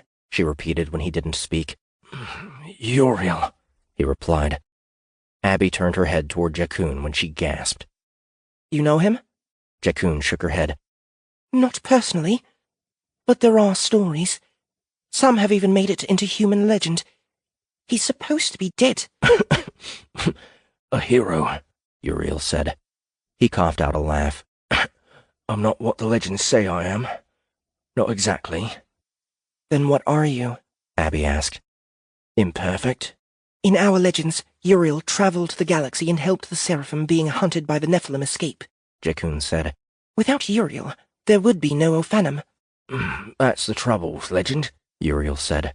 It only gets things half right. What's the other half? Abby said. I didn't fairy seraphim out of the goodness of my heart. I'm a profiteer. They paid me to bring them to safety. He paused. Thraven fragged me over. He promised me worlds to protect the gate. How could I be so stupid to trust a Nephilim? Especially a fragging prophet. How could you be so stupid? If you've been around for as long as you say, you should know better. I mean, it only took me a few days to figure it out. There's a reason why greed is a deadly sin. 5,000 years is a long time to be working for others. I wanted something different. I wanted to be in control. How's that working out for you now? Your regeneration device is dry. The blood's run out. Uriel slowly lifted his hand, putting it to the choker and unclasping it. He looked at the clear vial inside its container. A slight red stain ran along the bottom, but there was no liquid remaining. It figures I would die like this. You should have left me out there. Probably. But you have something I need. I do. He paused, and then smiled. You want to know where they brought the gate? Thraven wanted you dead for a reason. I imagine that's it? I'm sorry to disappoint you. I don't know where they're taking it. I can show you where it used to be, but it won't be all that helpful. You're sure you don't know? Because it's the only reason you're alive right now. Thraven wanted me dead because I'm a seraphim. He wanted me dead because I know how the gate operates and how to destroy it. Abby stared at Uriel. How was it that this one had been so corrupted? Could he be saved the way Trinity had been saved? You said there was something different about my gift, but you didn't know what it was. Yes. Tell me how to destroy the gate, and I'll show you. I have a better idea. Find a way to save my life, and if you find the gate, I'll help you destroy it. You aren't in a position to bargain. No. I have information you want, but I'm dying. Stop me from dying, get the information. Let me die, get nothing. I think that puts me in a fine position. He'd make an excellent reject, Flannel said. Shut up. He doesn't need encouragement. She looked back at Uriel. You do have a point. She leaned over him, reaching out and taking his hand. What are you doing? Uriel said. She lifted his hand, turning her head and pushing her hair aside, leaving the hellbrand visible. The light of the shard had entered her, but it had also remained there on the surface, causing the brand to glow. What is that? Uriel asked, suddenly frightened. Everything you've turned your back on, she replied. He tried to pull his hand away, to resist. He was nowhere near strong enough. She brought his palm to the brand, pressing it against the mark. His eyes widened, and he started to moan. When he tried to yank his hand away, she let him. What did you do? He asked, turning his palm over so he could look at it. The brand was etched into the flesh, glowing with a pale light. What is this? He started to shiver, his body quaking beneath the sheets. His eyes closed, but the tears escaped through his eyelids, running down his face. You betrayed the covenant, Abby said. The true covenant. You turned away from the promise you made. You profited from your people's sorrow. Your gift twisted you, corrupted you. I saw what the seraphim did on Avalon. They were trying to change the blood, to make it more powerful and more capable of helping them commit violence. They failed. On Avalon? Uriel said. Yes. On Jubilation. On Demenos. The infected are there too. That's why I abandoned them. That's why I didn't want to help them. They killed thousands seeking to be more like the Nephilim. They gave me their tainted gift, and it would have killed me if not for the pure blood. I'm guilty, Queen of Demons, but not any more guilty than the rest of them. My actions are different, but my motives are no worse than theirs. The Shard didn't want me. He chose me because he was desperate. I'm too violent, too angry. Sometimes violence is needed. Sometimes it's the only way. Anyone who says otherwise is either too naive to be realistic or is lying to begin with. It doesn't matter. Let the light show you the truth you hide from yourself. What is the truth? Uriel said. He opened his eyes. Knowing won't save my life. Removing the corruption won't do anything for me. Swear yourself to me, and I'll save you. I'll give you a chance to make up for the damage you've done by helping Thraven build the gate. Billions of innocents are going to die otherwise. You won't be able to reach the gate. You'll die trying. Maybe, but at least I'll die for something. How do you want to die? He stared up at her. Then he smiled. Okay, fine. I pledge my loyalty to you. On my honor. Queenie, Jakun said. He doesn't have any honor. I think he does now. Flannel, hand me a laser scalpel. The bot picked the tool off a nearby counter and walked it over to her. What are you going to do with it? Flannel asked. Uriel, open your mouth. He did as he was instructed. Abby took the scalpel, turning it on and running it along the edge of her thumb. It opened up her flesh, allowing blood to pool on the edge. She suspended her thumb over Uriel's mouth until a single drop fell from her finger and entered him. He swallowed, staring at her. Then his eyes closed, and he was still. Did you kill him? Jakun asked. He isn't dead, Flannel said. He was better than not dead. His skin began to tighten, his complexion losing its sick paleness. Abby could sense the change in him, the pure gift of the shard working its way through his system. What did you do? Jakun asked. I'm not sure yet exactly, Abby replied. What? I thought you knew what you were doing. To an extent. He looks better, don't you think? he will survive. Flannel said. Good enough. Keep an eye on him. Help him get settled in when he wakes up again. Aye, Queenie. Queenie, are you sure we can trust him? Yes. If for no other reason than because Thraven fragged him, too. What if we can't? Then we'll finish killing him. But not before he tells us how to destroy the gate. Roger that. Queenie, Gant said. I'm a little embarrassed to admit, but I did enter one of the keys for the subnet incorrectly. Communications with the High Noon have been restored. I'm sorry. You made a mistake. It happens. There was a pause on the other end of the comm. Not to me, Gant said softly. Abby could tell he was distressed by the oversight. Probably more than he should have been. She would deal with that later. Imp, find out where the fleet is hiding and set a course. Roger, Queenie. Bastion replied. General Ket's about to have the worst day of his life. 27. The Faust dropped out of FTL 3 hours later, appearing amidst a dysterium plume that formed in the center of what Abby considered her fleet, and what she was sure General Ket considered his fleet. She had tried to talk to Gant during the trip, but he had been unusually sullen, excusing himself when she mentioned how hard he was taking his error and vanishing somewhere on the lower deck. She decided after that not to follow him or to push him again. At least not yet. Maybe he would come back to her on his own. Maybe she would have to approach him later. It bothered her that they were supposed to be close, but he wouldn't open up to her. At the same time, she didn't know all that much about his past. There was a reason for his distress. She just didn't know what it was. She couldn't worry about it now. Putting the Faust into the middle of the fleet was a bold maneuver, one that had the potential to leave them surrounded and under attack, with only the High Noon to try to defend them. She found the battleship quickly, positioned near the outer rim of the assembled starships, on the opposite side of the brimstone, which was hanging directly below them. "We're being hailed, Queenie," Bastion said, checking the comm equipment. "The brimstone." Ket. Tell the General I'll only speak to him in private. I expect clearance to dock with the brimstone. "Aye, Queenie," Bastion replied. "This is the Faust." Abigail, are you there? Sylvan said. I'm glad to hear you made it off Azure. We need to talk. Number 1, it's Queenie to you. Number 2, we're coming into dock. Queenie will meet you in your quarters in 15. Sylvan laughed. That's how you want to play it? Very well. I'll see you there. Brimstone out. Very well, Bastion mimicked. I'll see you there. Asshole. At least he didn't put up a fight. Which probably means he has an entire company of soldiers waiting to try to subdue you.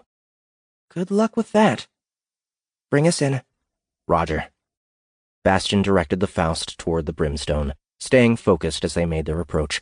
The ship's laser batteries were barely visible beneath the sleek outline, but they both knew they were present, and could take down the starhopper in one instant blast.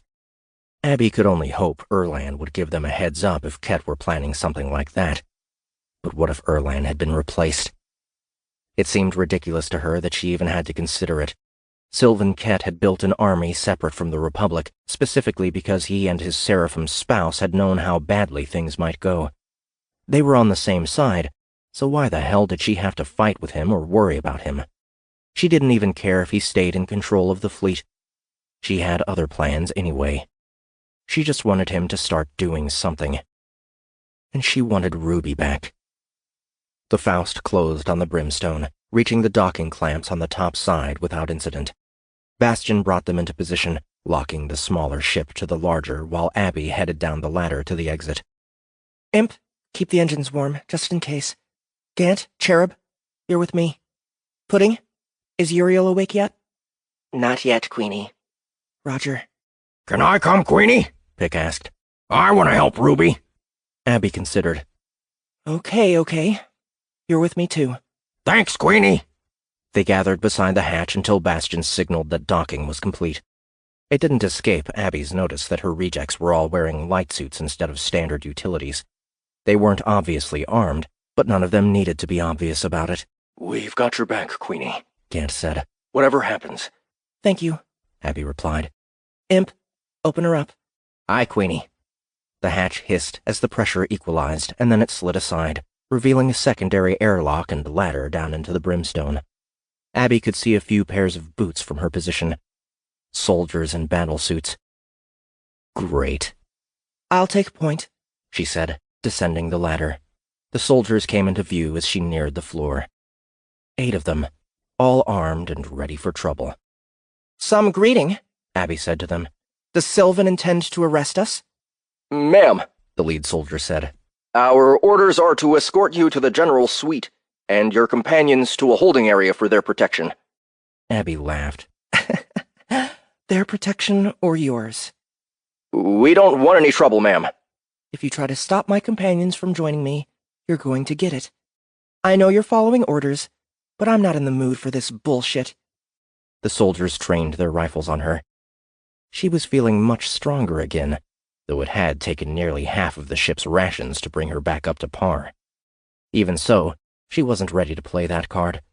Not yet. She had another scare tactic in mind. Void, why don't you join me too? On my way, Queenie, Trin replied.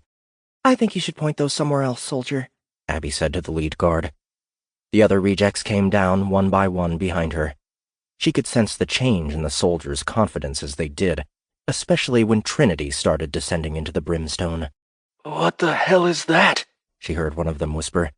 Get your squad out of my way, soldier, Abby said. The soldier was hesitant for a moment. Then he motioned for the others to lower their weapons. I don't want to fight an ally. There's enough of that happening already. Well said. We're going to escort you. Fine with me. Abby started walking ahead of the soldiers. The rejects trailed behind her, moving past them as well. The guards leveled their rifles at their backs, which was fine with Abby. If they even tried to shoot, they would be dead before they had a chance to figure out what had gone wrong. There were other crew members in the corridors leading to the general's quarters, and they moved aside as Abby and the others approached, watching them pass with a mix of fear and awe. Abby didn't pay much attention to them, keeping her head straight and her eyes forward, maintaining the composure of a queen. The whole entourage came to a stop outside of Sylvan Kett's private suite, the same rooms that Abby had taken during her short stay on the starship. The lead guard cut in front of her then, blocking her entry. Let me announce you, he said, practically begging. Fine, Abby replied, putting a hand impatiently on her hip. The soldier opened the door and entered, the hatch closing behind him. Abby counted to 10. When the door didn't open again, she reached out with the gift, pulling it aside and walking through, cutting the guard off mid-sentence. You took too long, she said, her eyes flicking forward to the desk. Kett was sitting behind it, his expression both angry and slightly amused. She noticed immediately that Ruby was standing next to him. Except she didn't look like Ruby anymore. Not exactly. The synthetic skin was the same, the facial structure, the build, but the clothes had been exchanged for a seraph suit, and the hair had been cut and altered. What the hell? She looked just like Charmine. 28. What the frag did you do to her? Abby asked. Of all the things to lead with, that's your primary concern? Sylvan replied. Need I remind you that she was a synth? A pleasure bot, no less? Need I remind you that she was part of my crew, whether you like it or not? Abby moved past the guard. Go wait outside. The guard looked at Kett, who nodded. He retreated from the room, closing the hatch behind him and leaving them alone. He's gonna get it, Abby could hear Pick say as the door sealed. Kett stood up. Abigail, if you give me a chance, Abby flicked her hand out, the gift pushing him back against the wall and holding him there. You went to Kell to help my rejects, Not to imprison them, you son of a bitch! She stormed toward him. He didn't put up a fight. In fact, he was smiling. That only made her angrier. Why are you smiling? I knew you would be angry. I'm glad to see I was right. I don't get you, Abby said, reaching him and putting her face near his. He was taller than her, even after her gift-fueled growth spurt that had gained her a handful of centimeters. She wanted to drag him to his knees to bring him down to size, but she didn't. Give me 2 minutes, and I can explain. Abby released him. He shook his limbs out, and then circled past her to Ruby. You've been part of this for months, Abigail, he said. We've been doing this for years. We? Abby replied. Ruby smiled. I'm sorry, Abby, she said. Only her voice had been changed, resynthesized or something. She even sounded like Charmine now. I know Ruby was important to you, but this is more important than her. More important than all of us. What did you do to her? Seraphim technology, Sylvan said. A configurator. The brain of the target is mapped and digitized, including all of the memory stored within. I've always kept a copy of my Charmine in the case of an emergency. I was hoping never to need to use it. You mean you made a copy of her consciousness? Yes, Charmine said. It was done before I met you, but Sylvan told me everything that transpired. I'm happy you're here. Abby stared at her. You can't make a duplicate of a living thing. Maybe you can digitize the brain. You can't copy a soul. What is a soul, Abigail? Charmine said. We're all a collection of atoms, DNA. Break it down further, and we're masses of positive and negative, ones and zeros. Anything can be copied once you understand the base. But that isn't the point or the purpose. Abby shook her head. Let's back up a step. She looked at Ket. I stayed behind on Azure to save your life, and to keep Thraven from finding out where the shard ship is hiding. Charmine, the real Charmine, died to save me from Thraven. Meanwhile, you went to Kel, and when the battle was over, you seized control of my fleet. I didn't seize it, Sylvan said. I thought we had an understanding that I was second in command under you. I never said that. The majority of the fleet is composed of my resources, my soldiers, my ships. I thought there was an implicit chain of command. Besides, who would you have preferred take charge? Your Gant?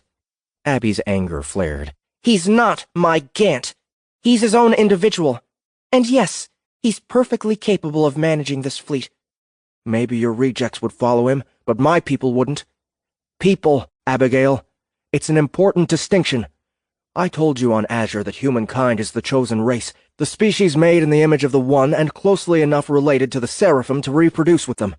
They would never allow a Gant to lead them. You're smart enough to know that. You split them up so they couldn't cause trouble. Then you imprisoned them when they didn't agree with whatever it is you're doing. Oh yeah, nothing. You've been hiding out here while the galaxy has been falling to shit. Your daughter abandoned you because she knew you were making the wrong move. Ket's eyes narrowed at the last part. Did you look out of the viewport on your way in? Yes. Why? Did you bother to count the number of ships? Your fleet has grown, I noticed. And yet you claim I've been doing nothing. Thraven took the Milnet offline. He created a civil war across the Republic with one move. Which is precisely why we were assembling this army in the first place.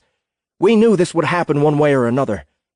I appreciate and respect your loyalty to your friends, but don't let it cloud your tactical mind. Gant thought I was sitting here bemoaning the loss of my wife. That was true to an extent, but not to the extent he believed. Why would I, when I had a copy of her?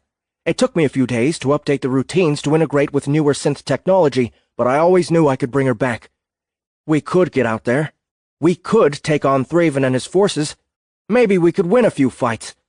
But then what? We'd lose one ship after another, slow attrition until there was nothing left. You can't win this fight with brute force, Abby, Charmine said. I know. That's part of why I'm here. And it's why I am here, Charmine replied. Not because of love, Sylvan said, even if I wish that were the case. I did what I had to do to your rejects to keep them from fragging everything up. I had a feeling they would take the high noon and go to rescue you before they acted on Captain Mann's intel. How did that turn out, anyway? The Elysium Gate is complete. We were too late. Thraven made an appearance and nearly killed me while he was destroying the evidence. It's finished? Charmian said, surprised. Yes. It's also been moved from its original location. I don't know where.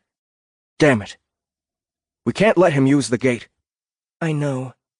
It wasn't a total waste. We ran into someone you might know. She looked at Charmian. He said his name is Uriel. If Charmian was surprised, she didn't show it. Or maybe it was because she was in Ruby's body. Either way, her expression was flat. You don't need him, she said. He's a traitor. Useless. I'll be the judge of that. Since you're here, and alive, as it were, I need information. What kind of information? Azure, the Seraphim fortress beneath the crater. The experiments. The pool with the crystals inside. Charmian stared at her in silence. What? You aren't going to tell me? I know you know. I know you were there. I didn't find it by accident, did I? I didn't know you were there. This configuration predates those events. Why would I send you down there? Because I saw the light of the shard. You did? And you went to the pool? You led me to the pool. Did it activate? Yes. She leaned forward, looking at Abby more closely. Another remains, then. Another shard. They aren't all gone. You knew? Abby said, her words coming out as a growl. Knew what? Kat said. Charlie, what are you two talking about? Abby laughed. And you didn't tell your husband? Tell me what? This isn't an isolated incident. The Seraphim follow the shard to another universe, and then they turn on him. Sooner or later, they betray him. It isn't the same everywhere, Charmian said. And it doesn't matter here. Not in the way that you think. They can't reach this universe from theirs, not without going through Elysium. If the one had fallen, they would already be here. But for every shard that's killed, that's one more potential assault on the one. Yes, Elysium gates are not easy to construct. They're even more difficult to power. Even with the gate finished here, Thraven will need more blood from the shard than he can possibly obtain. There isn't enough remaining. What if he could make more? He can't. The Focus has the only untainted blood that remains. That's why he wants it. Abby felt a chill wash over her. You're wrong on 2 counts. 1, the blood in the Focus isn't untainted. Whatever the frag you and your fellow scientists were trying to do, the spoil made it back to the source. But then, you already know that, don't you? The blood kills humans as much as it does pure seraphim, even though it shouldn't. So that means he can use tainted blood as long as it's still compatible. 2, there is untainted blood, and you know where that is, too, because you set me up to get it. Charmian looked at her. Then she smiled. Then she started laughing. Charlie? Sylvan said. Perfect. This is too perfect. Still, this is better than we were hoping for. Forget simply killing Thraven. Everything is falling more perfectly into place than we could have imagined. He purified you, didn't he? He made you his progeny. Perfect? None of this would be necessary if you hadn't messed with the naniates in the first place. You tried to turn the peaceful technology of the shard into a weapon, and not only did you kill massive numbers of your own kind, but you also failed to match what Lucifer produced. You pretty much screwed up this universe for everything living in it. We did what we thought we had to do to stop the Nephilim from destroying this universe. If we hadn't altered the naniates, they would have taken over thousands of years ago, and you wouldn't be here now. The subjects knew the risks. Did their families? Did they know you were going to create naniates that would go out of control and begin seizing them as carriers? It wasn't just Azure, was it? Jubilation? Demonos? How many others? Charmian's expression shifted. Her hands clenched at her sides. You weren't there, Abby. You don't know anything about it. But I'm learning. The Shard wanted me to learn. He wanted me to see. To understand that you are to blame for this as much as the Nephilim. To know that he's ashamed of you. The last sentence stole all of Charmaine's anger. She slouched in sudden defeat, and though her synthetic replacement body was incapable of crying, she looked as though she should be. The Nephilim would have destroyed us if we did nothing. The focus would have never been enough. You've forgotten the Covenant, Abby said, remembering what the other shard had told her. All of you. You said the words. You told them to Jakun so she could tell them to me. But you didn't believe in them. What do you mean? The One's covenant was to protect the seraphim. Did you think because the shard was dead that the One would abandon you? You survived for millennia without bringing yourselves to their level. We used the focus to destroy most of the life in the galaxy. We couldn't use it again, and we knew the Nephilim would return. What other choice did we have? To prepare with your strengths, not try to duplicate theirs. It's funny you should say that. What does the Republic do? What do the Outworlds do? You race one another to be the strongest, to have the best weapons, to protect your kind, as we sought to protect ours. Abby paused. She had a point. War was war. Where do we go from here? General Ket asked, looking at them both. What's done is done and can't be changed. All of it. What Charlie did years ago, what I did days ago. The past is past. He had a point, too. I need Ruby back. My daughter is in trouble, and I need to reach Captain Man. He's the only one who might be able to help her. I'm sorry, Abby. Ruby was wiped. And you didn't save a copy of her? I did, Sylvan admitted. But there's only one compatible synth in the fleet. Meaning we can't have Ruby and Charmaine at the same time? Yes. Hold that thought, then. I need more information first. What kind of information? The Keeper of the Covenant. Who told you about that? The Shard. I need to find him. If anyone knows where he is, it's one of you. We can't tell you, Sylvan said, without hesitation. Can't or won't? I'm sorry, Abigail. It's too dangerous for you to know. If Thraven finds out, it will be worse than having him get his hands on the focus. Why? The Covenant is the truth. Lucifer took it and twisted it, and you saw what happened as a result. If Thraven got the Covenant, he could turn the others against us. The Gant, the Trover, the Atmo. Not individuals, but all of them. I don't understand. How? In whatever way his corrupted mind determined. He's already influenced millions, manipulating them to his way of thinking. If he had the Covenant, he would be able to convince them he had irrefutable proof of his words, whether they were truth or not. Abby still didn't get what the original Covenant was, or how it could do that. The only part of the Nephilim Covenant she had seen suggested it was filled with details on how to use the gift for war. But she also knew what Thraven believed in, the promise and the great return. That had to come from somewhere. Another part of the same source that she hadn't seen? Dangerous or not, I need to know. If it can help Thraven turn the other species against us, it may be able to help us turn the Nephilim against him. That isn't possible. We have to think of another way. Damn it! Abby cursed, bringing her fist down on the desk. It crumpled beneath the force of the blow, leaving a large depression on the surface. Abby turned to Charmaine again. You left us to fight the Nephilim. You helped make me into what I've become. She held up her hands, facing back so Charmaine could see the ridges. You fragging owe me! Abigail! Sylvan shouted. Enough! Nobody speaks to my wife like that. What are you going to do about it? Give me a break. The Seraphim made a mess of this whole thing, and now they won't help me clean it up? Uriel was right. He said you were a shadow. A dying, useless race. She started for the door. Where are you going? I'm taking my rejects and whoever else around here who's loyal to me, and I'm going to find Thraven. He'll kill you, Charmaine said. Most likely. But at least I'll die trying. She kept walking. She was angrier than she had ever been before. How could the two of them stand there and let Thraven destroy everything, just to keep the Covenant safe? What good was the fragging Covenant anyway if they were all dead? Abby! Wait! Charmaine said behind her.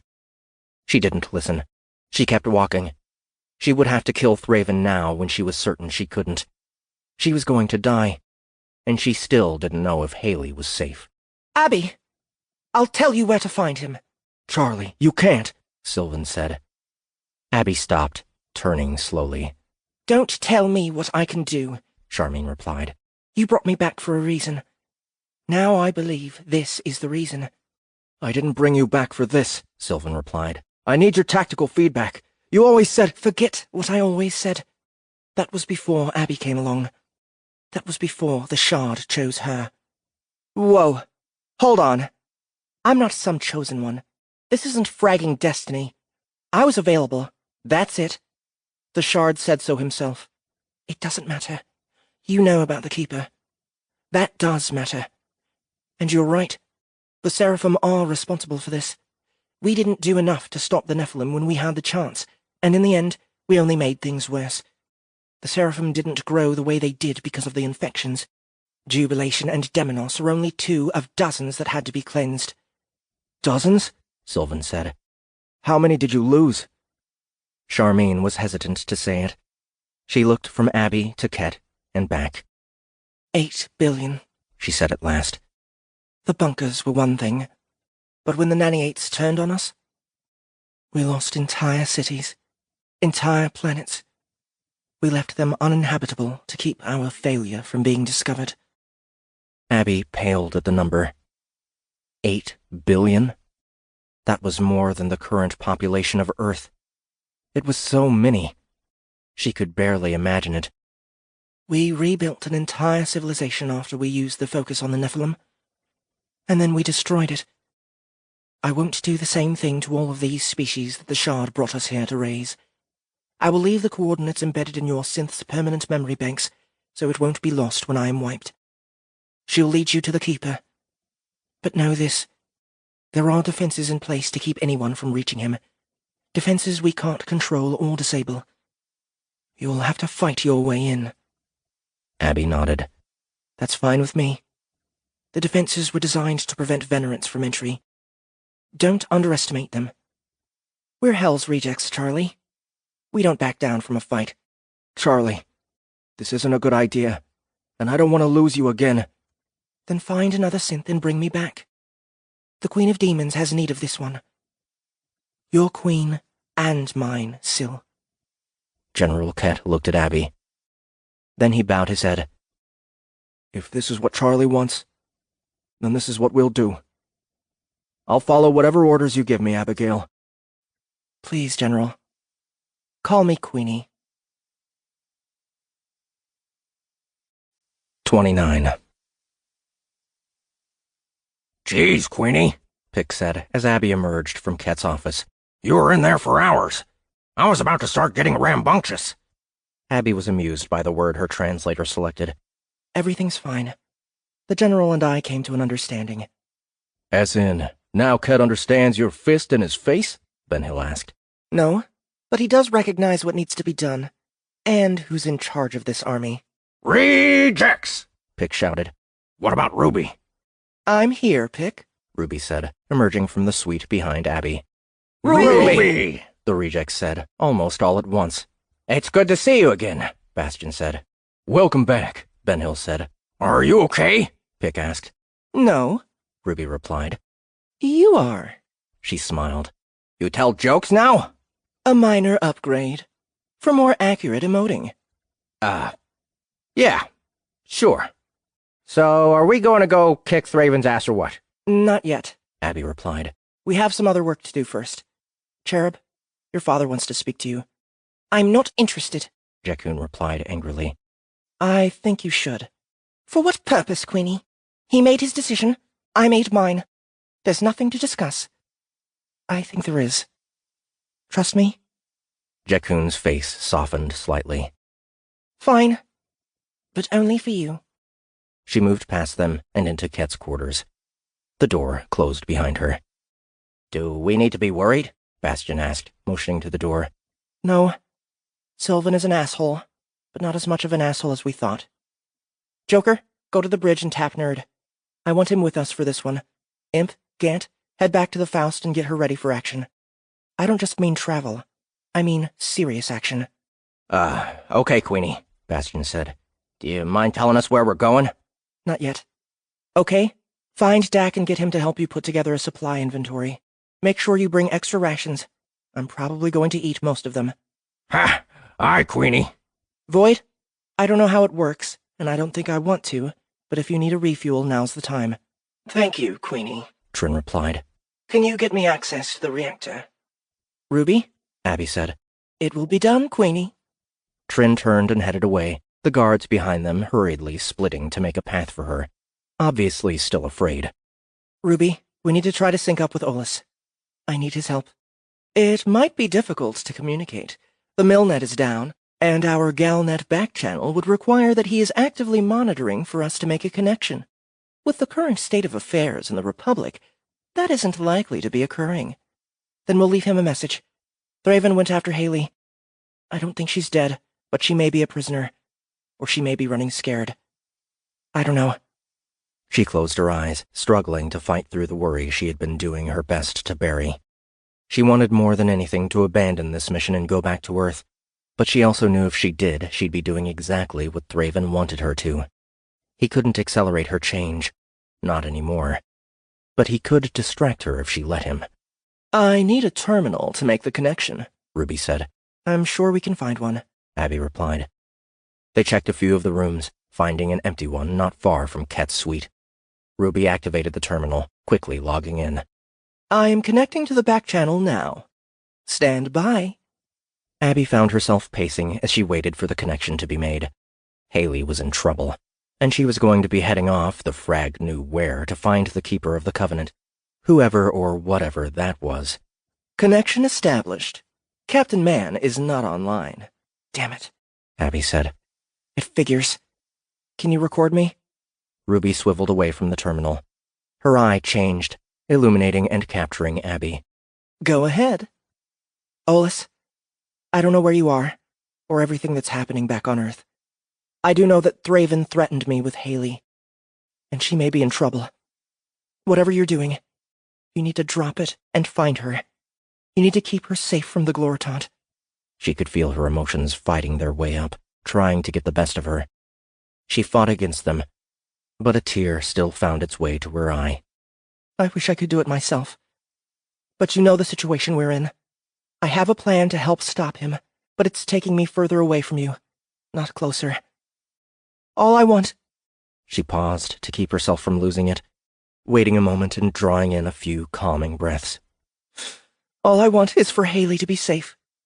She's a strong girl, but even the strongest are going to suffer these days, and She paused again. She had never felt so weak. I can't bear the thought of losing her. I know if anyone back there can help her, if anyone can take care of her, it's you. When you find her, tell her that I'm sorry I'm not there, that I'm doing my best to be the hero she thinks I am and to save everyone in the galaxy from this asshole. That I'm thinking about her all the time, every time I think I can't do it anymore. Tell her... Abby? Ollis's voice was crisp as Ruby's other eye illuminated, casting a projection between them. Ollis was standing in what looked like a small but well-appointed officer's quarters. Haley was standing beside him. Haley? Abby said, unable to contain herself anymore. Both of her eyes began to gush, the tears running freely down her face. Oh, Haley! Mom!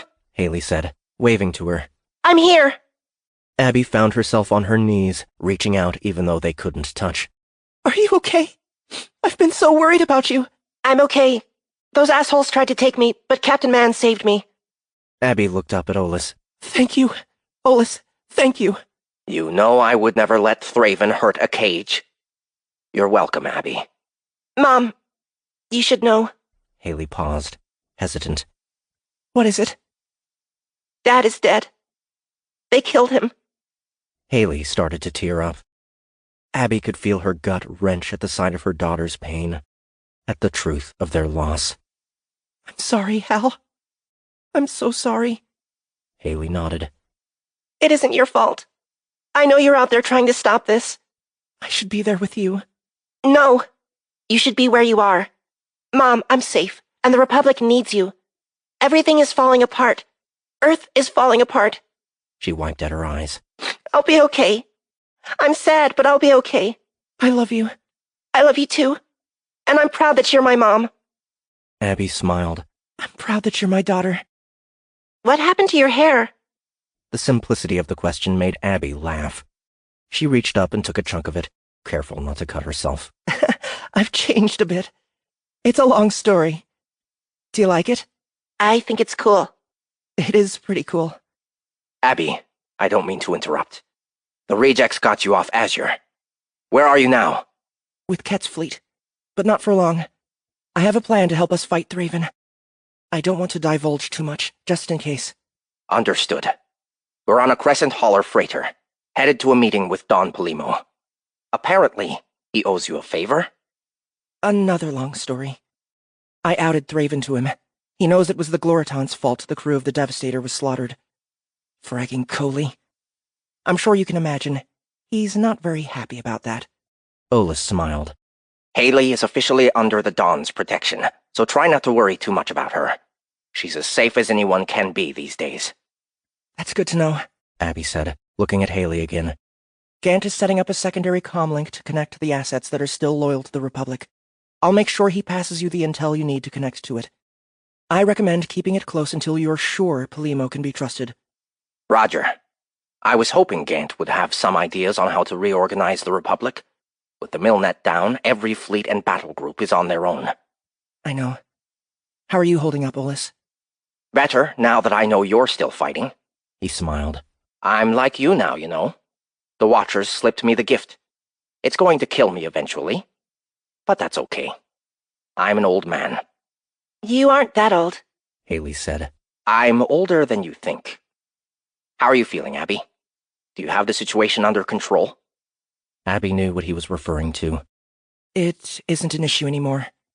She adjusted her shard suit, revealing the Hellbrand and the light of the shard within it. I've got a new benefactor. Olus's eyebrows went up, and he smiled. Excellent. Does Thraven know? He might. We ran into one another near Avalon. Olus, the gate is finished. All he needs is a power supply, and he'll be able to turn it on and go back to Elysium. He has to raise an army first, or there will be no point. That will still take years. I'm not completely sure about that. I've learned a lot since the last time we spoke. I think the rest of the Nephilim are just waiting for their so-called prophet to deliver, and once he does, they'll be joining him in this mess. Since you're getting a direct audience with the head of the Crescent Haulers, you have to do whatever you can to convince him to commit his assets to this war. Every freighter, every cargo ship, every mercenary on his payroll. Have them rendezvous with Ket's fleet and get them ready for a counteroffensive. It will be done. Though I think you may wind up owing the Dawn a favor by the end. If it saves the Republic, that's fine with me. She shifted again, reaching out toward Haley's projection once more. Haley raised her hand, bringing it right up to hers as though they were making contact. I have to go. I know. Be careful out there. Thanks, kiddo. You be safe, too. Follow Captain Man's orders. He's a certified badass. Aye, Mom. I'll be in touch as soon as I can. I love you. I love you too, Mom. Abby glanced up at Ruby. She cut the link, both of her eyes fading back to normal. Abby felt a momentary emptiness in her chest when Haley's projection vanished, replaced a moment later by a renewed sense of hope and purpose. Her daughter was alive and safe and away from the fighting. It was the best news she could have hoped for. As for Thraven, he had no idea how fragged he was. 30. Your Eminence? Honorant Baines said, entering the font room and falling to his knees. We have word from Earth. Gloritant Thraven heard the words, despite the fact that his head was submerged in the blood of the font. He lifted it from the liquid, letting it run down his head and face as he opened his eyes to look at his honorant. Good word, I hope, he said. Bane placed the projector on the floor and activated it. Your Eminence, Evelyn Carson said, bowing her head. I have news. Thraven stared at the woman. Shapely, with dark hair and large blue eyes. She was barely qualified for the role she had been pushed into, but Olus had killed Roosh, and Abby had killed Elavie. She had killed his Immolant as well.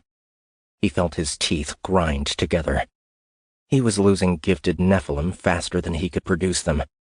Go ahead, he said, waving to Bane to bring him his robes. The Honorant ran to where they hung against the wall of the room, next to his remaining Immolant, a neophyte who was also barely ready for the role he had been given. Gloritant, Captain Mann and Haley Cage were identified outside of a Crescent Holler launch site in California. Honorant DeVale sent me and 3 dropships to engage, but met with heavy resistance from Republic loyalists. They prevented us from reaching them before they made it to a waiting freighter. We gave chase, Your Eminence, but we were unable to prevent the freighter from entering FTL within Earth's atmosphere. She looked at him, her expression surprisingly calm. It gave him a new respect for her. Captain Mann and Haley Cage escaped. Thraven stood up, letting the blood run off him while he reached out for his robes. He knew Carson could see the lack of manhood at his groin.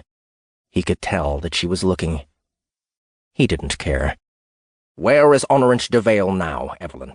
he asked, taking the robes from Bane and unhurriedly wrapping them around himself.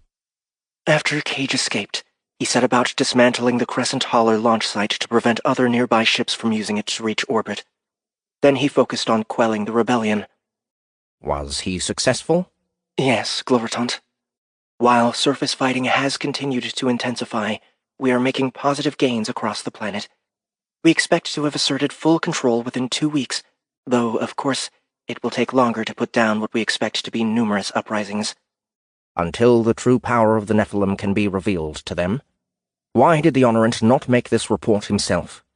Your Eminence, he is still in the thick of the fighting. It was the only answer he would have been willing to accept, the only answer that would have prevented him from ordering the Honorant's death. It was enough that DeVale had failed to capture Mann and Cage. He could accept that perhaps the fighting around the launch site was too intense. Barely. Your Eminence, what of Captain Mann and the girl? Carson asked. Besides, he already knew where they were headed. Don Polimo believed his alias was a well-kept secret. He believed he was untouchable, untraceable. He was wrong. Don't concern yourself with them. I know where they're headed. As you say, Your Eminence, Evelyn Carson said, bowing her head. Do you have anything else to report? No, Gloritant. Then continue on the path I have set for you, which is the path the Father has set for me. Glory and honor, Evelyn Carson. Glory and honor, Carson said. The link disconnected, and the projection vanished. Honorant Bane, how long until we reach the gate? We will arrive very soon, Gloritant, Bane replied. Thraven crossed the room, heading for the exit. His replacement Immolant trailed behind him, a few steps too far. He noticed the error, reaching out with the gift and taking hold of the Immolant's mind, pulling him forward like a misbehaving animal. He had been a lesser before, so in a sense, he was. Connect me with Honorant Frake. Yes, Gloritant. Bane returned to the projector, using it to open a channel to the Asmodeus, one of the remaining Nephilim ships traveling beside the Promise. Your Eminence, Frake said, when Thraven's projection appeared on the bridge of the warship. How may I honor you? Honorant Frake, Thraven said. We are nearly at the gate. When we arrive, I want you to take your ship and set a course for Gamlin. Gamlin, Gloritant? I didn't think that world was part of our strategy. It wasn't until Olus Man escaped from Earth with Cage's offspring. He's heading there in a Crescent Hauler freighter to meet with Don Polimo. Are you certain, Gloritant? Thraven's face twisted, and he started to raise his hand to choke the Honorant for his question. He stayed himself. There was no need. Not yet. Very. Are you familiar with Corvin Lale? I've heard the name before, Gloritant. He's an inventor, if I'm not mistaken. Yes. He's also known as Don Polimo, though it would be very difficult for anyone else to prove. Thraven could tell that Frake wanted to ask if he was sure again, but the lesser smartly held his tongue. He has an estate near the edge of the city. Do I need to say more? No, Gloritant. It will be as you command. Good. He didn't even have to signal Bane. The Honorant knew when to cut the link. Return to the bridge. I will join you there in time for our arrival. Yes, Gloritant, Bane replied, falling to his knees again before retreating from the room.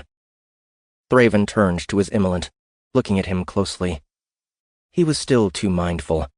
He would need to do more to break him before he would be ready. But not yet. They would be arriving at the gate within minutes. He had been waiting millennia for this moment, and he wasn't going to miss it. He hurried to his quarters, quickly dressing himself in his finest uniform, including the sash he had received when he had been ordained an official prophet of the Nephilim. He checked his reflection, smiling at himself with a pleasure he rarely felt, adjusting the sash across his chest and then making his way toward the bridge. His immolant didn't fail him again, following close behind. The Promise was still in FTL when he reached the bridge, the crew standing at attention as Bane announced him. He didn't grant them their release as he normally did. Instead, he made his way to the command station and then fell to his knees, spreading his arms wide. As you have promised, my father, so have I delivered. The fleet fell out of FTL, quickly clearing the Dysterium cloud it left behind. Thraven's arms shook with excitement as the Elysium gate came into view ahead. Let this gate be a symbol of our devotion to you and to your cause. Let this moment be a mark in history as the moment the Nephilim began to fulfill your promise to free all of our brothers and sisters from the tyranny of the One. He looked out at the gate. It was massive, bigger than he had even imagined. That he had managed to get it made in secret over the last 20 years was a testament to his perseverance and cunning, as well as the loyalty of his true followers. From here, it looked like a smooth ring of golden metal, but he knew it was much, much more complex than that. The ring would soon be inhabited by his acolytes, who would continue to work on finalizing the inner mechanism of the device. When the time came, it would be turned on, and with enough of the gift's energy it would generate a wormhole across the multiverse that led all the way back to Elysium. Back to their home. Glory and honor to you, Father, who opened our eyes to the truth. The One shall fall as was foretold in your covenant, and the loyal will be delivered from slavery to live in power and unity until the ends of all time. So it is written. So it shall be.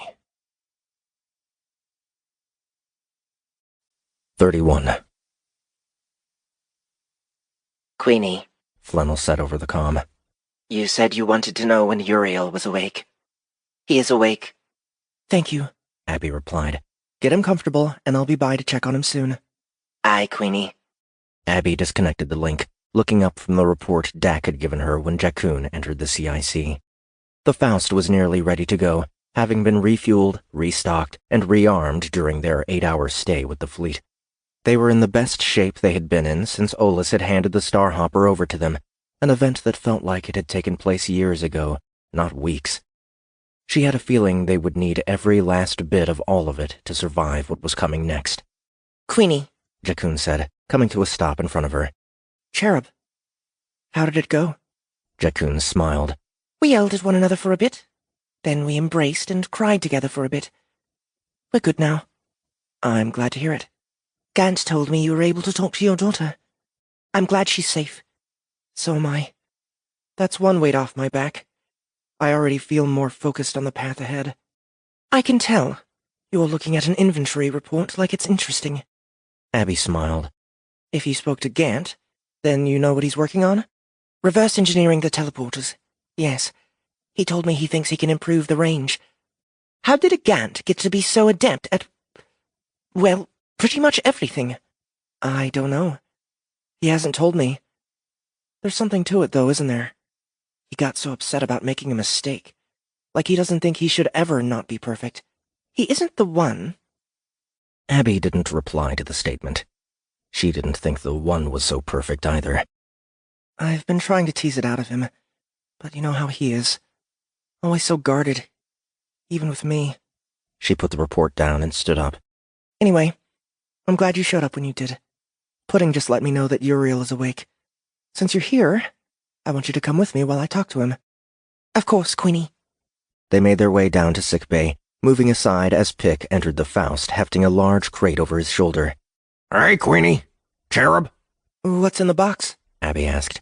I thought we were finished loading out. Gant asked me to pick up a few more things. I don't know what most of them are. You should have heard him yelling at me through the comm. He waved his free hand and mimicked the high-pitched voice the translator used for the Gant. Not that one, you behemoth. The condenser to the right. No, your other right. he laughed. If he weren't so cute, I would crush his fragging head. Abby and Jakun both laughed. Is that the rest of it, then? It is for me. If Gant wants anything else, he can get it himself. He went to the end of the corridor and dropped the crate on the floor, in front of the space Gant had claimed for his workshop. Abby turned back to medical, entering the module with Jakun behind her. Flennel's bot was standing at Uriel's side, handing him some water. Flennel was further back, facing away from them. "You're finally awake," Abby said, approaching Uriel. He looked much better. Younger. Healthier. He kept his eyes on her until she reached the end of the bed. "I feel a lot better," he said. "Lighter. More clear. How did you do it?" "A theory." "What do you mean, a theory?" "I didn't know if my blood would heal you or kill you. My theory is that the altered naniates don't respond to control the way the original version does. They have a limited intelligence of their own, and when you resist them, they fight back, which can lead to some pretty nasty side effects. In the case of the Nephilim, without the serum, they will eventually turn you into a mindless, violent monster. The Seraphim's gift simply overpowers the body's ability to sustain it, and the naniates kill the host and themselves in the process. Now, anyway, there was a time when they went completely out of control. You already know about that." "The infected," Uriel said. "Yeah, I get it. So you gave me some of your blood?" "With the hope that the reprogrammed, proper version would subjugate the others." "I don't think it worked." "Why not? You're still alive." He put up his hand. "The gift is gone." The answer surprised her. "What do you mean, gone?" "I don't have it anymore. I can't feel it under my skin. I can't use it. I don't think it converted the rest. I think it destroyed them." Interesting, Flannel said. "Very," Abby agreed. Uriel looked at the bot. "Interesting. I'm fragging normal again. Worse," he looked at Abby. "I'm going to die someday. "We're all going to die someday." But I mean soon. 50 years? 60? "You would have been dead already if I hadn't helped you." I might as well be dead. That's hardly any time at all." "Maybe for someone used to being immortal. I've barely lived more than half as long, and sometimes it feels like an eternity." "Funny," Uriel said. He closed his eyes and sighed deeply. "Frag. I lost my crew. I lost my immortality. I lost my gift. Is there anything else you want to take from me? Maybe cut my scrotum off?" "Not unless you piss me off. I saved your life. You owe me. I need to know how to destroy the gate." Uriel smiled and wagged his finger at her. Queenie. You keep me around. I'll show you. I'm not telling. It's the only leverage I have." "Some legend," Jakun said. "some hero." "I already told you I was never a hero. Someone else made up lies about me. Why should I have bothered to correct them?" "Fine," Abby said, not wanting to get into that argument. "What do you know about the Keeper of the Covenant?" He cocked his head at the question. "Why do you want to know about that?" He paused. "Oh, frag. The Shard told you about it." "So did Charmine. She gave us the coordinates, and that's where we're headed." "Charmine? Arch-Chancellor Charmine? She's here?" "She was. You know her?" "We have a past. That's all I'm going to say about it."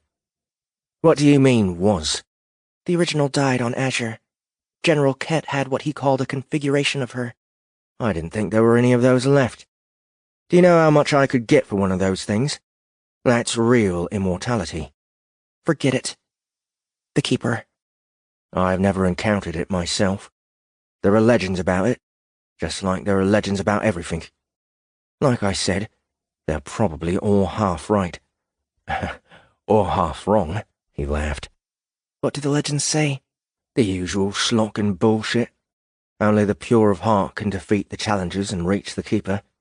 Fraught with danger, blah, blah, blah. I don't believe in the pure of heart garbage. I do believe the Keeper has some serious defenses, and if we're going there, we're going to die." "I don't think we're going to die. I expect you to help me make sure we don't." "What the frag am I supposed to do? I don't have the gift anymore. You've still got 5 millennia of experience, and you know how to handle a Nueen. Which might all turn out to be useless. It might. If you remember, you swore allegiance to me in exchange for your life. Your life, Uriel. I didn't promise you continued regeneration. I should have bargained harder. Probably. I'm telling you right now, Queenie, this is a bad idea. A bad idea. It might be, but it's the only option we have. When do we leave? I think we're just about ready. You're sure you won't change your mind? Quite. Damn. Well, if I'm going to die, I'd rather not die naked. Do you suppose you could get me some pants? 32. Well, that's it, Bastian said, looking out of the Faust's cockpit viewport to the blank space beyond. We're on our way. ETA? Abby asked, glancing to the co-pilot seat where Ruby was sitting. 46 hours, Ruby replied. 46, Bastian said, whistling. Phew, that's a long way. Are you sure we'll be able to make it back to the fleet? We aren't going back to the fleet. Huh? I thought we were going to visit this keeper and then circle back. Could you update me on the plan again? Let's make it to the keeper first, and then we can worry about the rest of the plan. It won't matter if we die on the way. Encouraging words. Thanks, Queenie. I appreciate the candidness, Ruby said. I appreciate the candidness, Bastian mimicked. Whatever. We're on course, and there isn't much else for you to do here. Why don't you go relax for a while? Yeah, sure. How can anybody relax around this place? It's getting crowded in here. He unbuckled himself and stood, swinging around Abby on the way out of the cockpit. He seems uncomfortable, Ruby said. He's nervous, Abby said. Most of them are. He has a point, though. Our numbers have grown since you and Olus picked us up from hell. Erlan, Flannel, Jakun, Trinity, Uriel. At least we haven't lost anyone. Irie, Ruby said. She lost herself. Abby paused. She refused to feel guilty for Fury. Irie had made her choice. I trust you can handle the Faust while we're in FTL? Of course, Queenie. You know where to find me if you need anything. Abby left the cockpit, heading back to the CIC. Pick, Trinity, and Uriel were there. Pick and Trinity were sitting across from one another, with Pick's replacement hand wrapped around one of Trin's. What are you doing? Abby asked. Arm wrestling, Pick said. His face creased as he pressed against Trin's hand, which remained upright. He relaxed a moment later. Are you even trying? Yes, Trinity said. You're doing well. Uriel laughed. Your arm hasn't moved yet. I'm sweating on the inside. Seriously, how are you even possible? Uriel asked. Cut someone's head off. Preserve their brain. Integrate it with powered armor that is fueled by naniates. Simple, really. I doubt that. Was cutting your head off an intentional step? No. I got into a fight. I lost. You lost? Somehow I find that hard to believe. Who was the arsehole? I was, Abby said. Uriel looked at her. You seem to have a habit of turning enemies into friends. And friends into enemies, unfortunately, Abby replied, thinking of Irie again. Are you suggesting we're friends? I was ready to kill you, and here I am. I suppose that makes us something. Considering where we're going, perhaps it makes you an idiot, Trin said. That's a given, Uriel replied. I think the same can be said for any of us. Speak for yourself, Pick said. I'm here because I think it's fun. You just reinforced my sentiment. No, I didn't. Hey! You seem to be getting more comfortable with your situation, Abby said, looking at Trinity. I'm trying, she said. I would rather have my original self back, but there are some benefits to this form. Why don't you take a turn? Pick said, motioning for her to sit. I haven't been able to move her at all, even with this. He wiggled the fingers on his metal hand. I think I'll pass. I wouldn't be able to win without using the gift. So? So, that's cheating. It's okay, Queenie, Trinity said. You can't cheat that much. I'm resistant to the gift, remember? Abby put up her hand in the same position as Pick's. She could feel the gift responding to her, flowing from her to where Trinity was sitting. She rotated her arm on her elbow, bringing it down. At the same time, Trinity's hand was shoved in the same direction, pinned to the table a moment later. I win, Abby said, smiling. You cheated! Pick complained. Void agreed to the rules. Have any of you seen Gant recently? I believe he's still hiding in his mad scientist laboratory, Uriel said.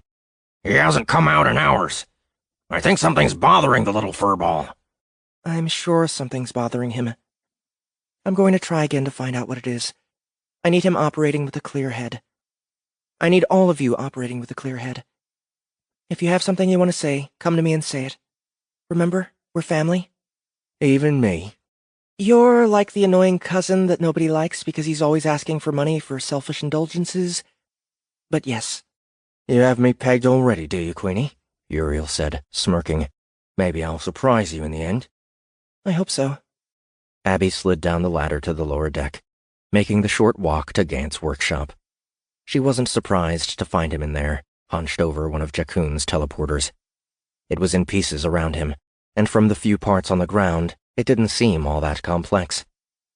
Gant, she said, getting his attention. It looks simple, doesn't it? He replied, pointing at the device. I think most of the design is subatomic. Unless you can get me some fancy goggles, I don't think I'll be able to do much more than slap an amplifier on it and hope it doesn't get our body parts all mixed up. He chittered softly. Though I would pay to see Bastion react to having one of Pick's legs. I take it the Brimstone didn't have any fancy goggles? Unfortunately, no. One of the seed ships might have, but we were in a hurry. Gant, we should talk. Not this again. You've been sulking since you entered the wrong code for the subnet. It's pretty much the most basic mistake anyone can make, and you're treating it like the end of the world. Gant stared at her, reminding her how adorable his face was. He looked away. Gant, we're supposed to be friends. Best friends. Damn it, Queenie. I don't want to burden you with this. Why won't you let me deal with it on my own? You typed a key wrong. Why is that a burden? It's not about the typo, Queenie. Well, duh. We're in this together, Gant. All of us. But especially you and me. We can't run away from this. But maybe we can fight it together. You can't help me, he said. He still wouldn't look at her. Maybe I can? She replied, putting a hand on his shoulder. He spun around, pulling himself away. I'm dying, okay? He growled. What? How can you know that? He stared at her, backing up a few steps. I'm sorry, Queenie. He looked at the ground. Then he looked back at her. There's a reason most Gant don't leave our home world. We're simple creatures. He tapped his head. Simple-minded. Most of us have no sense of adventure, no desire to do very much with our lives. You're not like that. Not completely. I had some spirit for adventure, but otherwise, I wasn't all that bright. Maybe leaving was proof. He forced a laugh. I joined the Republic Navy as an engineer. I wasn't a particularly good engineer either. Some stuff happened, blah, blah, blah. I wound up getting transferred to a research facility somewhere in the fringe, along with a few hundred Gant who had been taken off Ganimant. I found out later they were sold to the Republic Armed Services. Sold? That's illegal. Simple-minded, Gant repeated. Easy to trick. Easy to manipulate. Anyway, the Republic was trying to make us smarter. To what end, I'm not sure. I was in a separate group with the Gant they considered more advanced, I guess because we left home base. Not that it mattered. They started experimenting on us. All of us. Injections, mostly. The gift? Abby said. Gant shook his head. It would fit nicely with our current narrative, wouldn't it? I don't think so. The liquid definitely wasn't blood. That doesn't mean it didn't have to do with the gift. You're immune to it. Like, completely immune. It won't even touch you. Oh, that. We have stories about the gift on Ganimant. Legends. I always thought they were bullshit until Trinity showed up on Droon to kill you.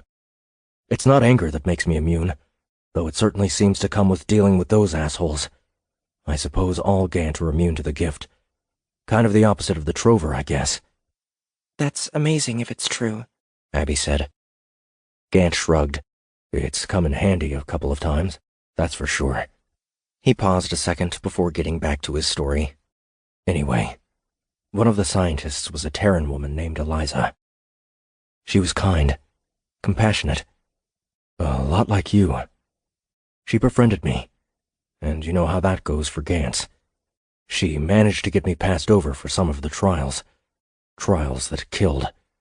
Then she got me put on one round in particular, the one that worked. After the injection, she gave me access to the Galnet and set me loose. I found I could absorb anything and everything with one viewing. The shit they gave me turned me into a living computer. I went from being a near idiot to having an unparalleled absorption rate and intellect. Eliza and I got closer because of it. Much closer. I helped her improve the sequencing, with a goal to make it compatible with humans. We wanted to become the smartest creatures in the galaxy and use our intelligence to solve everything. He sat down. His eyes were sad. The fur on his face was frazzled. Then the RAS got cold feet on the program. They didn't just pull the plug. They sent special forces to snuff it out. No witnesses, no survivors. They killed Eliza. You know what happens to a Gant when their alpha dies. Only I wasn't a regular Gant. I killed them. All of them. When it was done, I didn't know what else to do. They came for me later, shot me with tranks and shipped me to hell. I don't know why they didn't kill me. Maybe there's a connection to Thraven there somewhere. Maybe he wanted me to kill for him. Or maybe they wanted me to wake up and know Eliza was dead, and that I wasn't, and wouldn't be. Maybe they wanted me to suffer. I'm sorry for what you went through, Abby said, moving toward him. He put up his hand to keep her back. I didn't know. I know. That's why I'm telling you. But that's not the most important part. The effects of the sequencing. We never knew if they would be permanent. But now I know. I can feel it, Queenie. I can sense the intellect slipping away. The knowledge slipping away. I'm not physically dying, but I'm dying all the same. I don't want to be the Gant I was before. I don't want to live like that. I'm sure you won't forget everything. Maybe you won't be overcompetent at everything you do, but I'm sure there will still be things you're good at. That's easy for you to say. I don't know if I can live with knowing what I lost. If I look at a device like this and can't figure it out, but know that there was a time when I could have. You can, and you will. I need you, Gant. The rejects need you. I won't be the same. No, maybe you won't. But how do you know that you won't be better in some ways? None of us are perfect. I'm supposed to be. I don't want to go back to what I was before. I just don't want to. How long do you think you have? I don't know. A few months? Anything is possible in a few months. Maybe you can create another injection? Who knows? Even if you can't, you'll still be a valuable member of this team. The one thing I know for sure is that if you give up and give in, we all lose. Gant looked up, staring at her. His expression changed, lightening somewhat. You're right, Queenie. It helped just to tell you about all of this. And it helps to know you've got my back. Will you be okay? I need some time, but I think I will. He held up a piece of the teleporter. I'll do what I can with this. How long until we reach the Keeper? 46 hours. That's a long haul. I know. If you need me, I'll be easy to find. The ship isn't that big. Me too, Queenie. If you need me. Abby moved forward, reaching out. Gant reached out too, accepting the embrace. They hugged for a moment, and then Abby pulled back. I'll check in on you later.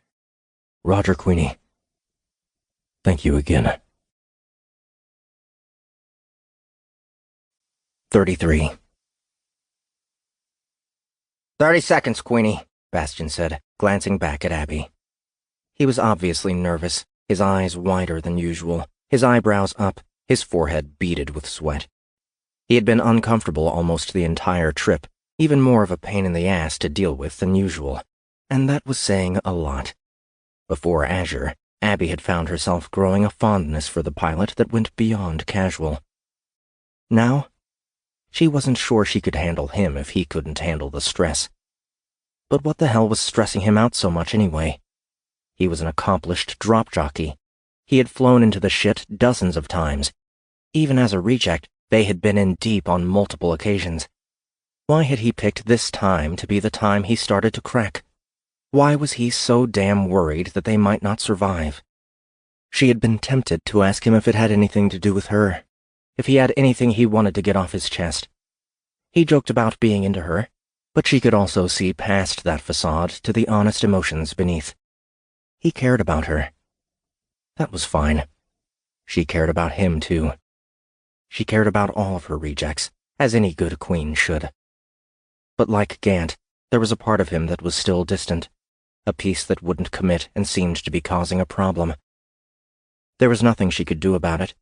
She had put out enough fires already, and had used the long period in FTL to do as much as she could to build her strength. The naniates were multiplying inside of her, increasing her power slowly and steadily. It was a rate that would never be enough to take on Thraven single-handedly, but she had no intention of doing that right now anyway. The Republic had to hold out. Ket had to hold out. If Don Polimo was on their side, there was a much better chance that they could. There was nothing she could do about that either. The rejects were committed, here and now, to finding the Keeper of the Covenant. She had a feeling she knew what she was going to find. A seraphim like Charmine, with the blood of the Shard giving them near-eternal life, charged with protecting the promise the One had made to their race. The Shard had told her to retrieve it and to use it, and she could only think of one way to do that. The rejects weren't going to like it. Neither was Ket. She didn't care. "This is your queen speaking," Abby said, opening a company-wide comm channel. "We're about to drop out of FTL. You're all suited up, and you had damned well better be secured. Nerd, Pudding, are you active?" Ready and waiting, Queenie, Erland said. Aye, Queenie. Flannel replied. They were manning the Faust's gun batteries, allowing Bastion to focus on the flying.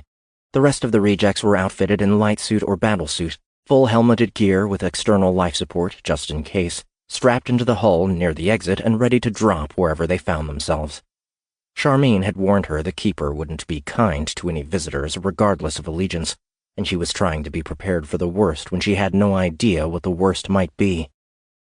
She stood in the cockpit between Bastion and Ruby, her hands clasped together in front of her, the gift flowing across her body, her feet planted on the floor. Bullets weren't the only offensive weapon on the starhopper. She just wished they had a starfighter or two to help them with the ingress. "I'm going to start yapping right about now, Queenie," Bastion said, "because I can't handle flying into this any other way." "Do what you need to do. Just get us there alive." "Wherever there is." 10 seconds. Abby pushed the gift out, spreading it around her. Her skin tingled from its presence, her shard suit alive with motion.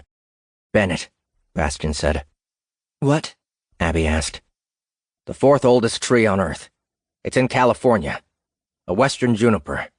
Something like 4,000 years old. My father brought me to see it once." "Oh, frag," Pick said. "not the damn trees again." "Shut up. At least I have an appreciation for my father and his interests." "I appreciate my father. Well, I appreciate that I don't have to ever see him again." As I was saying, I remember when my old man brought me to see Bennett. It was a warm day. The sun was shining. The Faust came out of FTL in a flare of dysterium, cutting through the mist and out into space. "Oh, frag," Bastion said, forgetting about his story. "What the hell?" Abby stared out at the space ahead of them. It was split by what appeared at first to be a small planet, but on second thought wasn't a planet at all. It had clearly been built by an intelligent race, not made from dust and time. A space station? A starship? Something else? "Queenie, I'm getting a massive surge of readings on medium-range sensors," Ruby said calmly. "They appear to be spacecraft of some kind." "Yeah, fragging thousands of them," Bastion said, staring at the same grid. "And they're coming this way." He looked back at Abby. "What did we just get ourselves into?" Abby could see the ships ahead, moving out from across the face of the massive structure, merging in front of it and vectoring their way. Nerd, Pudding, stand by for my signal, Abby said. Imp, quit whining, start flying. Maybe they're friendly, Pick said. The Faust's shields flared as the first of the lasers struck it. It was followed by a dozen more. I don't think so, Bastion said. Imp, get us to that station. Nerd, Pudding, fire at will. Queenie, you might want to hold on to something, Bastion said, his hands tightening on the Faust's control yoke. I am holding on, she replied, glued to the floor by the gift. Well then, here we go. The Faust rocked to the side, making a hard vector that caused the entire ship to shiver and Abby to grimace at the sudden force. At the same time, the batteries on the ship began to come alive, rotating and firing on the quickly closing targets. She could see them a little better now. They were small and wedge-shaped, with a pair of lasers mounted on either side of what appeared to be a thick forward spike. It was hard to tell as Bastion flipped the Faust over and dove away from the mass, but she didn't see any sign of a cockpit, and by the size she had a feeling the things were unmanned. She also had a feeling she knew what the spike was for. The Faust's shields continued to flare around them as the swarm began to break apart, swirling out ahead of the ship to cut them off. Abby glanced over Ruby's shoulder, noting the shield levels as they continually readjusted. Power wasn't dropping all that fast for the number of hits they were taking. They're weak lasers, Ruby said. I do not believe they were intended for combat. Well, that's great fragging news, Bastion said, his hands in constant motion as he guided the Faust. Maybe. The Faust rocked hard to the side, the force shoving him against his restraints and causing his hands to slip on the yoke. They slipped for a moment before Bastion recovered, getting them back under control. What was that? He said.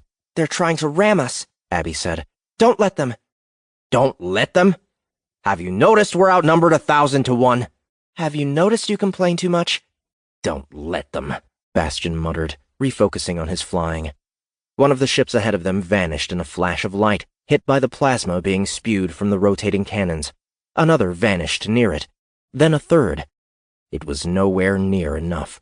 This isn't looking good for us, Queenie, Bastion said. We're fine, Abby replied, watching the enemy ships break apart and come back together, trying to get a better vector on the Faust. You're doing great. The Faust shook hard again, a warning light blinking on the control panel. Fine, Bastion said. This is not my definition of fine. How far to the station? 40,000 kilometers, Ruby replied. ETA 74 seconds. We aren't going to survive another 74 seconds, Bastion said, sending the Faust skipping away from a set of ships trying to collide with them. The ships were destroyed a moment later, hit by successive rounds from the cannons. Don't be ridiculous, Abby said. I haven't even started helping yet. 34. Well, whenever you're ready to jump in, Queenie, I'm sure none of the rest of us would mind. Bastion rolled the Faust away from a dozen of the ships as they altered their vectors to try to ram the starhopper. He adjusted their path again, putting enough pressure on the craft that it shook like it was going to break apart. More of the targets were exploding around them, hit by the waves of plasma fire unleashed by Erlan and Flannel. It may be worth noting that if we expend too much energy on the targets, we will not have the necessary resources to travel back to the fleet, Ruby said. Gee, thanks for bringing that up, Ruby, Bastion said. How very helpful of you. Abby breathed in, gathering the gift, concentrating on her connection to it. She could sense it, reaching throughout and across her body, but also into the space beyond, spreading out around the Faust in preparation. Through them, she could almost feel the enemy around them, hundreds and hundreds strong, flowing like water along different attack vectors, spreading like the roots of a tree. She observed the sensation for a few more seconds, absorbing the activity in her subconscious and gaining an understanding of their opponent's maneuvers. They were trying to surround the Faust, getting ready to launch an assault that Bastion couldn't wriggle them away from, and that Erlan and Flannel couldn't break apart with plasma. She wasn't going to let that happen. A sweep of her hand and the gift flowed away from the ship, hitting into one of the lines of enemy craft, pushing back against them and forcing them to go off course, smashing into one another due to the density of their clusters. An entire line of ships started piling up, crashing one after another and clearing a lane through the mass. Got it, Bastion said, noticing the new space and adjusting his vectors to get through it. Two branches of ships peeled away, stabbing toward them. Plasma bolts started digging in, but they weren't enough. Abby changed her attention, sweeping her hand back, slapping at the air inside the Faust while the gift smacked the vacuum outside, knocking craft into one another in a fresh tangle.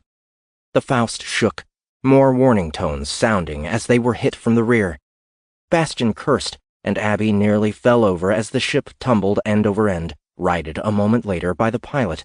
"How the frag do I get off this ride?" Ben Hill said. "You haven't convinced me we aren't going to die yet, Queenie," Bastion said. Fraggers, Abby cursed, gripping the side of the cockpit to keep herself steady and doubling down on her effort.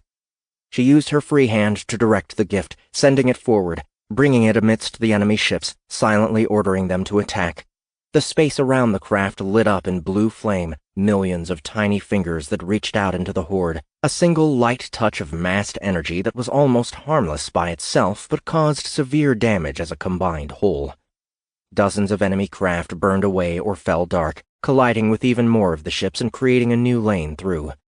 Bastion didn't miss a beat, adjusting vectors and sticking to the path, even as the enemy worked to fill it in and block it. "They're still coming," Ruby reported. "How many of those things does this asshole have?" Bastion said.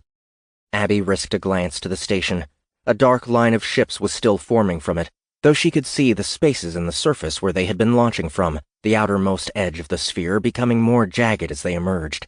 It didn't have an infinite supply of the craft, but it had enough. "Shields at 20%, Ruby said. The shields were still flaring, the enemy lasers still picking at them. Death by 1,000 cuts. 10,000 cuts in this case.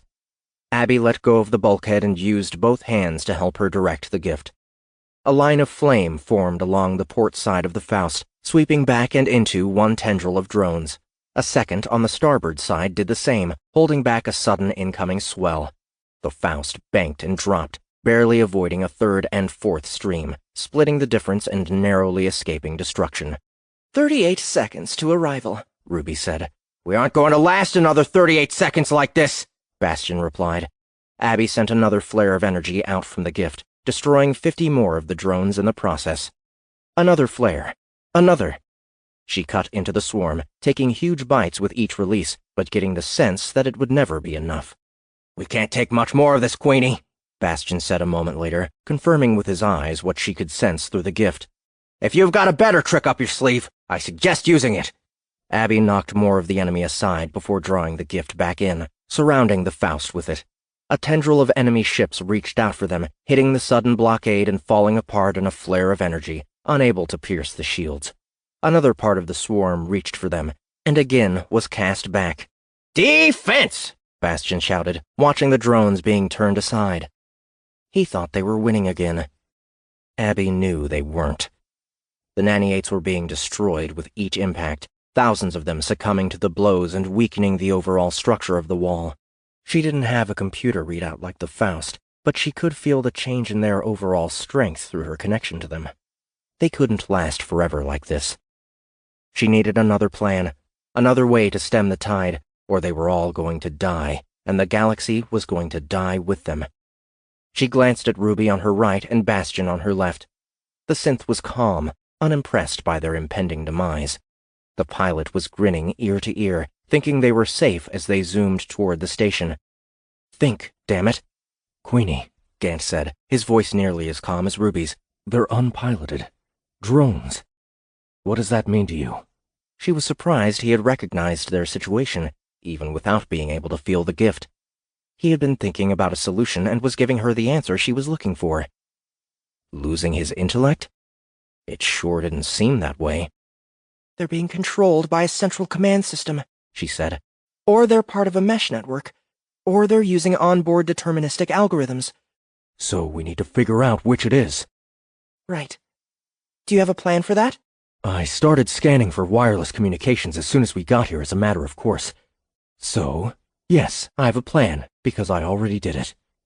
"The fragging suspense is killing me, Gant. Results?" "Best guess is that they've got onboard directives. The swarm behavior is individually programmed, like a school of fish." "Oh, shit," Bastion said, the Faust shifting as one of the drones broke through the Nanny-8 shield. It nearly hit the cockpit, his quick reaction causing it to strike the upper deck instead. The ship vibrated sharply. a loud rending sound making its way through the structure.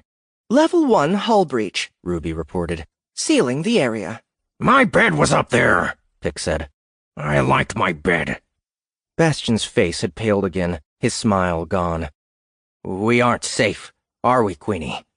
Not yet, Abby replied, using the gift to reseal the gap, buying them a few more seconds. 20 seconds to target.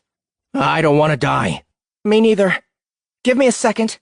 She reached out with the gift, the shield losing a small section as the nanny-8s latched onto one of the drones, sticking to the outer hull. It was flowing along with the rest of them, trying to break through the barrier, far enough back that she hoped she could break it in time.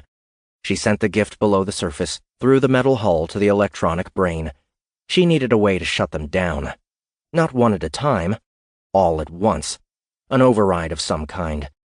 But how the frag was she supposed to hack a system she had never encountered before? The drones swirled around them, so numerous that space beyond was no longer visible through shrinking gaps. They had adjusted their tactic, no longer trying to stab, but instead enveloping them with the intention of squeezing them to nothing. 15 seconds. Queenie? Bastion said, pleading with her to figure it out. She closed her eyes, concentrating on the single drone. The nanny-8s were trying to connect to it, to give her a link to the onboard systems. It was taking too damn long. Gant, you've been studying the seraphim teleporters. I don't suppose you found any weaknesses in them that we can try against these things? Such as? I don't know. You're the fragging super genius. EMP, RF interference, something. Let me think. You don't have time to think, Gant growled. You should have asked me this before we got here. because I knew we were going to get attacked by a hive of killer drones. The drones were condensing, compressing tighter and tighter around them, pushing up against the gift and pressing against it, forcing Abby to press back. Her muscles tensed, her body rigid as she forced the gift to stay intact, to continue fighting against the increasing mass. 10 seconds. How can you even know that? We can't see shit past these things. Come on, Gant. Vibration, Gant said. Try vibration. Resonance. Try? Do you have something you're a little more confident in? Just do it, Queenie. Imp, bring us to a dead stop. What? You heard me. The reverse thrusters fired, vectoring thrusters stabilizing them motionless in space. Either this is going to work, or we're all going to be crushed into our base atomic components, Abby said. Then she pulled the gift beyond the Faust back in toward it. At the same time, she expelled the nanny-8s from herself, spreading them out along the inner frame of the ship. She raised her hands, placing her fingers wide apart, pushing out against the tips with muscles tense, telling the gift to shake the Faust apart. Resonance. Of course. The crystals in the pool on Azure had been vibrating, creating ripples in the liquid. The Seraphim tech used vibration in some way she didn't understand, so countering that vibration should disrupt it. Should. It all happened in an instant. The shell protecting them collapsed inward, the swarm collapsing inward with it. The hull of the Faust started to vibrate, quickly enough that a soft, high-pitched buzz was cast inside. The mass of drones hit the surface of the Faust, capturing the vibration as they made contact with it and passed it out to the others as they all collapsed together. The ship creaked and groaned at the increasing pressure against it, and all of the rejects were silent while they waited for something good to happen. Would it? Abby continued to reach out with the gift, altering the resonance in rapid succession, creating a dissonance that spread across the Faust and extended into the enemy. There were drones right on top of them, pressing toward the cockpit viewport, and she could see when the glow of life vanished from them, indicating that the system had been knocked offline. Pick my nose and call it breakfast, Bastion said, watching with her as the field around them started going dark. The creaking stopped a moment later. It's working, Ruby said. They sat in silence, waiting as the vibration crossed from one drone to the next, passed on by contact across the entire fleet. Finally, with one small push, Abby shoved the closest drones away, ejecting them from the surface of the Faust and into their lifeless counterparts. Slowly, the field began to open up around them, the dead husks cast off and left to drift in the vacuum. Slowly, the station was revealed once more, sitting massive in front of them, only the smallest portion even visible. You did it, Bastion said, turning toward her, his face flushing when he saw that she was naked, her shard suit disseminated to add power to the resonance. He quickly turned his head away. "We did it," Abby replied, taking a deep breath and bringing the gift back to her. The shard suit reassembled, covering her once more. "Nerd, Pudding, nice shooting. Gant, good thinking. Imp, amazing flying." Thanks, Queenie, Erland said. Yeah, thanks, Bastion said. Pick my nose and call it breakfast? Gant said. That's disgusting. You never heard that expression before, freak monkey? No. I think you just made it up, and the fact that it's the first thing that came to your mind is a little disturbing. I didn't make it up, Bastion said defensively. It's an expression. Seriously. Just because you never heard it before doesn't make it not so. I've never heard it either, Ben Hill said. Me neither, Pick said. Shut up, all of you. I never heard that expression. It is kind of gross. Maybe if you were a dropship pilot, you would have heard it before. We use it all the time. I call bullshit, Ben Hill said. Seconded, Erland said. Thirded, Pick said. Whatever. Frag you all. Anyway, it looks like we beat the defenses. Not to interrupt this enriching conversation with bad news, Uriel said. But I doubt that was all there is. Why do you say that? It didn't matter while we were fighting to survive. But do you know what you're looking at, Queenie? He asked. A seraphim space station of some kind? Abby replied. Uriel laughed. Space station? No, Queenie. That's the shard ship. 35. What? Jakun said. How do you know? Abby asked. I'm old, Uriel replied, as though that would settle it. So, this is where it's been hiding all this time? Amazing. You're sure this is the shard ship? The focus is on there somewhere? I'm certain. Now I understand why the Charmaine config didn't want to share. Do you know what it means to have control over the shard ship and the focus? Abby stared at the sphere with a new fascination. Yes, I do. It would give them control over the most powerful weapon in the galaxy. The one weapon that had single-handedly beat back the Nephilim in the past. Wait, Bastion said.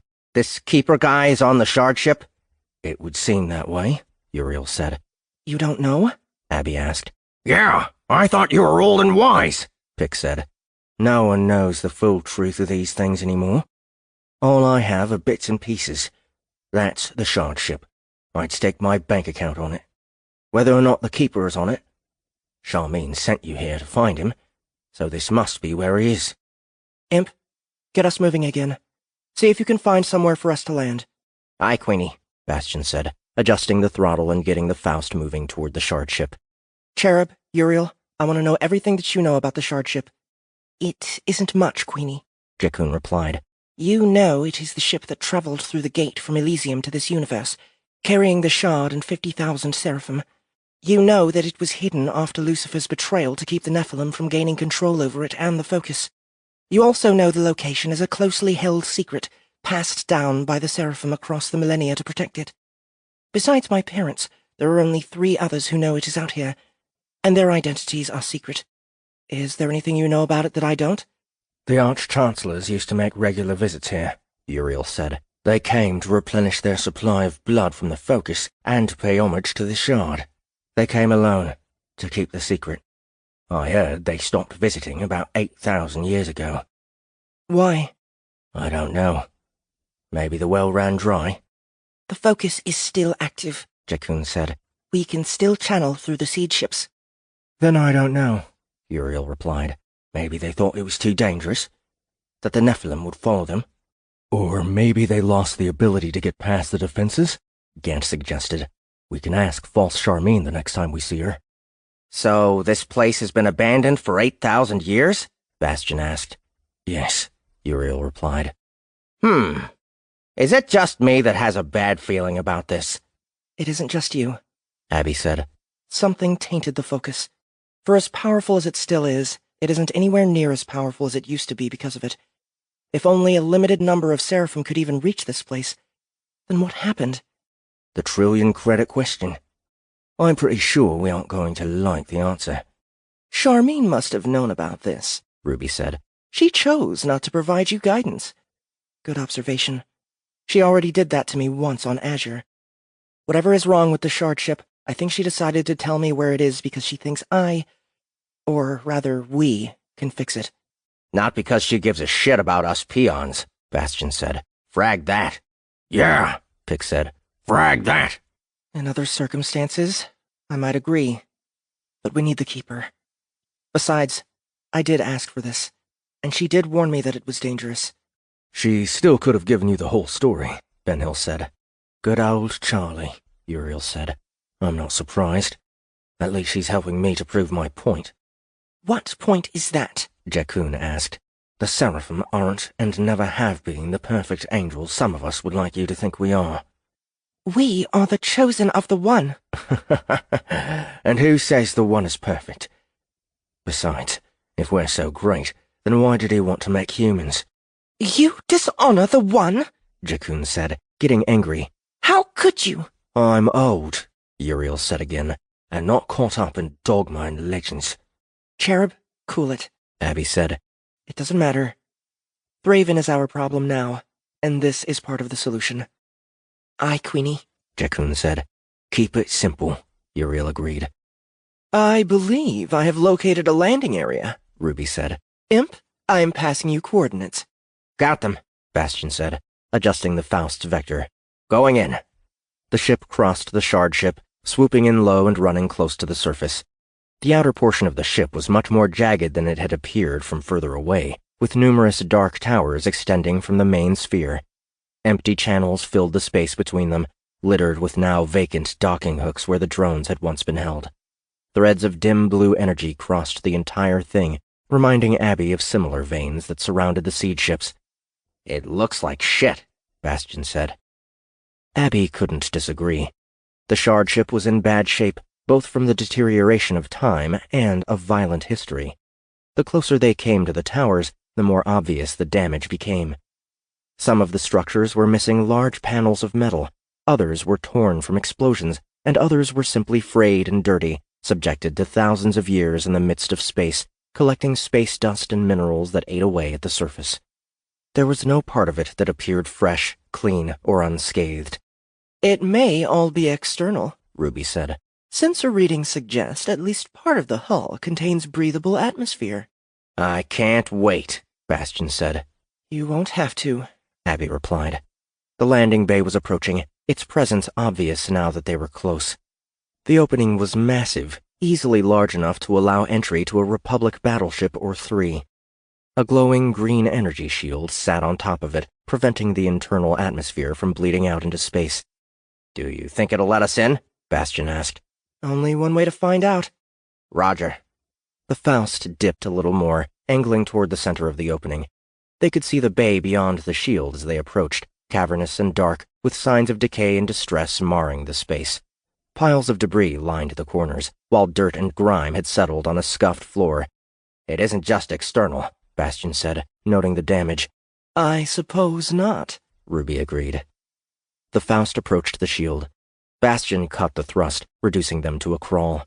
If the energy field didn't allow them to pass, they would need to react quickly to reverse course before the impact crushed them. Slow and steady, Bastion said. The nose of the Faust reached the curtain of energy. The moment it did, the green glow faded, allowing them to continue drifting in. Phew, Bastion said, smiling. It doesn't want to kill us after all. Imp, bring us down. Roger, Queenie. Ruby, I want you to stay with the Faust. The rest of you, meet me outside. Roger, the rejects replied. Abby looked out the viewport, scanning the bay. What had happened here? Was it still happening? She spread her fingers, the gift flowing beneath her skin, a constant tingling tickle of anticipation. The shard had led her here. The Keeper was waiting. She was expecting trouble, but then she and her rejects were bringing plenty of trouble of their own. Let's do this. 36. it smells, Pick said. You said that already, Bastion said. At least 100 times, Ben Hill added. Well, it does. It stinks like a bad fart. Sulfur, Gant said. The air is full of it. Probably a malfunction of the atmospheric processing unit. If the Seraphim APU is anything like ours, the filters are probably decayed. APU? Pick said, laughing. How do you manage to spend any extended period of time around these individuals? Uriel asked. I tell them to shut up a lot, Abby replied, drawing a huff of laughter from Trinity. They had traveled away from the landing bay, through a set of large doors which were stuck in the open position, their mechanism crumbling and dirty. They had followed a long corridor deeper into the station on foot, making good progress but barely scratching the surface of the shard ship. Ruby had estimated the circumference of the sphere at nearly 200 kilometers, meaning they couldn't possibly walk it in a day. In fact, it was probably going to take weeks for them to do anything useful here. Weeks they couldn't spare. They had been walking for 3 hours, coming across smaller intersections along the way but not discovering anything of significance during the time. The layout of the shard ships seemed to be an aggregation of the underground facility on Azure and the interior of a modern Republic starship. There were plenty of long corridors, plenty of hatches leading to other sections of the craft, and plenty of rooms. The landing bay they had entered through was surrounded by storage units, most of which were either empty or in total disarray, their contents thrown around as if something even bigger than the ship had been playing catch with it. Other than that, the ship was dim and deserted.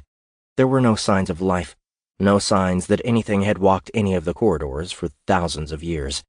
It might have been easier to find what they were looking for if they knew where they were going, but while Uriel could read the seraphim labels spread along their path, most of them were faded or damaged. Damaged.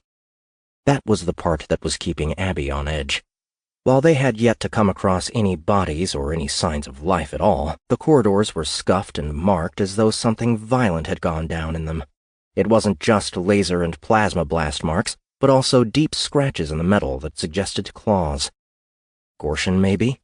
Or Evelyn's using the gift to transform themselves the way she could? But if the Nephilim knew the shard ship was here, why hadn't they claimed it, kept it, and either used or destroyed the focus? And if it wasn't the Nephilim that attacked the ship, then what had? I'm surprised there aren't any cars or anything in here, Bastion said. It must have taken you guys forever to get anywhere. Why rely on vehicles when you can teleport? Uriel replied. He paused a moment. Then again, we haven't come across any so far. They've been removed, Jakun said. Taken for use beyond the shard ship. Hold on, Gant said. He reached into a pack on his hip and withdrew his teleportation device. I amplified the signal on this one. He withdrew an extender and connected it to the device with a thin wire. And now I can use it to scan for others. The rejects gathered around him while he scanned. If this thing's right, there are 8 of them still on board, he said. The signal is fairly weak, which means they aren't close. Can you get a general idea of location? No, Queenie. It's a rudimentary system. He unplugged the extender and put everything away. And I don't think we should use this one to get to them. We don't know where they're positioned. You could come out on the outside of the ship. My bot can go through, Flannel said. What if it gets beyond signal range? Abby said. It won't help us if you lose it, and it won't be able to report back. True. We should stay together. I know it sucks to walk, but for now we walk. Roger. Why do you think they left the life support running? Ben Hill said as they continued moving. Not to mention, what do you think is powering this thing that it's kept going all this time? Stories of Elysium suggest the One's power source is infinite, Jakun said. As is the reactor on the shard ship. Another reason for Thraven to want it, Abby said. They kept walking, with 2 more hours passing before Abby called for them to pause. Ruby, how are things looking back your way? She asked, thankful the comm link was still strong. No activity to speak of, Queenie, Ruby replied. Sensor readings haven't changed since we arrived. No news is good news, right? Keep me posted. Aye, Queenie. Hey, Queenie! Pick's voice echoed along the corridor. Come check this out. Abby looked down the hallway. Where the hell had he gone? The Trover appeared a moment later, leaning out of a doorway 100 meters distant. Over here! Abby walked over to him, the others trailing dutifully behind her. She hadn't explicitly ordered them not to touch anything, which she realized now was a mistake. Check this shit out, Pick said, moving back into the room. Abby entered, scanning it quickly. It appeared to be another storage area. There were hundreds of cabinets lining the walls, many of them hanging open, their contents distributed across the floor. Crystals. Hundreds and hundreds of crystals. They ranged across the spectrum of colors, shapes, and sizes, from pure white to purple to red and green. Some were cracked. Others had been pulverized, their dust underlying the larger shards. Shards. The word didn't pass Abby's thoughts unnoticed. But what did it mean? Isn't it pretty? Pick asked. I thought you'd like it. This place looks like somebody ransacked it, Ben said, peeking in. I saw similar crystals on Azure, Abby said. submerged in a liquid of some kind and set to vibrate. They opened a portal to another universe. That's where I spoke to the living shard.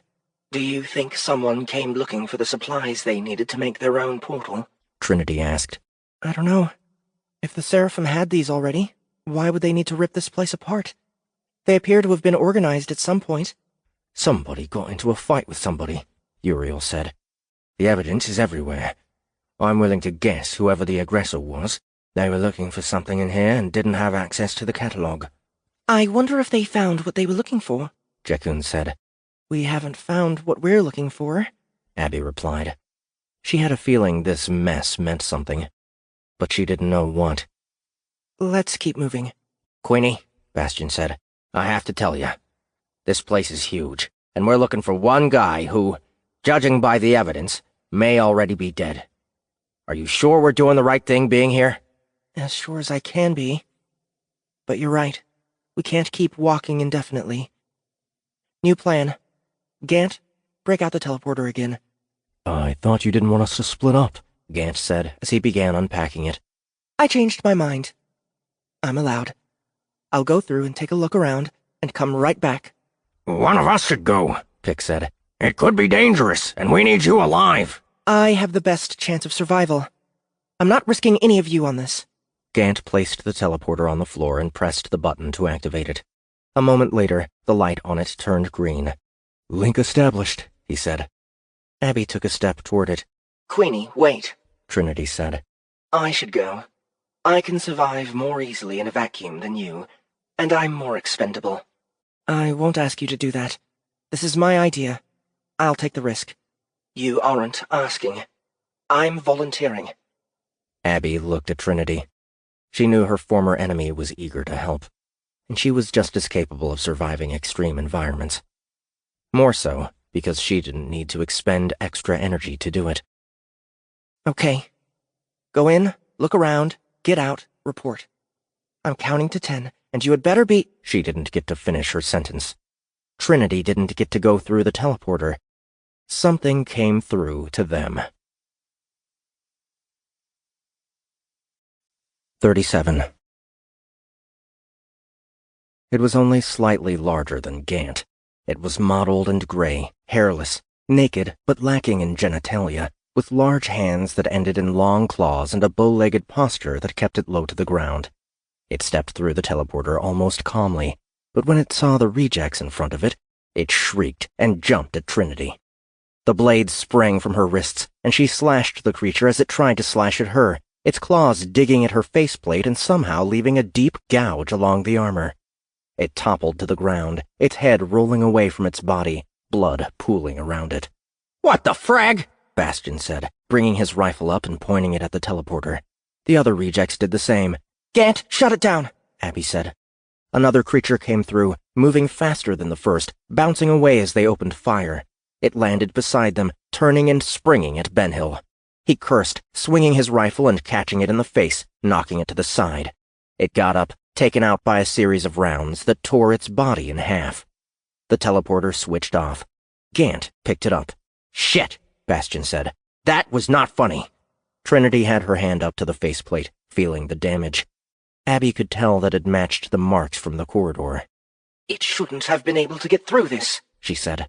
What are those things? Erlan asked. Nothing I've ever seen or read about, Gant said.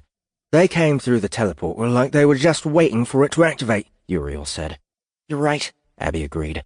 And I hate that you're right. Something made a noise somewhere in the ship, a sharp echo that reverberated through the corridor until it reached them. It was repeated a moment later. They know we're here, Jaunt said. Queenie? Ruby said. Let me guess. Sensors are picking something up? Yes, Queenie. Many somethings. This place was overrun, Bastion said. There's no way the Keeper is still alive. We should get the hell out of here while we can. We aren't leaving. Keeper or not. If this is the shard ship, the focus is in here somewhere. So? Have you been paying attention at all? Bastion shrugged. Let's move, rejects, Abby said, turning in the direction of the noise. Wait, Ben Hill said. We're going to them? Something's been keeping them alive in here. Possibly for thousands of years, and it isn't fresh meat. The reactor? The focus? Whatever it is, I want to see it. You're the boss, Pick said, hefting his rifle. It's fragging time. Ruby, pass the data across. Give us as much as you can. Transferring now, Ruby replied. Abby's eyes filled with a red splotch of color as the Faust's sensor data was passed over their network to the entire team's tactical command units. Without a map of the area, the threat display was vague, but it at least provided some indication of the enemy's position. The system would refine the results once they made visual contact. They moved down the corridor at a light run, heading toward the oncoming mass, which began to tighten up as it entered the same hallway. The noises grew louder ahead, scraping and howling, and behind it a more rhythmic cadence. It was that secondary noise that caught Abby's attention. 2 different patterns suggested 2 different types of targets. The first creatures they had seen were simple, but they had no idea what kind of technology this enemy might possess. On second thought, maybe they shouldn't be running headlong into them. It was too late to change tactics. The first of the targets came into view of her TCU a moment later, painted with a red outline by the naniates that had replaced her human-made SOC. That target fell as a single burst of rounds met it. 2 more targets were outlined. 2 more targets fell. The rejects fired with precision, cutting the creatures down as they charged toward one another, killing them by the dozen within the first 10 seconds of the encounter. Too easy, Pick said, shifting his aim and firing another burst that dropped 3 more of the creatures. There were so many of them, and they continued pouring into the corridor, bottlenecked by the smaller space and apparently unconcerned with throwing their lives away. They pushed over their fallen counterparts, drawing closer and trying to spring at the rejects, knocked away and killed by return fire they couldn't match. The rejects' advance slowed as the corridor ahead became littered with the dead creatures. Still more of them came, climbing over corpses and trying to attack, drawing fire and collapsing. I'm dry, Ben Hill announced, throwing his rifle to the ground. Shit, me too, Bastion said a moment later. Abby looked ahead. The only enemies attacking them were these frog-like things. But what about that other noise she had heard? Dry, Flannel reported. Dry, Erland said. The volume of fire was slowing as each of the rejects started running out of ammo. Fortunately, the volume of the enemy was finally decreasing as well, almost in direct proportion to the amount of firepower they were producing. Abby felt a chill run down her spine. Could it be? Cease fire, she said. Cease fire! Uriel, Jaunt, Flannel, and Pick stopped shooting immediately. The front line of creatures continued toward them, and Abby moved forward to meet them, extending her seraph suit into claws of her own and quickly dispatching the targets. No others followed, leaving them standing ahead of a corridor filled with corpses on either side, the floor slick with their blood. Disgusting, Bastion said. At least we won, Pick replied. Abby glanced back at them. They hadn't won a damn thing. It was a trap, she said. Come again? Ben Hill replied. A trap, she repeated. Okay. How many rounds do you have left? 32, Queenie, Pick replied. Queenie, are you suggesting these things were intended to absorb our bullets? Gant asked. Frag me, Bastion said. The secondary cadence Abby had recognized resumed. Let's go, she said, rushing forward, navigating the bodies. We're still running toward them, Bastion said. I can't believe we're still running toward them. Abby gathered the gift as she ran, spreading it out ahead of her, creating a shield that filled the entire corridor. At first, she moved on without incident, the hallway in front of her clear. Then the gift flared, and for an instant, something invisible became visible. It was dark and ugly, wearing armor of some kind and carrying a jagged blade. It pulled back for a moment from the impact with the gift, and then impossibly passed through. What? She said, as the creature vanished from sight. It reappeared again, directly in front of her, blade raised to strike. She barely moved out of the way, slipping aside and bringing her claws around, catching it in the neck and cutting it deep. It howled and vanished again, reappearing a moment later on the ground, dead. Retreat? Bastian suggested. Abby looked back the other way, throwing her hand out and sending the gift to the rear of their line. As it extended back, it hit 2 more of the new creatures, causing them to become visible. Shit, she said, watching as the targets passed through the shield and vanished again.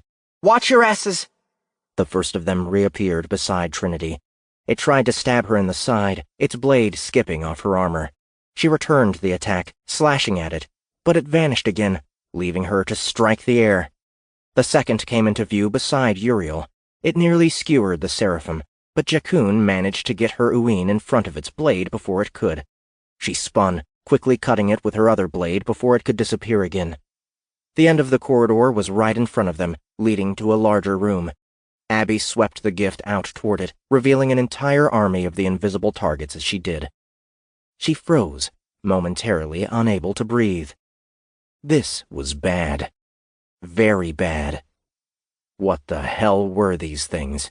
I mean, we were in hell, Bastian said, his eyes darting back and forth, trying to spot the enemy. But that wasn't hell. This is. The target appeared in front of him, its blade coming down on his shoulder. He tried to duck aside, but the weapon bit into his arm, sinking through his light suit. He cried out, falling backward onto his rear as the creature moved in for the kill. A bullet caught the creature in the head, knocking it back. Why am I the one who always gets stabbed? Bastian said, clutching at his shoulder. She heard Pick grunt, and when she looked, he was holding one of the creatures stuck to the claws of his mechanical arm. Ugly fraggers, he said, dropping it. We can't fight what we can't see, Trinity said. Abby pulled the gift back, momentarily revealing the creatures as they moved in. There were at least 60 of them, and they weren't advancing like bloodthirsty monsters. They were marching in an organized formation. Soldiers. If the gift didn't disrupt their cloaking mechanism, the rejects would have been dead already. Back up, Abby said, sending the gift out to their rear again. They were clear to retreat, but would be slowed by the corpses they had already left behind. A tactic that she was sure had been intentional. But what kind of monster would let so many of their own be wantonly killed? Get behind me! The rejects did as she ordered, starting to retreat as she moved the gift forward and back, momentarily revealing the oncoming soldiers as she did. The rejects fired at them as they became visible, and a handful of the targets fell. Keep shooting, Abby said. Cover fire! Single shots only.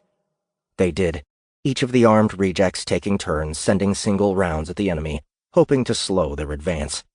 The bullets sparked when they hit the sides of the corridor, leaving them all stunned again. Whatever these things were, they weren't cloaked. If they were cloaked, the bullets would have hit them. Somehow, impossibly, they were simply gone. Frag, it's like they aren't even there, Ben-Hill said, right before he tripped over one of the dead creatures, falling on top of it. He scrambled to get back to his feet, helped up by Uriel. Now we know why the seraphim never came back here, Uriel said. The enemy was catching up, drawing close as the rejects tried to escape. Abby swept the gift around them, revealing them only a few meters away. She tried to use it to attack, sending a wave of blue flame out from her hands, but by the time she did, they were gone, invisible and impervious to harm. I don't believe this, she said, whipping the gift through them again, causing them to appear. We need to force them to stay visible, Trinity said. I'm open to suggestions. The gift is doing it. How? It was a good question. One she didn't know the answer to. A mystery she needed to solve, or they were all going to die. Or maybe she was thinking about it all wrong. Maybe she couldn't affect the enemy with the gift, but there were other ways to use it. The soldiers were closing in. She wasn't sure if she could save herself, but at the very least, she could save her family. Get them out of here, she said to Trinity, turning her back on the enemy. What? Trin replied. Queenie, wait. You can't. I have to. Do it. She thrust out her hands, the gift rocketing forward around her. Trinity was resistant and barely moved, while Gant wasn't touched at all. The others behind her were swept up by the power, lifted and thrown down the corridor. Sorry, Gant, Abby said, grabbing his arm. What are you doing? Gant said. Protecting my family.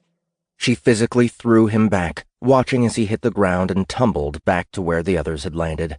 Void, go, she said, finding Trinity still beside her. No, Trinity replied, standing pat. You aren't doing this alone, and you can't throw me like a Gant. Fine. I can't stop you.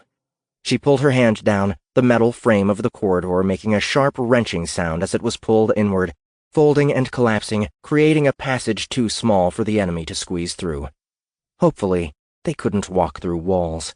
Queenie? She heard Gant say from the other side. She saw him out of the corner of her eye as she turned back to the enemy, running up to the small opening in the frame and looking through. Damn it, Queenie! Not again! Please, Gant! Go back to Ket! Help him fight! Save Haley! This is bullshit! Pick bellowed, his fist slamming into the twisted wall. It dented inward, but didn't give way. Abby faced the soldiers, sweeping the gift through them. One of them appeared directly in front of her, and she barely got out of the way in time to avoid being stabbed, slipping to the side as Trinity skewered the attacker. We can't go back. Then we go forward, Trin replied. They bounced ahead at the same time, carried by the strength of their suits and the power of the gift, leaping 50 meters in a fast, low arc that put them in the center of the army. Soldiers appeared around them as they landed, flashing in and out of existence, making quick strikes as they did. Abby managed to block 2 of them, getting her fresh claws up in time, pushing them aside and leaping forward again. Trinity took 3 strikes against her armor, the blades creating deep marks in the metal but not breaking through. She stabbed one of them before jumping, catching up to Abby. They repeated the process twice more before reaching the larger, open space beyond the corridor, a space that turned out to be an observation deck of some kind. Debris was piled up in the corners, burned and bent and decayed. The floor was stained dark. Blood? To their left, a large, transparent pane revealed space beyond the shard ship, empty and black and lonely. The wall on the opposite side had a large hole in it, jagged and rough with torn wires and conduits. Abby landed, ducking low as the enemy became visible around her. She was ready to defend herself against their attack once more, but this time, curiously, the attack didn't come. As Trinity landed beside her, the entire army became visible at once, filling the room. Not 60 soldiers, but nearly 200, all of them holding their blades ready, baring their teeth and hissing. What the frag? She whispered, holding her claws out, ready to fight. They must have come through that hole, Trinity said. It probably leads deeper into the ship. Then that's where we're going. Through this. Over it. She tried to jump, to lift herself above the army in the direction of the hole. She failed. What the hell? She said, trying again, and again unable to leave the ground. Can you jump? No, Trinity replied. This isn't the gift, then? Not any that I have encountered before. The enemy around them began to move, shifting to the side, creating an aisle from their position to the hole she was trying to reach. Then they all dropped to a knee, placing their blades across their knees and bowing their heads. It appears you aren't the only royalty on this ship, Trinity said. Abby faced the hole, switching her posture to one of defiance, joined by Trinity as they waited for whatever was coming to meet them to appear. It did a moment later, coming into existence already halfway down the aisle, its form causing Abby to flinch slightly. It had a massive head, bony and rigid, that angled forward into a smaller face. Long, crooked limbs and oversized hands fed into a narrow torso covered in heavy robes, while its lower half seemed too slight to support it. It was as if someone had taken an Atmo and crossed it with a Plixian. It looked down at them with small, black eyes, silent as it approached. The gift began to tingle beneath Abby's skin when it neared, drawing back in fear at the presence of the thing, and at the power that she could suddenly sense surrounding it and them. It reminded her of the gift, but at the same time it wasn't the gift. You are a queen, it said, its voice entering her head in crisp, clear English. Why had it asked her that? Yes, she replied. The creature made a satisfied humming sound. It has been so long. We are trapped here. We are hungry. You will help us. Why would I do that? Abby asked. The creature lifted its hand. Immediately, she was in pain so intense that she fell to the ground, leaning over and clutching at her head. A high-pitched whine filled her senses, her shard suit falling apart around her, the trillions of naniates scattering along the ground at her side. I am your king, it said, its voice booming in her mind. You will obey me. Abby's body shivered, and she raised her head to the creature, naked, and bowed before it. Trinity took a step forward, and the thing turned its hand to her, expecting the same results. It drew back slightly when she continued to move, but then the soldiers were around her, a dozen blades pressed against her armor. Interesting, it said, unconcerned. It looked back to Abby. You will help us. Help you how? The pain subsided, her control of the gift returning, the shard suit reassembling around her flesh. The creature motioned for her to stand, and she did. Follow me, it said. 38. Frag, frag, frag, frag, frag! Bastion shouted, kicking at the wall of the shard ship, leaving small dents with the force of the light suit. Queenie? Gant said, trying to get her to respond on the comm. Queenie, come in! There was no answer. Gant clenched his teeth, resisting the urge to bark in frustration. She's not responding. What are we supposed to do now? Pick asked. You heard the lady, Averill replied. Get out of here, go back to the fight. Not an option, Gant said, cutting through the middle of the group. Queenie needs us. Nobody's arguing that, Bastion said. But what the hell are we supposed to do? I'm arguing that. What are you supposed to do? We can't fight those things, whatever they are. I'm with him, Benhill said. As much as I hate to say it, trying to rescue Queenie is going to get us all killed. She knew it would, or she wouldn't have kicked us back here. Of course she sacrificed herself for us, Jakun said. That's who she is. That doesn't mean we should just accept it. It's just like you to take the first chance to run. As soon as I think you're ready to stop being a coward, you go right back to it. Coward? Benhill said, getting angry. I'll give you a fragging coward. He advanced toward Bastion, fists up. Can you both cut the shit? Gant said. This isn't about either one of you. This is about helping Queenie. Whoever wants to go back to the Faust is welcome to, but I'm staying. I'd rather die here than live knowing I abandoned her. Me too, Pick said. I'm staying. So am I, Erlan and Flannel said at the same time. And me, Jakun said. Benhill backed down. I guess I'm outnumbered again? Okay, I'll stay. What the hell? Galaxy's going to be shitty to live in when the Republic loses anyway. That's the spirit, Bastion said sarcastically. Uriel, Gant said, looking back at the Seraphim. You're the only holdout. I know Queenie wants me to be part of this motley crew, but this is suicide. They aren't cloaked. They aren't invisible. It's like their phase shifted or something. Phase shifted? Gant said. He paused, and then chittered softly. You may have something there. Did I miss something? You always miss something. Phase shifted? I don't have time to describe multiverse theory to you. The short version is that one of the theories holds that universes are stacked on top of one another. Parallel universes. But they aren't really stacked. They're kind of intermingled. But matter, as in us, can only occupy one space at any given time. Not following. You know how if you blink your eyes in alternation quickly, your vision shifts slightly because your perspective changes? Bastion blinked in rapid succession, alternating eyes. Okay, yeah. Now imagine the left eye is one dimension and the right eye is another. Okay.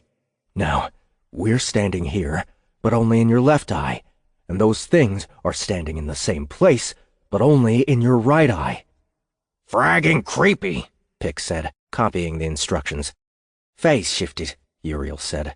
So what does it mean? Erlan asked. Somehow, these things can move between dimensions. Or maybe they're already between dimensions? I'm not clear which it is, or how it would be scientifically possible, but I have a feeling the shard has something to do with it. Which is great to know, Uriel said, but we still can't fight them.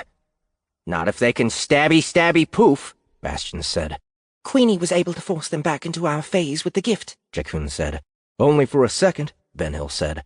When it passed through them, Gant said. It's all starting to make more sense. It is? Yes. As long as we can accept a theory that the Naniates are phased too. They are? Jakun said. Think about it. You said the seraphim used the focus to wreck the galaxy and deny the Nephilim. How else could something material, no matter how small, be distributed instantly across potentially infinite distances? Teleportation, Jakun replied, as though the answer was obvious. Possible, but I don't think so, Gant said. Not at that scale. I'm leaning more toward time dilation. Time dilation? Flannel said. You mean time isn't relative across universes? Exactly. The Naniates shift into an accelerated parallel universe. They cross the distance between point A and point B, and then they shift back. To us, it seems instant. Who knows how much time has passed to them? That sounds impossible. Like magic. I thought we weren't going there anymore. It isn't magic. It's science. Technology based on an understanding of the universe around us that we're nowhere near achieving. Okay, I'll buy in, Benhill said. Let's say you're right. Let's say everything is phase-shitting around us. Phase-shifting. Yup. The gift, these assholes, we can't touch them because they're in a parallel dimension. Our right eye instead of our left eye. Correct. How do we force them into our left eye? I'm going to stretch a little further. The reason the gift forces the assholes to come into view is because when it's phased, it collides with them, and that collision causes both to shift. Yeah, sure. Makes sense, I guess. Benhill shrugged. So to make them phase into our reality, all we would need to do is force a particle collision across parallel dimensions. Gant looked at them. Right? There was a moment of silence as the rejects absorbed the statement. Then Pick started to laugh. Is that all, Freak Monkey? Bastion said. No problem. I happen to have just the thing right here up my ass. Let me pull it out. We're screwed, Benhill said. And so is Queenie. Should we take another vote on whether to stay or go? Uriel asked. No votes, Gant said. We're staying. You're the brains of this outfit. Do you have any idea how to make a thingy that can do what you just said? Gant bared his teeth in what passed as a smile. Actually, I do. 39. What are we doing here? Bastion asked as Gant led them into the storage room filled with the crystals. Collecting supplies, Gant replied. Here? The seraphim used these for something, right? Queenie told me about her experience with the other shard. These crystals were in a pool of liquid, the vibrations opening a link from one universe to another. Okay. So? The drones protecting the shard ship were also affected by resonance. Vibrations. It stands to reason that the seraphim tech is related. But the gift isn't seraphim tech, Jakun said. It came from the One. And the shard gave you schematics on how to integrate the Naniates into the teleporters. A marriage of one tech and seraphim tech. The teleporters don't phase, Uriel said. No, but thanks to the shard, they do output energy in a highly controlled manner. I was able to amplify the strength of that output to increase the transport distance. What if we can use that same control to cause the crystals to resonate? If that resonance can open channels to other universes, maybe it can also bring them into matching phase. There have to be 50 different kinds here. How do we know which ones are for what? We don't. We'll have to use all of them and see what happens. Are you kidding? Do I look like I'm kidding? You always look like that, Bastion said. How do we know we aren't going to make things worse? Again, we don't. But it might be our only shot at helping Queenie. Assuming she's still alive, Uriel said. She won't respond to the comm. Do you think she escaped from those things? Ruby, Gant said, calling on the synth. Yes, Gant? Ruby replied. We got split up from Queenie and Void. Are you able to track their TCUs? Negative.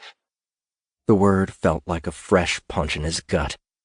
He balled his hand into a fist, fighting to keep his emotions in check.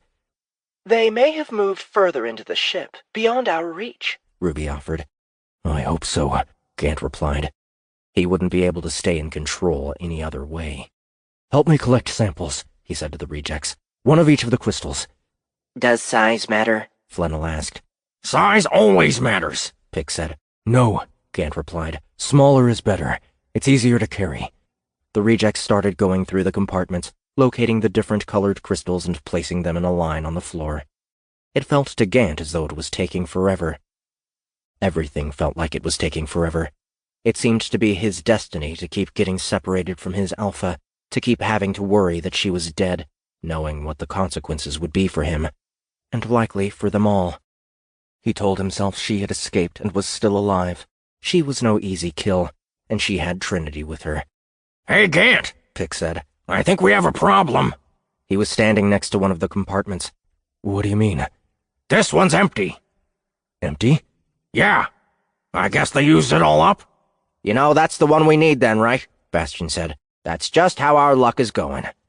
I don't believe in luck. Forget it. Just gather the rest. Gant leaned over the teleporter, nimble fingers adjusting the wires he had added. He had to stop a few times, finding himself sitting and staring at the device in confusion, momentarily forgetting what he was doing. He knew he was losing his mind. He just hoped he could hold out until Abby was safe. He gathered the crystals, using the utility belt around his light suit to cinch them all together, splicing the wires from the teleporter and using extra wiring from the extenders he was carrying so that he could use them to push an electrical charge to each of the stones. When he was done, he turned the device on. The crystals began to vibrate immediately, the pitch so high it burned his ears, forcing him to turn the device off again. What the frag? Pick said. I think I'm deaf, Bastion said. It needs a little adjustment, Gant said. Stand by. He took a few minutes removing the amplifier, and then tried again. This time, the resonance was inaudible, though he could see the crystals vibrating rapidly within their tether. Is it working? Pick asked. I think we need to find some invisible bad guys to find out, Ben Hill replied. It's a logical fallacy to assume that they're bad. We don't know enough about them to make that determination. It's a logical fallacy, Bastion said, mimicking Pick. Where the frag did that just come from? Pick shrugged. It's true. They were trying to kill Queenie the last time we saw them. That's all I need to know to decide that they're bad. Works for me, Ben Hill agreed. What do we do now? Jakun asked. We can't follow them, and Queenie shut us out. We can't use the teleporter either, since we just hacked it to make the... Shift shitter? Ben Hill said. Phase fragger? Rainbow bomb. Rainbow bomb? It looks more like a bomb than a gun, and it's got all different colors in it. Can you pretend someone melted your mouth closed or something? Is this really important right now? Gant asked. Let's go with Phase Blaster. As for the teleporter, don't you have another one? You said the signal wouldn't reach. I disconnected the amplifier from this one. Give me yours. Jakun handed him another teleporter. He quickly opened it, exposing the dense circuitry within. He deftly added the amp back to it. You know, the minute you turn that thing back on, we're going to be attacked again, Bastion said. Not if we attack first, Gant replied. I'm ready, Pick said, holding up his mechanical fist. How do we know this thing's going to take us to the right place? Ben Hill asked. I'm connecting it to the same teleporter that thing came through. At the very least, we'll get to test the Phase Blaster. He hefted the bundle of crystals. Worst case, it won't work, and we'll all die. Oh, okay. Because I thought it might get really bad. Silly me. Okay, take point and cover me. Joker, you still have rounds, so bring up the rear. The rest of you, stay close. Roger, the rejects replied. Gant placed the teleporter on the ground and switched it on. It remained red, and for a second he was afraid that it wouldn't connect and they would never make it to Abby. Then the light turned green. Once more into the fragging time, Pick shouted, his voice fading as he stepped through.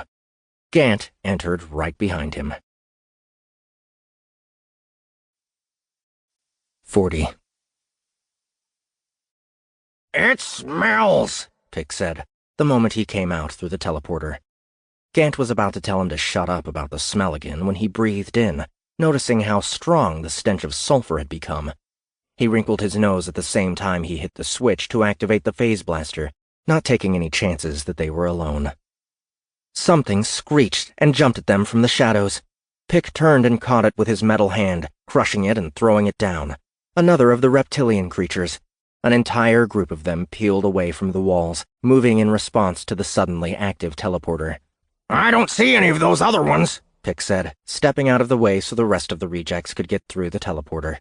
He walked toward the creatures, a big smile on his face. They hissed and pounced, and he knocked them aside, battering them into quick submission. Either they aren't home, or that thing doesn't work, Bastion said, coming through. But I feel like I'm about to get jumped. It may need some adjustment, Gant said, kneeling in front of the blaster. He quickly removed the cover while the rest of the rejects filed in. I'll tell you one thing, Benhill said, turning the teleporter off. I've never seen anything like this before. Gant wasn't paying attention to their surroundings. He glanced up now, momentarily freezing in place. What the heck? Erland said. The room they were in was unlike anything Gant had ever seen. It was large and round, with hundreds of metallic tendrils that stretched along the walls and ceiling and vanished into regularly spaced holes, carrying pulses of light with them out beyond the chamber. He traced one of them back to a tightly wound bundle in the center of the space. It was composed of thousands of similar but smaller branches, arranged in a pattern that reminded him of a nervous system. The reactor, Dragoon said. The seed ships are similar, though this one is many times the size. See? Size does matter, Pick said. Gant shook off his amazement, returning his attention to the blaster. If it wasn't working the way he had hoped, they could be standing in the center of an army and not even know it. Queenie, can you hear me? He said as he adjusted the power output. Queenie, come in. They had moved much further into the ship, but she still didn't or couldn't respond. Gant, I'm not feeling very comfy in here. Form up around me. Defensive circle. Nothing gets through. The rejects did as he said, going shoulder to shoulder with him in the center. There was no sign of any more of the smaller creatures, and no indication they weren't alone, but none of them trusted it. He adjusted the outputs and turned the device back on. The pitch of the hum grew louder, and he could see the blur through the translucent crystals confirming their oscillation. For all he knew, he was creating high-frequency sound waves and nothing more. Maybe the whole idea was stupid, and he was stupid to have tried it? The crystals had been raided for a reason, and he was certain they were able to affect space-time. On their own? What was he doing? What was he thinking? His heart beat faster, and he looked up at the backs of the other rejects. He had taken their lives into his hands and confidently assembled the device as though it might actually work. Never mind that he had frozen multiple times because he forgot what he was doing. Never mind that he could feel his intellect degrading. In a few weeks, he would be plain, ordinary Gant, no better than the most simple-minded of Terrans. The idea infuriated and terrified him. There had to be a way to stop it. There had to— Gant, Bastion said, shaking his shoulder. Gant, you with us? Gant snapped out of his thoughts, looking up at Bastion. Huh? Whatever the frag is going on, this isn't a great time. I don't know if this is going to work, he admitted. I may have led you here to die. Bastion's brow wrinkled. You always come through, freak monkey. That's the only reason I can stand you. Not this time. I'm wrong. This is wrong. Something appeared in front of Uriel, slashing at the seraphim's throat. He reacted immediately, bringing his hand up and catching the blade with his seraph suit, grunting as he was cut. Jakun was beside him, and she slashed her Uween through the attacker, leaving a deep gash in the side of its head. 10 more of the creatures appeared around them, putting the rejects into motion. Uween and knives flashed against jagged alien blades, defending against the initial onslaught and managing to kill 3 of the enemy. The others blinked out and blinked in, one of them sweeping Erland's legs out from under him and knocking him down, vanishing and then reappearing positioned over him, blade sinking toward his chest. Benhill shot the creature in the head, knocking him off the younger pilot. Another target swung its blade at him, the edge slamming into his helmet, digging in deep but not making it through. Uriel brought his Uween through its arm, removing it. More of the creatures blinked in and out around them, making a coordinated effort to approach the defensive circle. Gant, keep trying, Bastion said. Pull some of the crystals or something. Whatever you can think of. I know you can do it. I believe in you. Gant looked down at the blaster. His hands were shaking. His body was weak. For the first time in years, he didn't believe in himself. 41. King led them into the hole in the wall, into a smaller room and through another hole and into what appeared to be a wide access shaft of some kind, maybe for airflow from the source pumps to the outer portions of the shard ship. The strangest thing about it was that these walls were still smooth, with no obvious means to climb without a great deal of effort. And yet, as they reached it, the king stepped out onto nothing and remained without tumbling to his death. He motioned for Abby and Trinity to do the same. Abby followed the creature, trusting that if he had wanted to kill her, he would have already. She put her feet out onto the invisible platform, looking down at the drop beneath as she stepped forward. Trinity was more hesitant, but the army of soldiers cajoled her out onto the shelf, herding her forward. Who are you? Abby asked, looking back to the alien. Where did you come from? King looked at her, his beady black eyes unblinking. We are the Asura, he said, his voice always entering her mind directly. We are carried from beyond the veil, called by the lure of the dark. We hate this place, but we are trapped. You will set us free. You attacked us. Why? We are hungry. The dark has sustained us for many shifts, and yet we cannot be sustained eternally by the dark alone. They began to drop, descending slowly on a hidden platform. I don't understand. What's the veil? King put his hand out. The platform shimmered beneath them, coming into view. It was round and metallic, a technology more advanced than their own. The veil binds everything. All places, all times. Once we sought only to live in peace. But the call of the dark is a call that cannot be denied. We want it. We need it. We cannot ignore it. The dark lifts the veil. He paused. I can sense the dark out there, beyond this prison.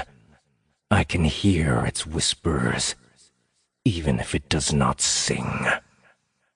Prison? You mean this ship? I mean this place. I mean this time. You will set us free. You will deliver us to the dark. I can feel the power inside you. You will be my queen. You will help me seek the dark. You will be mother to the Asura, and we will claim this place and time as our own. That is the fate of all worlds that sing to us through the dark. That will be the fate of yours as well.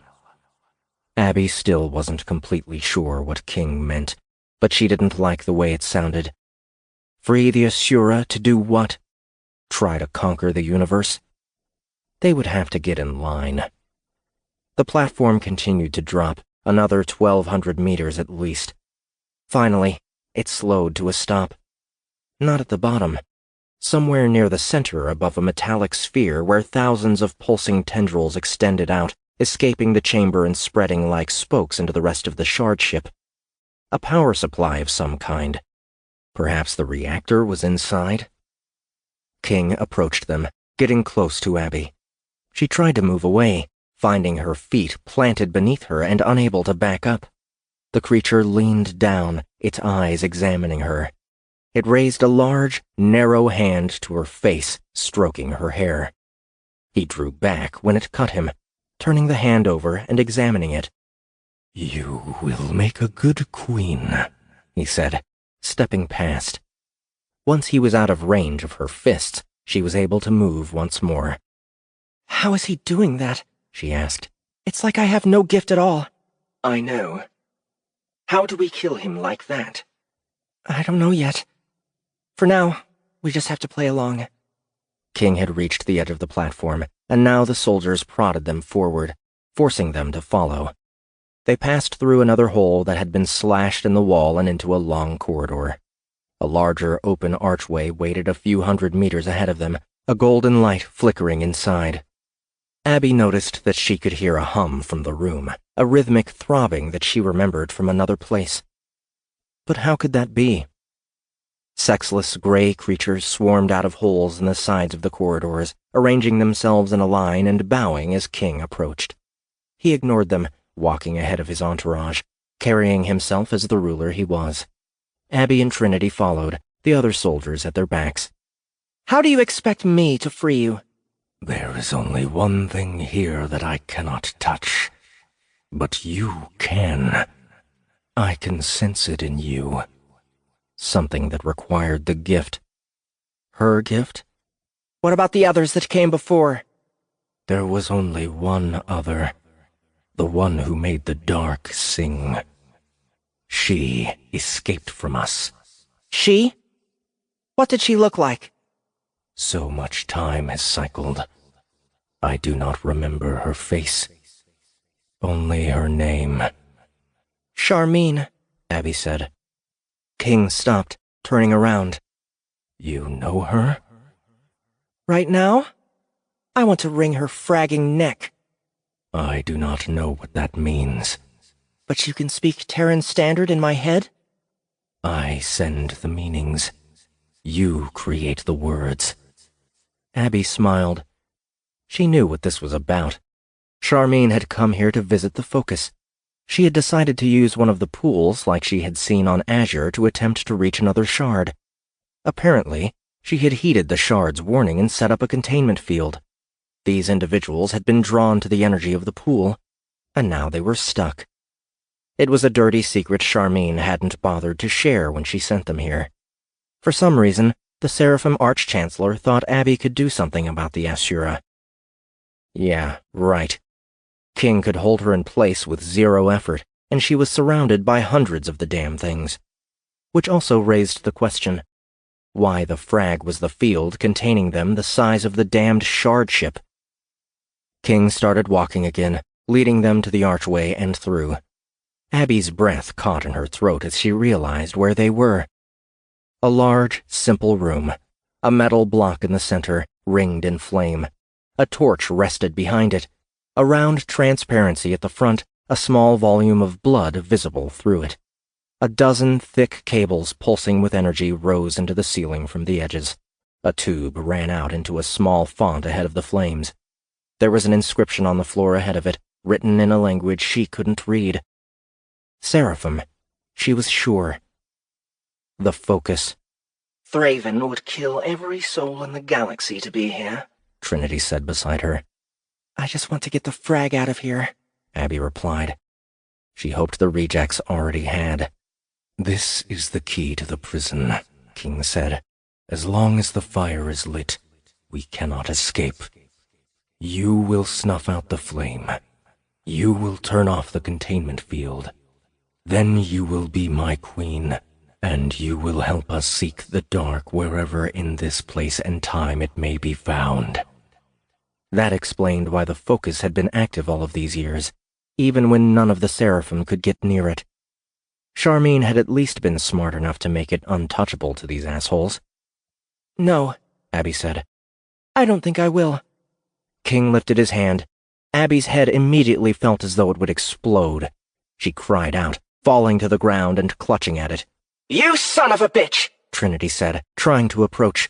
Again, his other hand went up, and she was frozen in place. The pain subsided.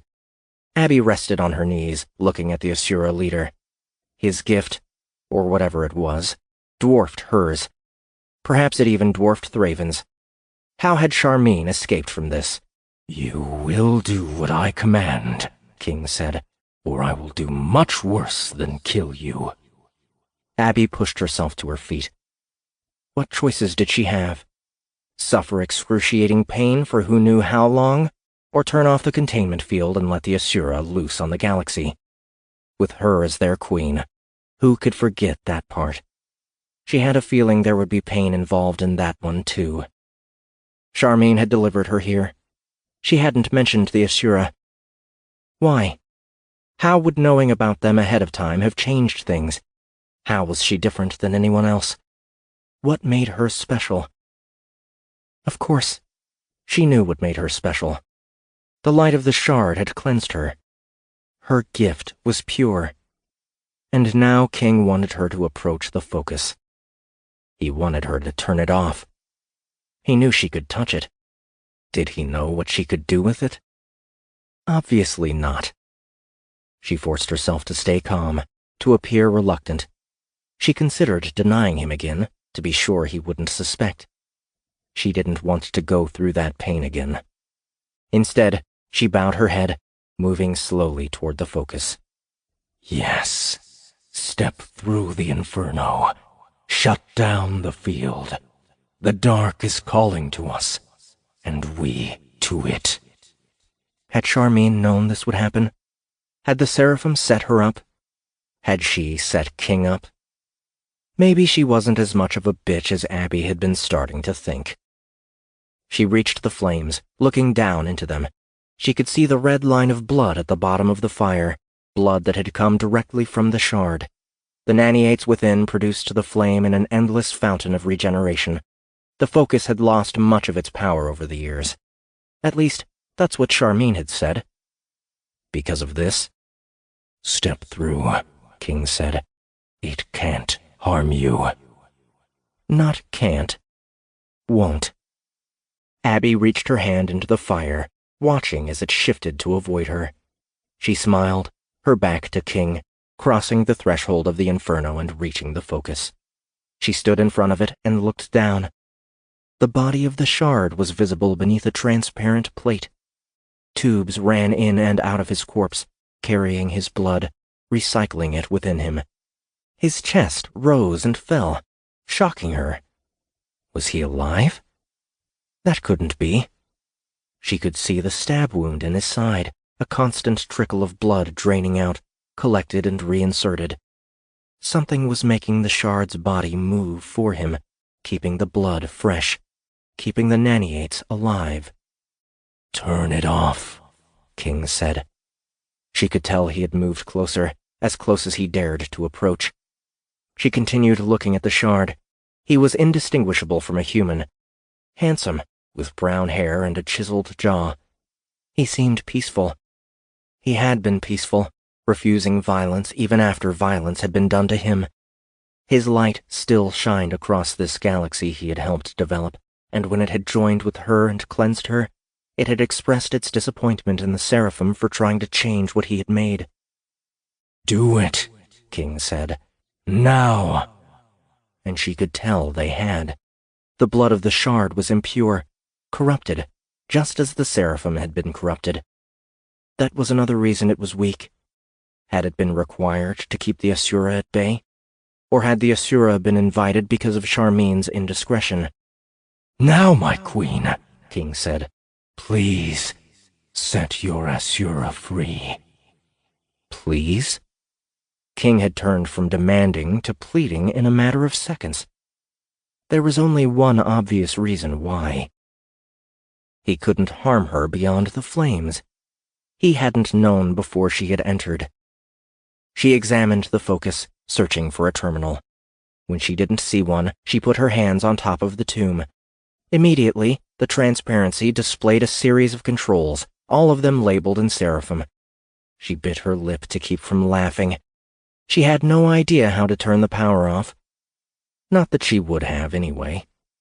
Turn it off, King shouted. Do it, or I will kill her. The pleading had shifted away almost as quickly as it had arrived. Abby turned around, finding Trinity held in place by the Asura, surrounded by soldiers.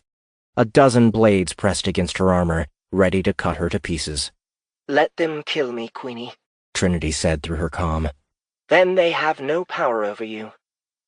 Abby didn't respond. She moved to the small fountain in front of the focus. The blood was running through it, ready to be taken into vials, ready to be brought out of the shard ship. I will not ask again. Shut it down, or she will die. Then I will die, Trinity said. Abby reached out to the fountain. She could feel the energy of the naniates inside it. She could feel her gift responding in kind. She let her fingers sink into the thick, red liquid. As she did, her shard suit began to shift around her, pulling away and entering the focus, joining with it in its endless cycle. Within seconds, she was naked, the shard suit vanishing from her, the rest of her gift abandoning her as well. She no longer had a calm to hear when Trinity cried out, one of the soldiers stabbing her in the chest. It didn't matter. Trinity wasn't going to die. Neither was she. The king and his minions, on the other hand? She reached down with her other hand, placing it in the fountain. Then she stiffened, her eyes widening as everything changed. The light of the shard had cleansed her, and now she was cleansing the blood of the shard, the perfect naniates drawn into the focus, merging with the others and altering their structure, fixing the damage the seraphim had done. The red blood began to change, shifting to a milky white as it passed through the shard himself, out into the system and back to her hands. Once it did, it was drawn back into her, trillions and trillions of naniates running along her flesh, circling and then settling over her, crossing through her skin and beneath. Her eyes began to glow, bright light spreading away from them as the gift of the shard filled her, draining from the focus and settling into their new host. Her entire body tingled, alive in a new way. She glanced down at the shard. His body was pale. The wound was no longer bleeding. His chest no longer rose and fell. The naniates were gone from him. The focus was empty. The flames around it vanished, the containment field falling away. Abby could hear King's laughter behind her. She turned to face him, the glow of her eyes fading while the gift of the shard remained. Both he and his soldiers vanished, all except the gray-skinned creatures. It didn't matter. He wouldn't be laughing for long. 42. "Anything?" Bastian said, glancing back at Gant. Gant pulled another crystal from the blaster, throwing it at one of the enemy soldiers. It hit the creature in the chest, not even hard enough to get its attention as it swung its blade at Flannel. The Hershan's form solidified, becoming dense enough to deflect the blow. A second soldier stabbed at her at the same time, his blade sinking into her. She didn't make a sound, grabbing the blade in her hand and holding her attacker in place while her bot punched it hard enough to break its neck. "How do you kill a Hershan anyway?" Benhill said, backing up behind Flannel. Our main cortex is extremely vulnerable, Flannel replied. but also difficult to locate.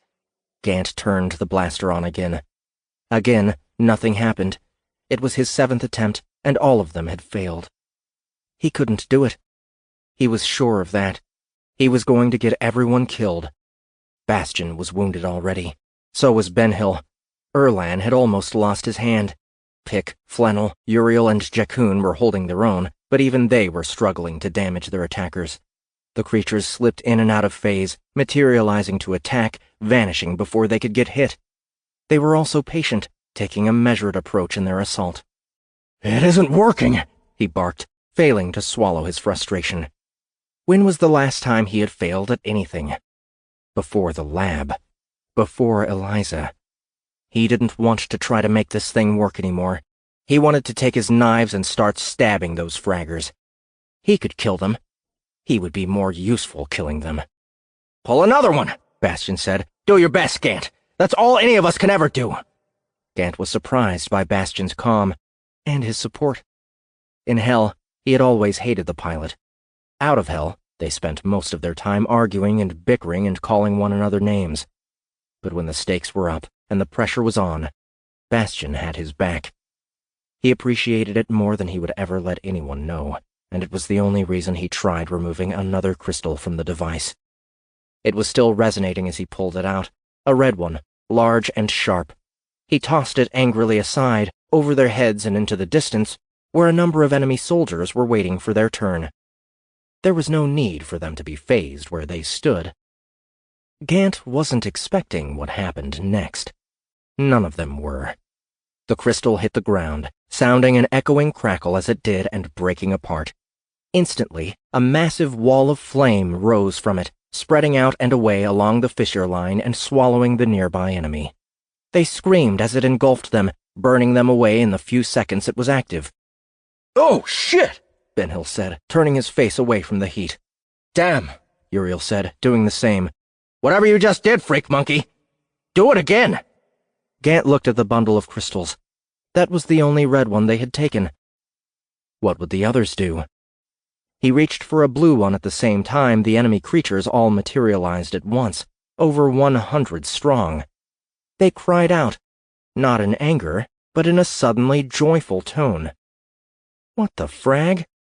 Why were they so happy? They chanted as they refreshed their assault, coming toward the rejects with renewed vigor and energy. What the hell had just happened? Uriel grunted, taking a blade across his arm, his seraph suit allowing the weapon through. Blood splattered from the wound, and his uin fell from his hand as he stepped back, saved by Jakun, who blocked the follow-up thrust with her uin and then drove her other weapon through the soldier's neck. "I think we're in trouble," Pick said, kicking one enemy away before slamming another with his metal hand. He was doing the most damage, his size and strength allowing him to keep their opponents back. "Deposit that shit," Ben-Hill said. "We're going to die." Gant growled and dropped what was left of the blaster on the ground. He drew his knives from his light suit and bounced past the other rejects, using Flannel's bot as a springboard to land deeper into the fray. Gant? Jakun said. What are you doing? Don't! It was too late. He already had. He landed in an open area, quickly packed by phasing soldiers, who appeared around him ready to attack. He jumped up, dancing along one of their blades, climbing it to the creature's face and stabbing it in the eye. He flipped backward, rotating in the air, spreading his legs to avoid a second blade and hitting another soldier's chest. He jabbed his knife into it, hanging from it and pulling himself up, wrenching it free as he arced into the air, coming down toward two more of the enemy. They swiped up at him, but he twisted around the blades, landing between them and removing their hands on the way. Maybe his mind was failing, but his body was still able, and he had always loved a good fight. The enemy cried out, their joy suddenly turning to surprise. They all vanished at once, leaving the rejects apparently alone. "Okay," Pick said. "Now I'm really confused." Gant turned his head, knives up and ready for them to reappear. He stopped pivoting when he saw that the shard ship's reactor had come to life, the dim blue exchanged for a heavy, pulsing wave of energy that passed along the neurons, sparking through the central mass. Dim lights grew brighter, distant mechanisms humming and echoing. A soldier appeared behind him, blade ready to strike. He didn't see it. He only saw Flannel, who threw her blade at him. He ducked his head aside, turning around when he heard the soft hiss of the creature as it nearly toppled onto him. The fight reset, the enemy washing toward them. Gant rejoined the battle with the other rejects, desperate to stay alive. The soldiers were different now. They seemed desperate too. They had lost some of their cohesion and replaced it with pure fury, enough that Erlan cried out as a blade pierced his gut. "Nerd, no!" Bastion said, seeing him get hit. It wasn't enough.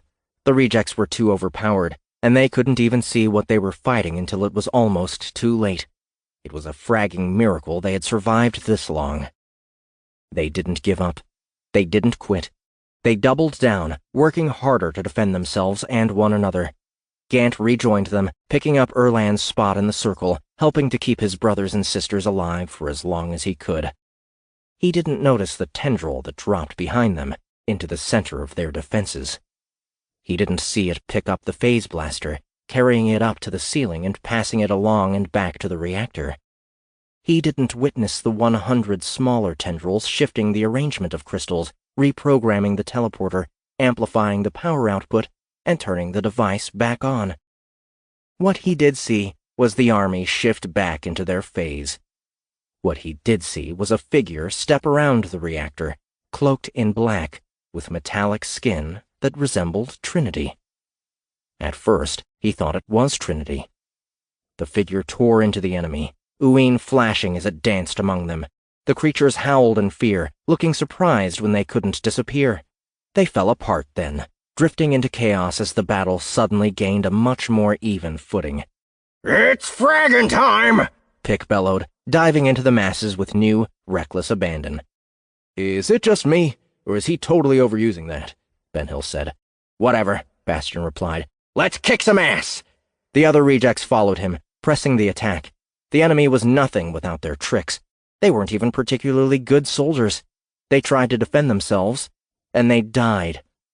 Gant tore through the lines almost as efficiently as the newcomer, blades spinning and twirling as he flew from one target to the next, his feet never hitting the ground. He drove a knife through the neck of one, swung from the handle to the next, slashed its throat, bounced off its shoulders, and came down on a third target's head, sinking his knife into the top of it and through a thick skull. He ripped it out with the strength of the light suit, flipping off and reaching out with his blade, bringing it back and landing as he came face to face with the strange figure. He looked up at them, a silvery, sexless humanoid. "Who the frag are you?" he asked, looking for another enemy to kill. I am the keeper, it replied. "Where the hell have you been?" sleeping. "Thanks for waking up." You are welcome. "We came with others, a woman and a living suit of armor. We need to find them. We need to help them." I know who you speak of. The keeper turned as an enemy approached it, swiftly removing its head. It turned back, scanning behind Gant. Gant spun around. The rejects were approaching. All of the assholes were dead. "This hurts so bad," Erland said, clutching at his side, managing to stand with Jakkun's help.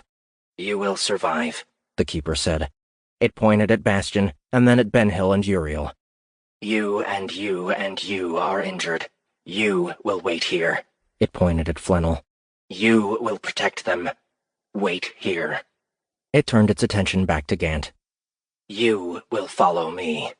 "Where are we going?" To see the Queen. 43. Abby looked out at the gray creatures. They hissed at her, gathering into a mass and charging. She put up her hand, spreading her fingers wide. Energy lanced away from her, a beam of crackling light that arced across the room, striking the front line of creatures, passing through them to the next, passing through until all of them were hit, over 100 in all. She closed her hand into a fist, and the energy vanished. Every one of the creatures died. Abby could feel the power of the shard coursing through her. He was so rich in naniates it was unbelievable. He had so much ability to destroy she could barely believe it. How had he maintained his peacefulness in the face of this kind of strength? Why had he let himself die? He could have healed himself from Lucifer's blow. She knew that now. He could have lived on, fought back, and snuffed out the Nephilim before they ever escaped the shard ship. And yet he hadn't. He had refused violence, even with the power to command it. He had turned his back on war, even though it had cost billions their lives over these thousands of years. He had held on to a belief that love would triumph over hate. Or something like that. As far as Abby was concerned, the Shard was an idiot, and his ideals were bullshit. She had seen too many innocent people die in her lifetime to ever think every problem could be solved peacefully. Maybe in his death the Shard had realized that too. Maybe that was why it had chosen her. The light had been reluctant to cleanse someone like her. A warrior, a soldier. But in the end, it had. In the end, she was going to try to do what he couldn't. King appeared at the back of the room, his hand up. She felt something tickling at her, the Asura General's gift trying to affect her. It couldn't now. Just like it couldn't touch the focus. In essence, she had become the focus. She started walking toward him. Soldiers appeared beside her, blades vectoring toward her in a coordinated attack. Her fingers extended into claws, and she moved with unmatched speed, slicing through them, killing two before they vanished. She breathed in, the gift of the Shard resonating across her entire body. The world changed around her, bringing her somewhere that was the Shard ship and at the same time wasn't the Shard ship. A place outside of their galaxy.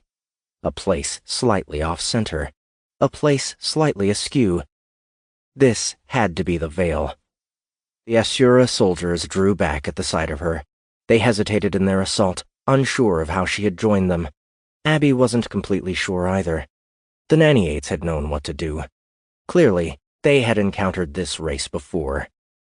She continued her attack, ripping through the soldiers like a tempest, cutting and slashing, breaking through their lines.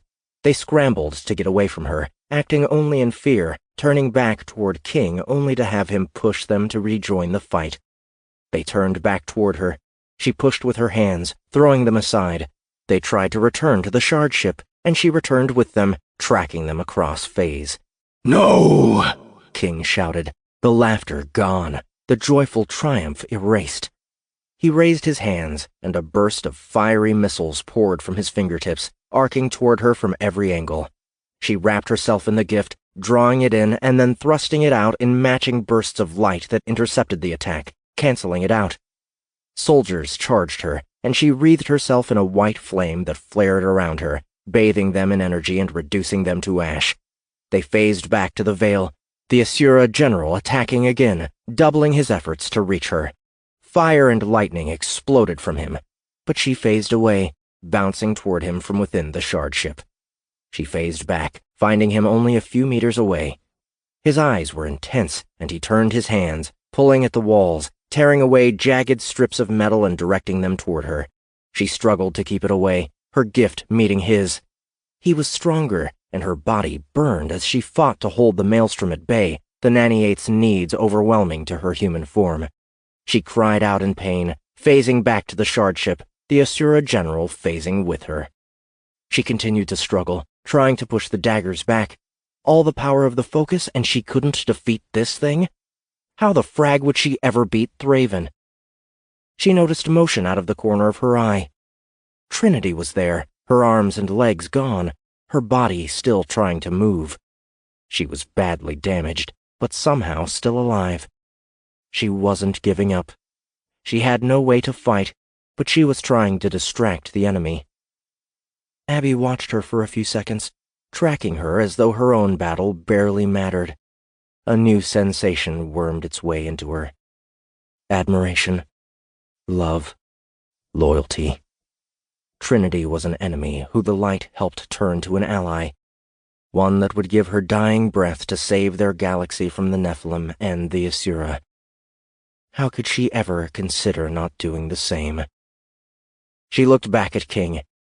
He had sensed his victory, and his expression had changed accordingly. "Not today, asshole," Abby said. She let the emotions spread across her, into the gift that surrounded her and out toward the slivers of metal threatening to tear her into ribbons. The world changed again, phasing in and out, shifting back and forth fast enough to make her dizzy. She didn't have time for dizzy. She gathered the gift against the pressure, holding it there while King opened his mouth to claim victory. With one last exhale, she pushed, shattering his gift, breaking it to nothing. The slivers changed direction, launching back at him and spearing him one after another, twirling and spinning through space, lifting him and throwing him back. It was over in an instant. Abby released the gift, slumping to her knees. King was on the ground a dozen meters away, his body unrecognizable from the damage she had done. She looked at him and smiled. "That'll teach you to frag with the rejects." 44.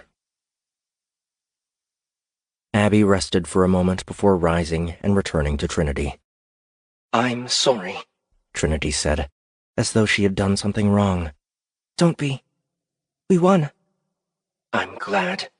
"Don't say goodbye either. You aren't dead yet." I've lost too much blood. Abby smiled. "I'm almost a shard. Watch this." She raised her hands.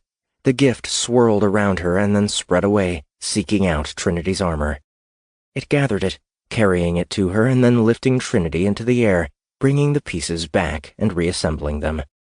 "It worked for the Faust," Abby said. "There's no reason it shouldn't work for you." The Nanny-Eights did their work, piecing her back together and then gently setting her down on her feet. I've still lost too much blood, Trinity said. "Follow me," Abby said. They walked to the focus together. Trinity leaned over it, looking in at the shard. He reminds me of Ursan, she said. Abby didn't see it, but that was okay. How is this going to help? Trinity asked. The focus is empty. Abby put her hand over the dry fountain. She was still burning, a raging fire that she wasn't able to contain. This was more power than her body was ever meant to hold. She extended one finger on her opposite hand into a claw and then used it to cut her wrist. Blood dripped from it, thick and milky white, dense with the gift. She cut herself again, opening the wound further, increasing the flow. It poured out of her and into the fountain, from the fountain and into the tubes to the dead shard. Within seconds, his chest began to rise and fall again, the focus gaining power once more. Abby could feel her gift diminishing, but she was fine with that. It would kill her otherwise. She let it run out until the burning sensation was gone, and it began dripping red. Take it, Abby said, withdrawing from the fountain. As much as you need. It will sustain you. Trinity's head tilted toward the blood of the focus. I don't deserve this, she said. Yes, you do. I'm not a good person. Yes, you are. Trinity's head tilted toward Abby. Thank you, Queenie. No. Thank you. Ahem, someone said behind them. Abby turned around. She smiled when she saw Gant there, along with Pick and Jakun, and a new figure she had never seen before. You're late, she said. Gant chittered in laughter. You're a hard woman to rescue, Queenie. He looked around. I assume you have everything under control? Just about. Where are the others? She held her breath, afraid to find out who hadn't made it. Safe, the newcomer said. They will survive. Yeah, they're a little beat up, but no casualties. Thanks to this guy over here, Pick said. Wait, are you a guy or a girl? Neither. Of course. We seem to be collecting gender neutrals. Pudding identifies as a girl. That isn't gender neutral. So does Trinity. Yeah, but they don't have parts, male or female. Well, Pudding can make them, but that's a technicality. A bit of a gray area. It's not the plumbing that matters. Do you identify as male or female? Neither, the newcomer replied. Oh. I hate to interrupt this scintillating conversation, but can we get synced on current events? Maybe introduce your new friend? Right, Gant said. This is... I am the keeper, the figure said. Abby nodded. That's what I thought. You're the individual I'm here to see. And you are the individual I have been waiting for. You knew I was coming? Not you specifically. I knew someone would come one day. The chosen of the shard. The keeper looked around the room, at all of the Asura corpses there. I am satisfied it was not too late, and that you were able to defeat the Asura. You are more... capable than I was expecting. I'll take that as a compliment. If you knew I was coming, then you know what I'm looking for. The Covenant? Yes. Where is it? Of course, my queen, the keeper said. You are standing in it. Whoa! The shard ship is the Covenant? Mind blown. Abby smiled. She knew there was more to it than that. A lot more. But it was a start. The focus is recharged, Gant said. The shard ship is back in business. I assume that means we're ready to go kick Thraven's ass and save the Republic? No. The focus is cleansed. It can't be used the way it was before. She looked at the keeper. I don't want the seed ships using it at all. The seraphim fragged everything up once already. They're not doing it again. As you command, the keeper replied. So it will be done. Wait. If we can't use the focus against Thraven, what are we supposed to do with it? Raise an army of our own. How? From where? The extant. Thraven's backyard? The Nephilim have been holding slaves for years. He wants an uprising? I'll give him a fragging uprising. It'll be our version of the Great Return. Right up his ass. I like it. Me too, Queenie. Keeper, do it. As you command, so it will be done.